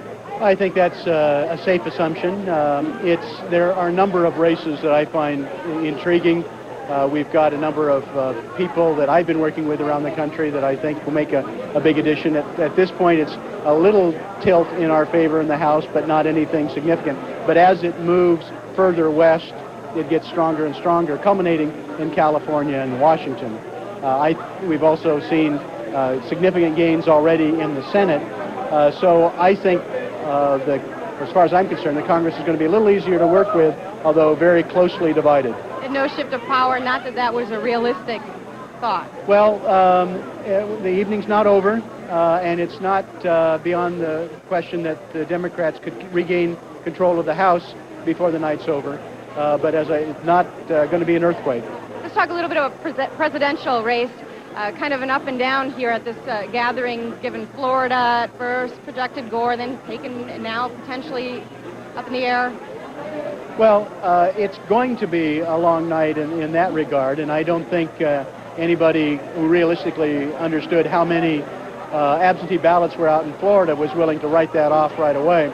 But the strength that's taken place in the key battleground states, Pennsylvania, Michigan, Minnesota, the big prize, of course, is California, which looks to be solid, and still having Florida in play looks good for the vice president. But as you say, I think anything more than cautious optimism is misplaced. I am excited about what's happening in Oregon. I think one has to salute the voters being able to wend their way through, I think 25% of all the ballot measures in the country faced Oregon voters, and I'm really proud of the decisions that have been made. Now, turning it back to Oregon, you worked on a lot of those measures. You were personally invested in the campaigns for or against them. Yes. You just saw the first numbers. What do you think? Well, I feel very strongly that the background checks at gun shows is important, not just for Oregon, but to send a message to Congress that we might be able to break the logjam there. I'm pleased on the spending measures that Oregonians have resisted sort of easy solutions that would have really made it a very difficult to deal with financing our future. I'm proud once again that Oregon has been able to, I think, sort these things out. There are a couple of them that we're still on pins and needles with, but so far this evening I feel very optimistic. Okay. Thank you very much, Congressman Earl Blumenauer. Later in the evening we'll perhaps talk about your own race. Thank you for talking with us. And again, more of a party atmosphere as people are watching those numbers, but still really keeping an eye on the national numbers closely. And we'll see how that goes later tonight. Tracy and Joe, back to you. Leslie, thanks. And just a reminder, we have projected Earl Blumenauer as the winner in his District 3 tonight. Randy Neves is standing by at Multnomah County Elections Headquarters. You wouldn't think it would be such a hot spot with mail-in ballots, but there's been long lines all day. Randy? In fact, we're at the end of the line. I want to introduce you to the very last person to vote in Multnomah County. This is John Mader. John, every vote counts. That's one of the lessons we've learned tonight. Where does your vote go? I'm voting for Gore, personally. Now, you're 18 years old. You're the exact type of person that the Secretary of State was hoping to get inspired to come out here and vote. What got you to do it, especially what got you to come out in this long line? Well, a big part of it was actually I'm voting no on 9 as well. I feel that measure's unconstitutional, so... How long have you been in line? We've been in line about half an hour, 45 minutes so far. I don't want to give you the jitters here, but because Oregon has a mail-in election, you could be, by the time you get up to the front of the line, you could be the very last person to vote in the United States. What do you think of that? That's pretty impressive.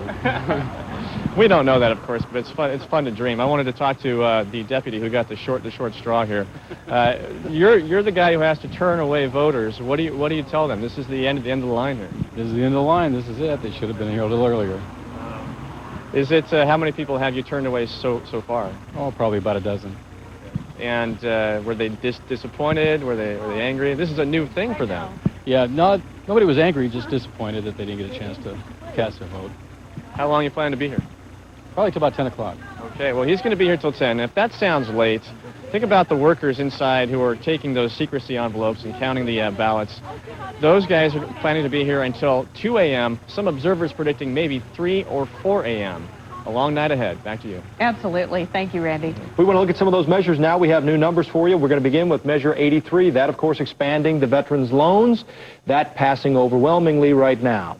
Measure 84 would require state funding for state-mandated programs, and that is passing as well, 84% to 16%. 85, the new restrictions on forming a county. That is going down right now, 56 to 44. Measure 86 would put the tax kicker law into the Constitution, and that is passing 60 to 40. 87 is the zoning of adult businesses. Right now, that is going down 56 to 44%. Measure 88 would increase your federal income tax deduction, and that is failing, close margin, 51-49. 89 is one of two measures dealing with the tobacco settlement for the other one, and right now looking at Measure 89, if we can. I think our numbers are hung up here for just a second. numbers are stuck. We'll get back to those in just a second. But those, of course, two varying programs to dole out the tobacco settlement. We'll have more on that as those numbers come in here tonight. We're pleased to have a very prestigious political roundtable offering their opinions and insights with us tonight. Russ Lewis is standing by with our political roundtable in Studio A. Russ? Tracy, Joe, it should be an interesting night here given what's happening nationally and also here in the state of Oregon tonight. I want to reintroduce our panel before we get started so everybody knows who we're talking to tonight. Our first guest is Norma Paulus. Of course, she was former Secretary of State. She's a Republican. We talked to Harry Lonsdale tonight as well. He's to my left. Harry ran for the U.S. Senate here in Oregon. Craig Berkman ran for governor here in Oregon at one time. He's with us tonight, a Republican. Harry, by the way, now with the Pacific Green Party. Joanne Bowman is with us. She is a state representative out of Northeast Portland. All four of you, thank you for being here tonight. I'm just going to toss this out. Has anybody seen anything this wild nationally when it comes to the presidential race? Oregon may decide this. Has that ever happened in anybody's memory? No. No. Not mine. No. It's very exciting. You guys are all excited. I know we're talking for the last hour. We're all going down the scorecard like everybody at home, I think, Russ. Yeah. Let me mention one thing that's sort of been lost. Only, I guess, political junkies would remember this. In the 1976 presidential election, Jimmy Carter won the popular vote by a pretty healthy margin. But in Oregon, we had a gentleman by the name of Gene McCarthy who got 5% of the vote. It was the only state that he was on the ballot in. He'd won the primary against Bobby Kennedy in '68. And Oregon, Hawaii, Kentucky, and Ohio were the four states that basically decided the election in the Electoral College. Oregon came home for Ford. Hawaii, Kentucky, and Ohio went for Carter. A net shift of 17,000 votes would have elected Gerald Ford president of the United States in the Electoral College, even though Carter won the popular vote by near 2 million votes. Similar dynamic could occur here tonight, obviously, in a much closer race between Mr. Bush and Mr. Gore. Does anybody think we might have a split? Electoral College for Gore, I think that, popular for George W.? Well, it seems so unlikely given the history of this issue, but who knows? Tonight it's so very, very different. But I think this is so exciting not only for that reason, but Oregon's going to have undoubtedly the highest participation rate thanks to vote by mail, which is going to work very well.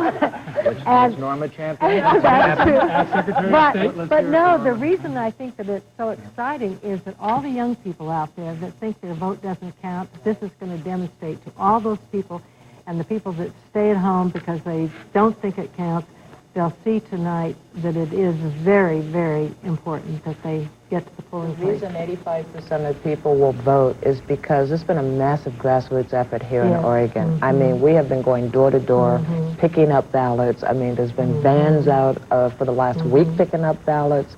And people knew we were serious about this election. This is one we need to win. And so But it's a great teaching lesson. Yes. Let me throw in this, democracy. something my wife I'm supposed to be the pundit, but my wife pointed out to me today, one of the reasons Oregonians vote in large numbers is we have all these ballot measures, 26 of them. It's another great reason to vote. Most states have either none or very few ballot measures. We have a ton of them. We make our own laws in this state, and it's important to us. That's why many of us vote. All right, Harry, thank you very much. We've got to break off here and go back to Studio B, Joe and Tracy, but we're going to talk more about this here throughout the night, and starting at 9 o'clock on the web, kgw.com, 1 full hour, a webcast. You email your questions to us. We answer them right here live. Let's go back to Joe and Tracy now. Thanks, Russ. We have some new numbers and a projection. Yes, District 3, Earl Blumenauer. We mentioned it a second ago. We are projecting Earl Blumenauer the winner in District 3 for the U.S. House. Take a look at some of the statewide races once again, because some of them are still quite close. The Secretary of State's race between Bill Bradbury and Lynn Snodgrass. We're still waiting for those, but of course this has been very close, and I think I mentioned earlier, a very expensive race, quite a bit spent on both sides, and a little bit of a contest in court over some video that was used in one of the campaign commercials. Apparently we don't have those numbers for you right now. Let's check in with the Democrats. Here's Leslie Knopp. Nancy Francis. Go ahead, Nancy. Here we are at the Benson with Senator Ron Wyden. He's playing the role of cheerleader tonight because you're not up till, what, 2004 or something like that. First, I want to ask you, how do you think you're going to work with Hillary Clinton? Well, it's going to be exciting. We've been kidding the president a little bit about coming to the spouses caucus. What an interesting night, isn't it? How did Oregon get in this situation where our vote for president is actually more important than ever? Well, it's been clear for a long time that this was going to be a very close race, and we decided that we were going to leave no ballot behind. It's been all about people power. I was making phone calls to Lane County, for example, up until a few minutes ago, trying to make sure that folks who hadn't voted come out, and we were also talking to our people who were trying to make sure that everybody who was still in line had a chance to vote. This is unprecedented. And why do you think that's so? I mean, for the past three presidential elections, actually, Oregon has voted Democratic, and it was a bit of a struggle this time. Was it the Nader factor? What do you think? There were a couple of things. First, it seems to me a lot of folks didn't remember what it was like 8 years ago when we had these huge deficits and tremendous unemployment and just a world of economic hurt. So we've had to point out what it was like back then and all the progress we've made. Second, it seems to me George Bush, with the enormous financial advantage he had, has run a tremendously skilled campaign. For example, I can tell you from my days with the Great Panthers, there's a big difference between Al Gore and George Bush on the prescription drug issue for senior citizens. But when you were done listening to George Bush, you didn't see a lot of those differences. They ran a very good campaign. They outspent us tremendously, but our people power is going to prevail in the end. And what do you see in your crystal ball then? We may be up late tonight, but if you could forecast the future, what do you think is going to happen? Well, I believe that by tomorrow morning you're going to be calling Al Gore president-elect. Clearly it's going to be a late night. We're all watching Florida very closely and a number of other states. But it seems to me that at the end of the day, our base, just senior citizens and working families, it really has been energized in the last few days, and I think that's why we're going to prevail. All right, well, we will check back with you later tonight. Senator Ron Wyden, thanks very much. Back to you, Tracy and Joe. Thank you very much, Nancy. Okay, we're going to try those statewide numbers again. I haven't been too lucky with this, but as you can see, we have them now. And the incumbent, Bill Bradbury, with 50% of the vote over Lynn Snodgrass with 45%. But we have about 37% of the votes in now, which is what we're expecting we would have before 9 o'clock, somewhere around 37 to 40%. You can see, though, that is still a fairly close race at this hour. Moving on to Attorney General, this in the state of Oregon. There are a couple of the other candidates running for that position. Talking about Secretary of State, now there are the Attorney General numbers. Hardy Myers, 51% over Kevin Mannix, 46%, 35% of the vote counted. For the state treasurer, the Democrat is Randall Edwards, Republican John Kvistad, and you can see that Edwards has a pretty good lead, 51% over 42%. And finally, we're going to take a quick look at the Oregon Supreme Court. That Paul Demunez has now taken over the lead there. Greg Byrne had an early lead in this contest, but Demunez is now in front, 53 to 47%, with 30% of the vote in. You know, we've talked quite a bit about the impact that Bill Sizemore has on our elections with all of those 7 measures. We thought we'd give you a rundown of just how he is faring tonight. And Measure 91, this is the one that would make the federal income taxes fully deductible. That is being defeated at this point, 55% to 45%. Measure 92 was one of 2 payroll deduction measures on the ballot. This one is going down 56 to 44%. 93 is another tax issue. Should voters be required to approve any new taxes or fees? That one, voters saying no. Measure 95 would tie teachers' pay into the performance of their students, and that is being defeated 64% to 36%. And Measure 96 would basically protect the initiative process, wouldn't let it make it any tougher, and that is also being defeated 62% to 38%. 92, the second of those payroll deduction measures we talked about just a second ago, failing right now 54 to 46%. And finally, in this group, we're going to take a look at Measure 7. Very interesting.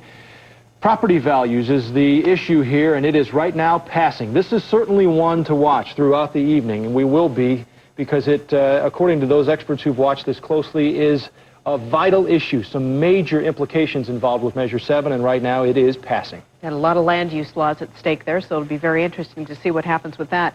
Christine Miles is over at the Rose Garden. You ask why? No political candidates there, Christine, but plenty of Blazer fans. That's right, the Blazer fans there are. It's almost a sold-out house here. Even though we don't know who the president is, I can tell you that the Blazers are winning. The last time I checked, it was 78-62. The Blazers were ahead. But I got to tell you, there were actually elections held here tonight. If we can go ahead and zoom back, you can take a look at the Blazers Community Builder Youth Corps and the Boys and Girls Club of the Portland metro area held their own election poll here. And I got to tell you, guess who they voted in as president? It was Rasheed Wallace. Yes, right in, Rasheed won for president. So as you can tell, a lot of the kids here were getting into the whole election process. But I must tell you, at halftime, the monitors here on News Channel 8 were packed with people who came out just to see the race, and they just couldn't believe how close the race is here. So even though the game is still going on, we have a lot of people coming out into this area here, looking at the TV, watching the election results very closely. Back to you. Thank you, Christine. Gary Chittum is with the Republicans tonight at the Monarch Hotel, and he joins us now. Gary? Well, they're still very loud here. A lot of the candidates are roaming around, talking to the other stations and other reporters around here. And as you can see, the Republicans here think they've got this presidential race well in hand, as well as some of the local races. They're saying that some of the early returns here, they've been booing them to show some of their candidates are losing. The candidates themselves are saying, calm down, it's early on. This has a long ways to go. They say they're at the beginning of a marathon, not a sprint. We'll see how it turns out from there. Back to you, Joe. We will, Gary Chittum. Thank you very much. Let's take a look at that national map now. We haven't seen it in a little bit. Find out where the two presidential candidates are as far as the electoral votes. Very tight. The analysts have their drawing boards out all night trying to figure out the possibilities, and in almost every scenario, it looks like it will come down to the vote in Oregon and Washington, and of course a couple Florida. of other. Yeah, Florida is the one they rescinded earlier on a projection. Still a toss-up state tonight, and as you can see, Al Gore with 231 to George Bush's 225. How are those numbers stacking up in Oregon? That's what we'd like to take a look at. You can see that George Bush with 48% of the vote over Al Gore with 47%. That's a little bit of a flip-flop from earlier, with about 36% of the votes counted. No one wants to make a call, though, not even the networks on this one, as to how it will turn out. Yeah, still too close to call. We're going to look now at the U.S. House seats in Oregon, beginning with District 1. David Wu, we are projecting as the winner, with 57 to 40% of the vote, with 45% of that vote being counted right now. Let's take a look at District 2. There's another one of the candidates in District 1. We've been waiting for some numbers to come in from Oregon District 2 there, and you can see the Greg Walden, the incumbent, with a wide margin over the Democratic challenger, Walter Ponsford, 75 to 25. District 3, we have projected Earl Blumenauer as the winner in U.S. House District 3. Maintaining his seat. That's right, and in District 4, we're also projecting the Democrat incumbent Peter DeFazio being reelected to office as well. There are the numbers there, 66% to 33% over Republican John Lindsay. And finally, Darlene Hooley in District 5. We are also projecting Darlene Hooley as a winner in Oregon District 5, returning for another term in Congress. We were taking a look at some of those Sizemore measures just a few minutes ago, and John Becker is standing by live at the Sizemore camp tonight. John? Exactly, Tracy and Joe, and really Bill Sizemore saying if he gets one measure out of this whole thing, one measure out of 7, and that is ballot measure 7, he will be happy. And of course that measure is the one that deals with landowner rights, and the fact that the government can't come in and just take your land. If they do, they have to give you fair market value for that land. Critics call this really a farce and say it's going to hurt water protection, water quality, wildlife habitat. But Sizemore says, hey, this needs to happen. Landowners are getting scammed by governments, and it shouldn't be happening. They should be getting fair market value for their land. So, of course, he's interested in that one, and he says if Measure 93 passes, it will be a great victory, as will Measures 98 and 92. Both of those important, of course. Measure 98 is the limit of payroll deductions, and that, of course, amends the Constitution. There's been a great deal of talk over that one. In fact, 29 arguments against that measure in the voters' pamphlet, some of those arguments saying that we already have a measure, or we already have a rule, a law that really prohibits the government from doing that, and that if that did pass, if Measure 98 passed, we wouldn't have a voters' pamphlet. In fact, that the government wouldn't be able to produce that and put out measures showing pros and cons of different ballot measures. So that's been a heated debate. Millions spent really fighting Bill Sizemore. He said he's happy when he can see public employee unions spending $2 million every couple of years and millions more than that fighting his measures. So I guess he's really saying if I get 1 out of 7, I'm very happy with the night. If I get a couple more of my measures to pass, I'm ecstatic. That's the story here right now. Of course, the numbers coming back from us are really pretty early, and Sizemore sort of disagreeing with different pollsters who put him going down on several of those measures. So we'll keep an eye on it and bring you more from him and from his camp later on in the evening, guys. The night is young indeed. Thank you, John. Russ Lewis is in Studio A with our political roundtable. We want to check in with them right now. Russ? Joe, we are watching all these numbers as they come in, some interesting ones at that. I think the most interesting panel is the fact that George Bush now leading in Oregon by 1 percentage point. This is just now, we're talking about 36% of the numbers in. Does it mean anything at this point to any of you that that he's in the lead at this point? If we knew where the vote was coming from, it would mean a lot. But if the Republican candidate, Governor Bush, were getting north of 35% of Multnomah County and was winning in 2 of the 3 other counties, Clackamas, Marion, and Washington County, he's going to win this election in Oregon. But we don't know where these numbers are coming from. Norma, let me ask you, as former Secretary of State, how is this working right now? Where are those numbers likely to be coming from? Well, most likely they're coming from the outlying counties because they wouldn't have had the long lines waiting. You're not going to have long lines waiting to vote in some of the rural counties. They would have tallied up their votes, and the press corps that calls in would have already called in those numbers. So my guess is that this is not a major urban count. So that would be Bush country in the eastern part of the state? If it were an urban count, then it would be overwhelmingly favorable for Bush. Okay, Joanne, Harry? For Gore? No, I mean, if he were winning in the urban area this early, then it would be a very strong statement for Bush. I don't know as much as Norma, but I think it's just too early to tell. I mean, it's so incredibly close, and we don't know where they're coming from. Besides which, we don't even know if Oregon's going to be decisive in this. It's still too close nationwide with all these other states still out. Wisconsin still not decided. Their polls closed some hours ago, and it's just awfully close. We're just going to have to wait a while, I'm afraid, Russ. And since we just started counting all the ballots today, I mean, that's the challenge, because they started first thing this morning. But in a vote by mail, you feed them into the computer, and you can start doing that days in advance when you get them. You just can't punch the button until 8 o'clock, and once you punch the button, it just spews it out. So, but didn't you say 400,000 came in today or today, something? Right, 400,000 people turned in today, so those aren't counted at all yet. A lot of votes to count. We have to stop it here. We'll come back in a few minutes. Don't forget about us on the web, coming up here in just about 5 minutes, KGW.com. For now, we send it back to Joe and Tracy. A lot of expertise coming our way from there. Thank you, Russ Lewis. Randy Neves has been at the Multnomah County Elections Office tonight for us. He joins us live again. Randy, I'm wondering if that last person in line finally got in an hour later. Well, he's getting close. We actually worked our way down to the basement. I can tell you that line is probably about 10 feet long right now. In fact, let's take a look inside. If we can turn to that live camera. That's what it looks like inside right now. There's still a few stragglers in there, and you know, this is a really encouraging sign to people who are overseeing the mail-in ballot election, because these people stuck it out. You know, this is anti-apathy. This is people who overcame a 1-hour wait in line to do this. And here's one of those people with me right now who is overseeing this process. Vicki Irvin, Multnomah County Elections Director. Tell me how this experiment is going. This is the first time we've had a presidential mail-in. Yes, it is, and I'm very, very pleased.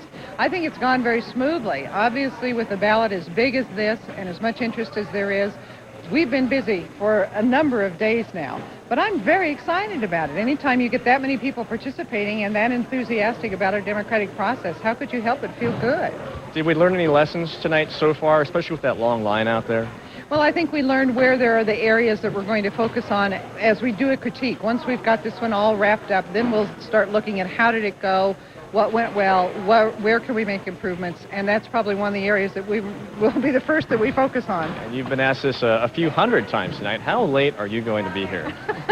I don't know. I do know it will be into the wee hours of the morning, but I'm hoping to be out of here before 6 o'clock. Well, we're going to stick through it all with you. Oh, great. If that's any consolation for you. Thanks for talking. Right now, these workers are opening up the secrecy envelopes, getting ready for the ballots to go upstairs to the counting room, and we'll be here every step of the way. Back to you. Randy, thank you very much. And just as a programming note, we will rejoin the network and NBC's coverage here in just about 2 minutes for the latest national numbers. First, we want to give you a look at some of the new numbers from the state of Oregon. We're going to start with the presidential race.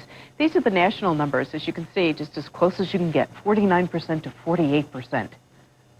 And now we'll look at the Oregon numbers. Look at that, just as tight, 48 to 47 with 40% in. And a look at the Washington state race for U.S. president. You can see Al Gore there, commanding lead 52% to 45%. But don't forget, almost 1 million absentee voters this time around in Washington state. Taking a look at the U.S. House right now, we have declared projected David Wu the winner in District 1.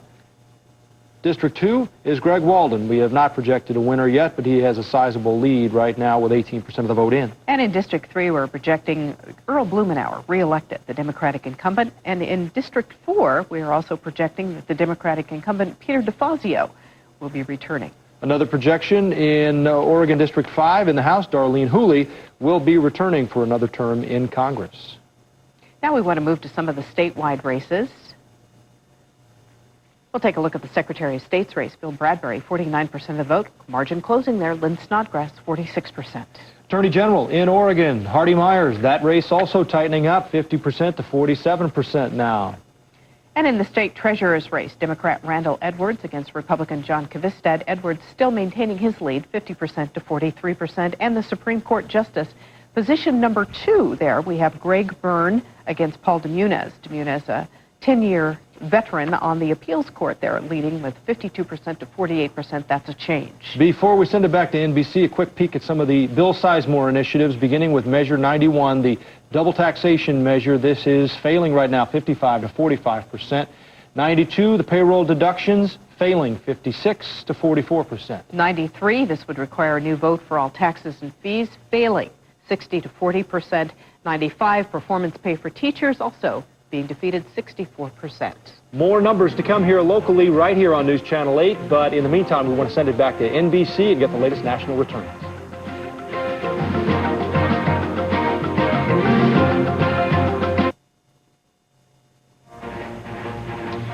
We're back. It's midnight on the East Coast, and the polls now have closed in virtually all of the states. In fact, in all 50 of them, and we are able to project, as expected, that Governor George W. Bush is the winner of the 3 electoral votes in the state of Alaska, so we add them to the George Bush total. That pushes him slightly closer to the 270 that he needs. But both the vice president and the Texas governor are keeping a covetous eye on the southeastern part of the United States, the state of Florida, with its 25 electoral votes. It has been a night of marriage and divorce for that state. In fact, all of the networks originally projected that Florida would go in the Al Gore column, and then it was pulled back, and so it's now too close to call. So with 3 electoral votes from Alaska, we have George Bush at 236 votes.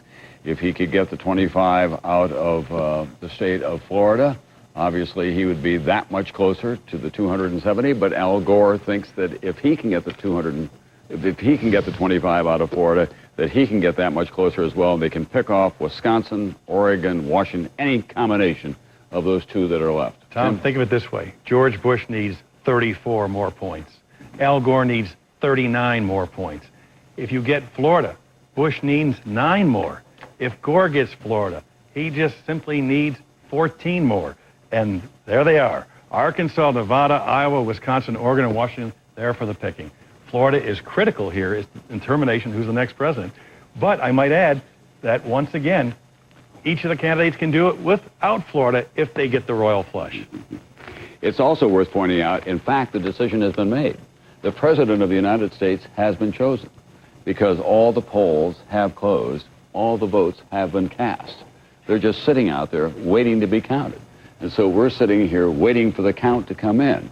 But in fact, America has already decided at this hour who it wants as its next President of the United States. What we don't know is whether it's George W. Bush down there in Austin, Texas tonight, working the telephones trying to find out what's going on, or Vice President Al Gore in Nashville, Tennessee, doing the same thing. But we do know whoever the winner is, it will not be a mandate, which many historians like Doris Kearns Goodwin says it will be quite damaging and very difficult for whoever is elected president because the country obviously is so divided. Let's take a look at the raw vote. We're now more than 2/3 of the way through the vote counting. As you can see, just a percentage point between the 2 of them, 75 million votes cast roughly, and about 500,000 votes separating, about 400,000 in fact altogether. It's that close, ladies and gentlemen. After all these months, after all the convention speeches, after all the media wars, about $1 billion spent altogether on the presidential race.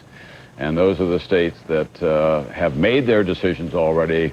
And once we get the count from them, we'll be able to tell you who is the next president of the United States, the first of the 21st century.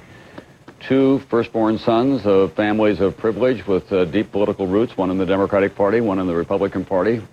both graduates of Harvard and Yale, and two men who went after each other pretty hard. So let's go to Doris Kearns Goodwin right now. Doris, you know, in fact, Bill Clinton had to step a little gingerly in his first term because he didn't have 50% of the vote. But then boldly, 2 years in, he sent Hillary after health care in America, and it did backfire on him. Oh, there's no question. I mean, I think Bill Clinton's whole historic legacy, in a certain sense, was undone by those first 2 years because then he lost the Democratic Congress. Suppose he'd had a Democratic Congress with this surplus, with his values, with his desire to get health care and Social Security. He could have achieved the very things that Gore is now hoping to achieve should he become president. Then Clinton would have really been an historic president. So that was the turning point, even more than Monica Lewinsky, in my judgment. We are also looking at a Senate that is slightly closer tonight because we think the Democrats will pick up 1 or 2 seats. The House probably won't change that much, but that was pretty close going in as well. Does this mean not much gets done in the next 4 years? It's certainly going to be tough. I mean, if Mr. Gore should win, the first thing I would do would be to ask Bill Clinton if I could have Trent Lott and Dick Armey and all those characters to the Lincoln bedroom. I think that would be such a symbolic moment to show that he's reaching across the aisle and he's going to try and do what George Bush has promised that he would do.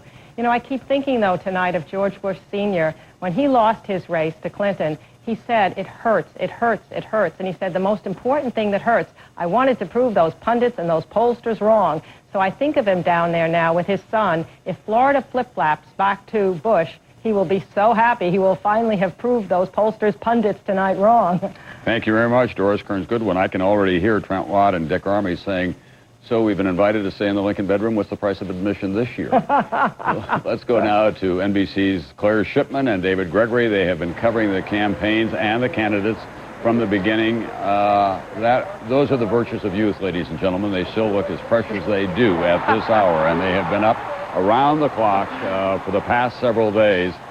David, tell us what they're saying to you privately in Austin. Well, they are a picture of defiance here from Governor Bush on down to his senior advisors. They are hunkered down, working the phones back to Florida principally, while they still rely on this highly motivated, highly energized conservative base of support to combine with whatever independent support and Democratic support they may have in some of these states that have gone Democratic before, the states that you all have been talking about that they are waiting for. But just to give you some clue about the atmospherics here, behind me about 20,000 people who have been waiting in this unusually blustery, cold weather, steady, light rain in Austin, Texas, unusual for this time of year. About 2 hours ago, Governor Bush was expected to address them. Not happening. Governor Bush is inside the governor's mansion, which is just a short pace away from me here, but they are on the phone and working and still very confident that Florida is going to break their way. You heard Governor Bush earlier, Tom, not only not conceding Florida, but not conceding other states like Pennsylvania. They are working the phones and relying on their ground operations in these states. Thank you very much, David Gregory. Well, if the governor could do it, I suppose he might be tempted to go out and say, move to Florida and vote again if you possibly can, to that crowd that's gathered outside the State House in Austin, Texas. Let's go to Nashville now and NBC's Claire Shipman.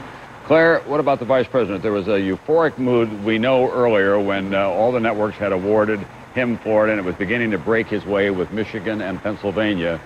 Now, they're back between a rock and a hard place. Incredibly tense, and at the Lowe's Hotel where everybody's holed up, we're really not seeing any of the advisors who were wandering around freely just over an hour ago, Tom. And in fact, there's a large crowd waiting for Gore's victory celebration downtown at the War Memorial Plaza, but a lot of people who've been coming back to the hotel because they've been waiting so long, and they've probably been told it could be a much longer wait tonight. And again, they are also looking very closely at Florida. If you can imagine the kind of pressure on the people who are running Florida for Al Gore at this point, they're still hopeful that at the last minute those Democratic counties are going to come in and give Gore the state back. But even so, they're still looking at a tricky road to victory. They've got to pull in at least a couple of other states that they weren't necessarily counting on. Claire, this is not going to be good news for Vice President Al Gore. It's very good news, and it's in keeping with the strategy of Texas Governor George W. Bush. Arkansas, Bill Clinton's home state, we put in the Bush column the projected winner of the 6 electoral states in the state of Arkansas is George W. Bush. Karl Rove had been talking about winning the Dukakis, the Democratic states, and the Clinton-Gore states. They've now knocked off the Clinton-Gore states, and they're closing in On the Dukakis Democratic states, Iowa and Wisconsin are the two that are left there. And then, of course, we have to go to... We are now projecting, this is great, we are now projecting the state of Washington for Vice President Al Gore. So it's back and forth. According to the map that the two campaigns had outlined, Tim Russert can barely keep track with his eraser and his little red pen here. Oh, yes, I can, Tom. 242 to 242. 242. And what does it mean, Tom? That if Florida goes to George W. Bush, the only way Al Gore can win is by winning the 4 remaining states. Right. He must win all 4.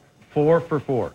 It is extraordinary what we're watching tonight. But what if Florida goes to Al Gore? Then what we have is exactly the same. Right. 4 for 4. Florida, Florida, Florida. I think somebody once said that. Tom, one other thing I want to point out, and this is really interesting. I mentioned how the Nader vote had gone down to 2% in our national voter exit poll. I went through some of the states left. In Florida, Nader's getting 2%, too close to call. In Iowa, Nader's getting 2%. That race is too close to call. In Wisconsin, Nader's getting 4%. Nader could tip the balance in Florida, Iowa, and Wisconsin. It still effectively, however, is a race between these two guys, it turns out. And that's what we have to wait and find out. Doris Kearns Goodwin, did you ever think that you would see numbers at 10 minutes after midnight in the East, the day after the election, effectively, 242 for Bush, 242 for Vice President Al Gore? Oh, when I just saw those two numbers go up, my heart was feeling butterflies for either one of them. I can't even imagine what they're feeling. Can you imagine them sitting amidst their friends and supporters and watching us play chess with their future? One of these guys will wake up tomorrow, if they indeed go to sleep tonight, and Hail to the Chief will be in their future, and the other one will feel, what if I'd done that? When it's a close election like this, I think it's going to be so much harder to lose. You'd almost rather lose big and get prepared for it, and this is going to be so tough on either one of them. Oh, I have talked to those people who've lost big, and it's hard for them to swallow as well. Yeah, I guess losing is no good anyway. I remember Joe Kennedy once said to his son, John Kennedy, when he won that presidency, and he said, I'm so exhausted, he said to his father, and he said, look, you're a lot less tired when you win than when you lose. I remember, I think that it was Walter Mondale who said to George McGovern, who lost even his home state,